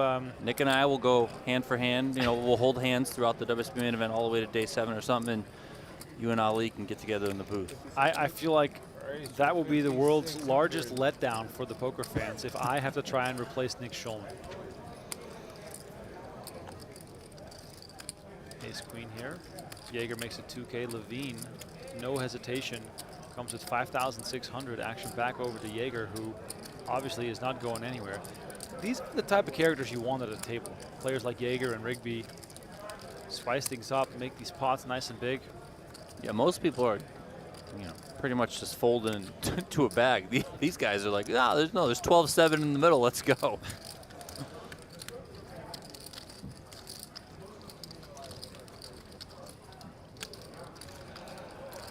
Jaeger with the ace of hearts. And Donnie, correct me if I'm wrong, but I do believe that Jaeger has some vision issues where he always has to sit a little bit closer to the board. And yeah, I don't know how that. I mean, I know he does. Yeah. You know, in the studio when he played Super High Roller Bowl, getting either the 1 or the 9 seat right next to the dealer certainly does help him. I just don't know. Ace of hearts. The reason why I said that is because you saw him intently staring at the board when the 3 hearts came out, and in most cases that can be seen as a tell. But in Jaeger's case, he's actually just trying to make sure that he sees it correctly, because during Super High Roller Bowl there were a few instances where he misread the flop. Yep. Yeah, no, for sure. And I think you can request something like that. Obviously for medical reasons early on in the main event. I just don't know how it plays. Like, what if the table breaks? Donnie, for medical reasons, I like to be in position versus Nick Rigby. You could claim that. I mean, I don't think that they're going to honor it, but just you for could, my blood pressure, Donnie. You could certainly try it. All right, back to Negreanu here, bagging up chips. Daniel, how much? Please show us. What do we got? Show us the money. All right. You have man of the 50, people bagging 60, his own 70, chips. 75, 76, 77. 77 plus 50. I'm going to call it 122. Okay. Daniel, can you show us? I want to see how close I got. Wow, you're fast. I gotta go on the Twitters to see if he tweeted it. I'm too curious now. Either way, the vlog, of course, always being recorded. No selfie sticks being tossed because Negreanu bags up some chips here on his way to the garage to drive home, because he's got a few days off now before returning to play. That is the way to do it.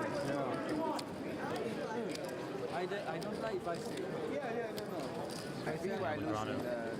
We'll return on day 2, AB.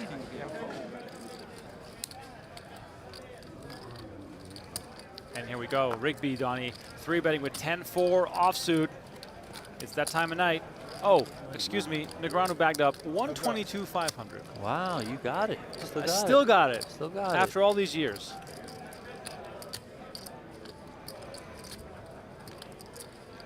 For those not in the know, I cut my teeth at live reporting way back in the day, counting chips for a living, writing up some hand histories as Rigby continues to force the issue here after 3-betting with 10-4 and now actually having the best of it.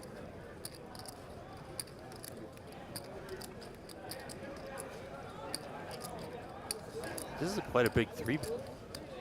Cavallo made it 1,300. Brooks called. Rigby made it 10,200.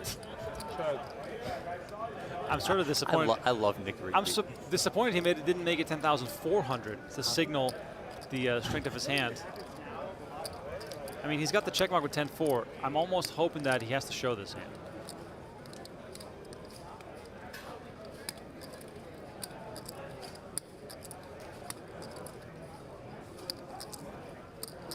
Oh, is he reaching? Oh, this is very interesting. Oh, big 2. 22,000. Now, you know that I know that you know that I know. What level are we on here between Caballo and Rigby? 1-2-2. Probably level 4. I mean, Cavallo can have jacks here. He could probably have king-queen suited. We can see that he can leverage that queen in his hand. Rigby never 1-to-1 fold. Never. Saw him take a little bit. Oh, he flicks it in. He makes the call. Look at that. Rigby with a big call gets the showdown 10-4. Like magic. The big rig. Caballo. Sticky, very sticky. Caballo, probably aware of Rigby's reputation, decides to throw a fastball at him, but Rigby makes some good contact, and look at that. All of a sudden, Rigby on 160K. Are we lined up for a Rigby run? Yes, of course we are. Come on, it's the main event. 10,000. This is the big rig show, baby. Let's go. Pocket nines or ace king or ace queen. I thought you were 10. Last hand. Last hand. Yeah, we'll get that in a second. That big, so I'm guessing I'm not pre-flop. I knew you had a 10, but I just didn't know if you had 2. How could you not have a 10? A 10 got exposed. Yeah, but that's why your pre-flop was so big. That's why it's so sick, honestly. I figured you had 10s and you were trying to just take it down to 3, so that way, I'm sick, and I get these numbers on my head of where I want my stack to be at the end of the night. I just wanted to pop pre-flop. All right, guys, for everybody who is back, congratulations making day 2. Dennis Jones congratulating the players on making day 2. All the tables that are still playing are going to feel a little bit of extra nerves because the pressure is on.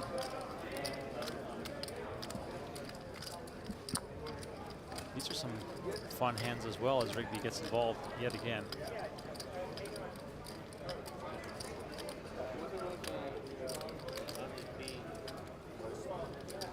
Raise to 5,600.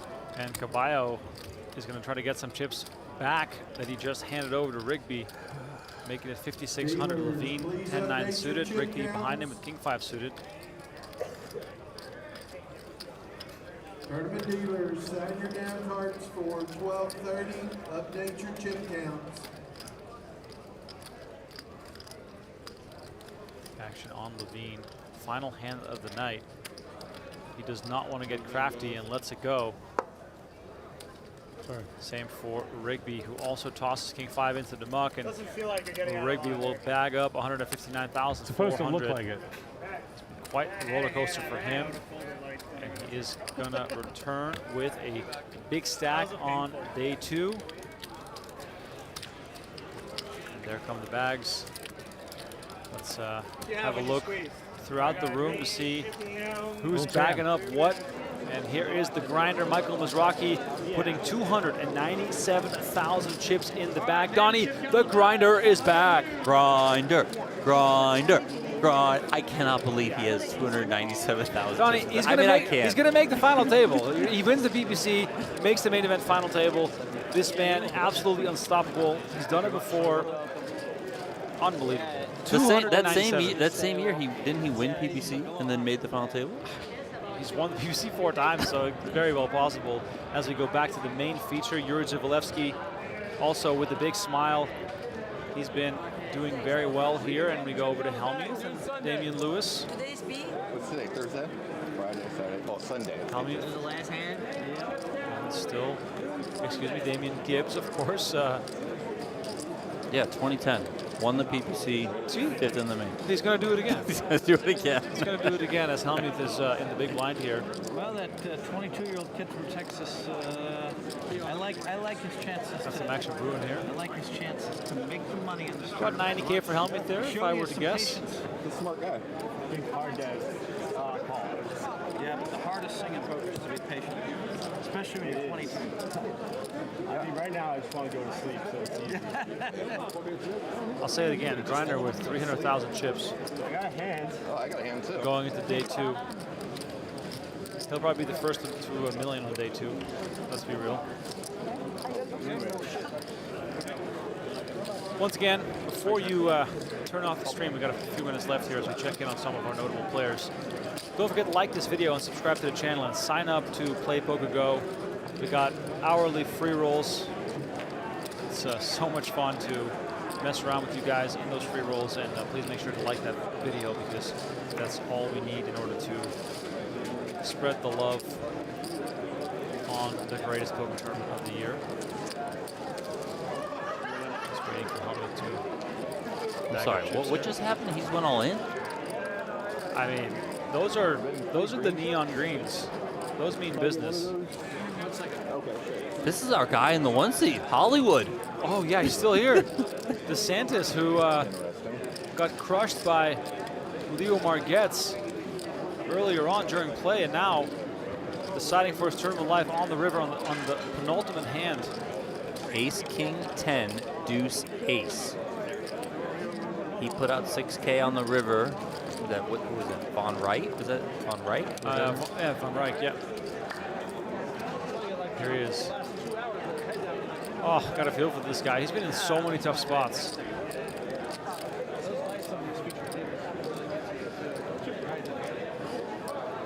Plus I finished third.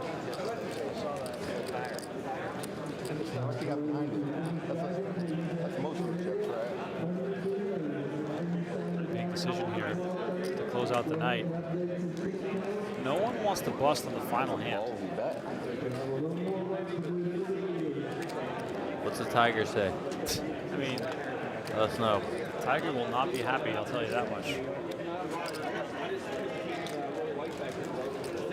Stop doing that.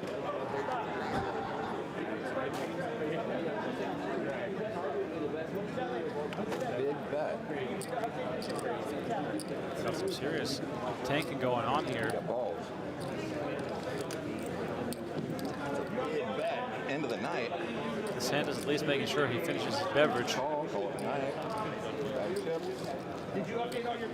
He's got about 50K left if he decides to fold. Van Rijk looks too comfortable almost.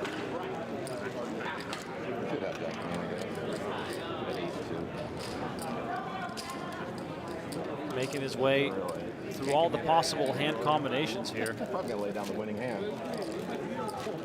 Here we go, look at the board. Sometimes he lay down the winning hand. Flop is Ace, King, 10, Deuce, Ace.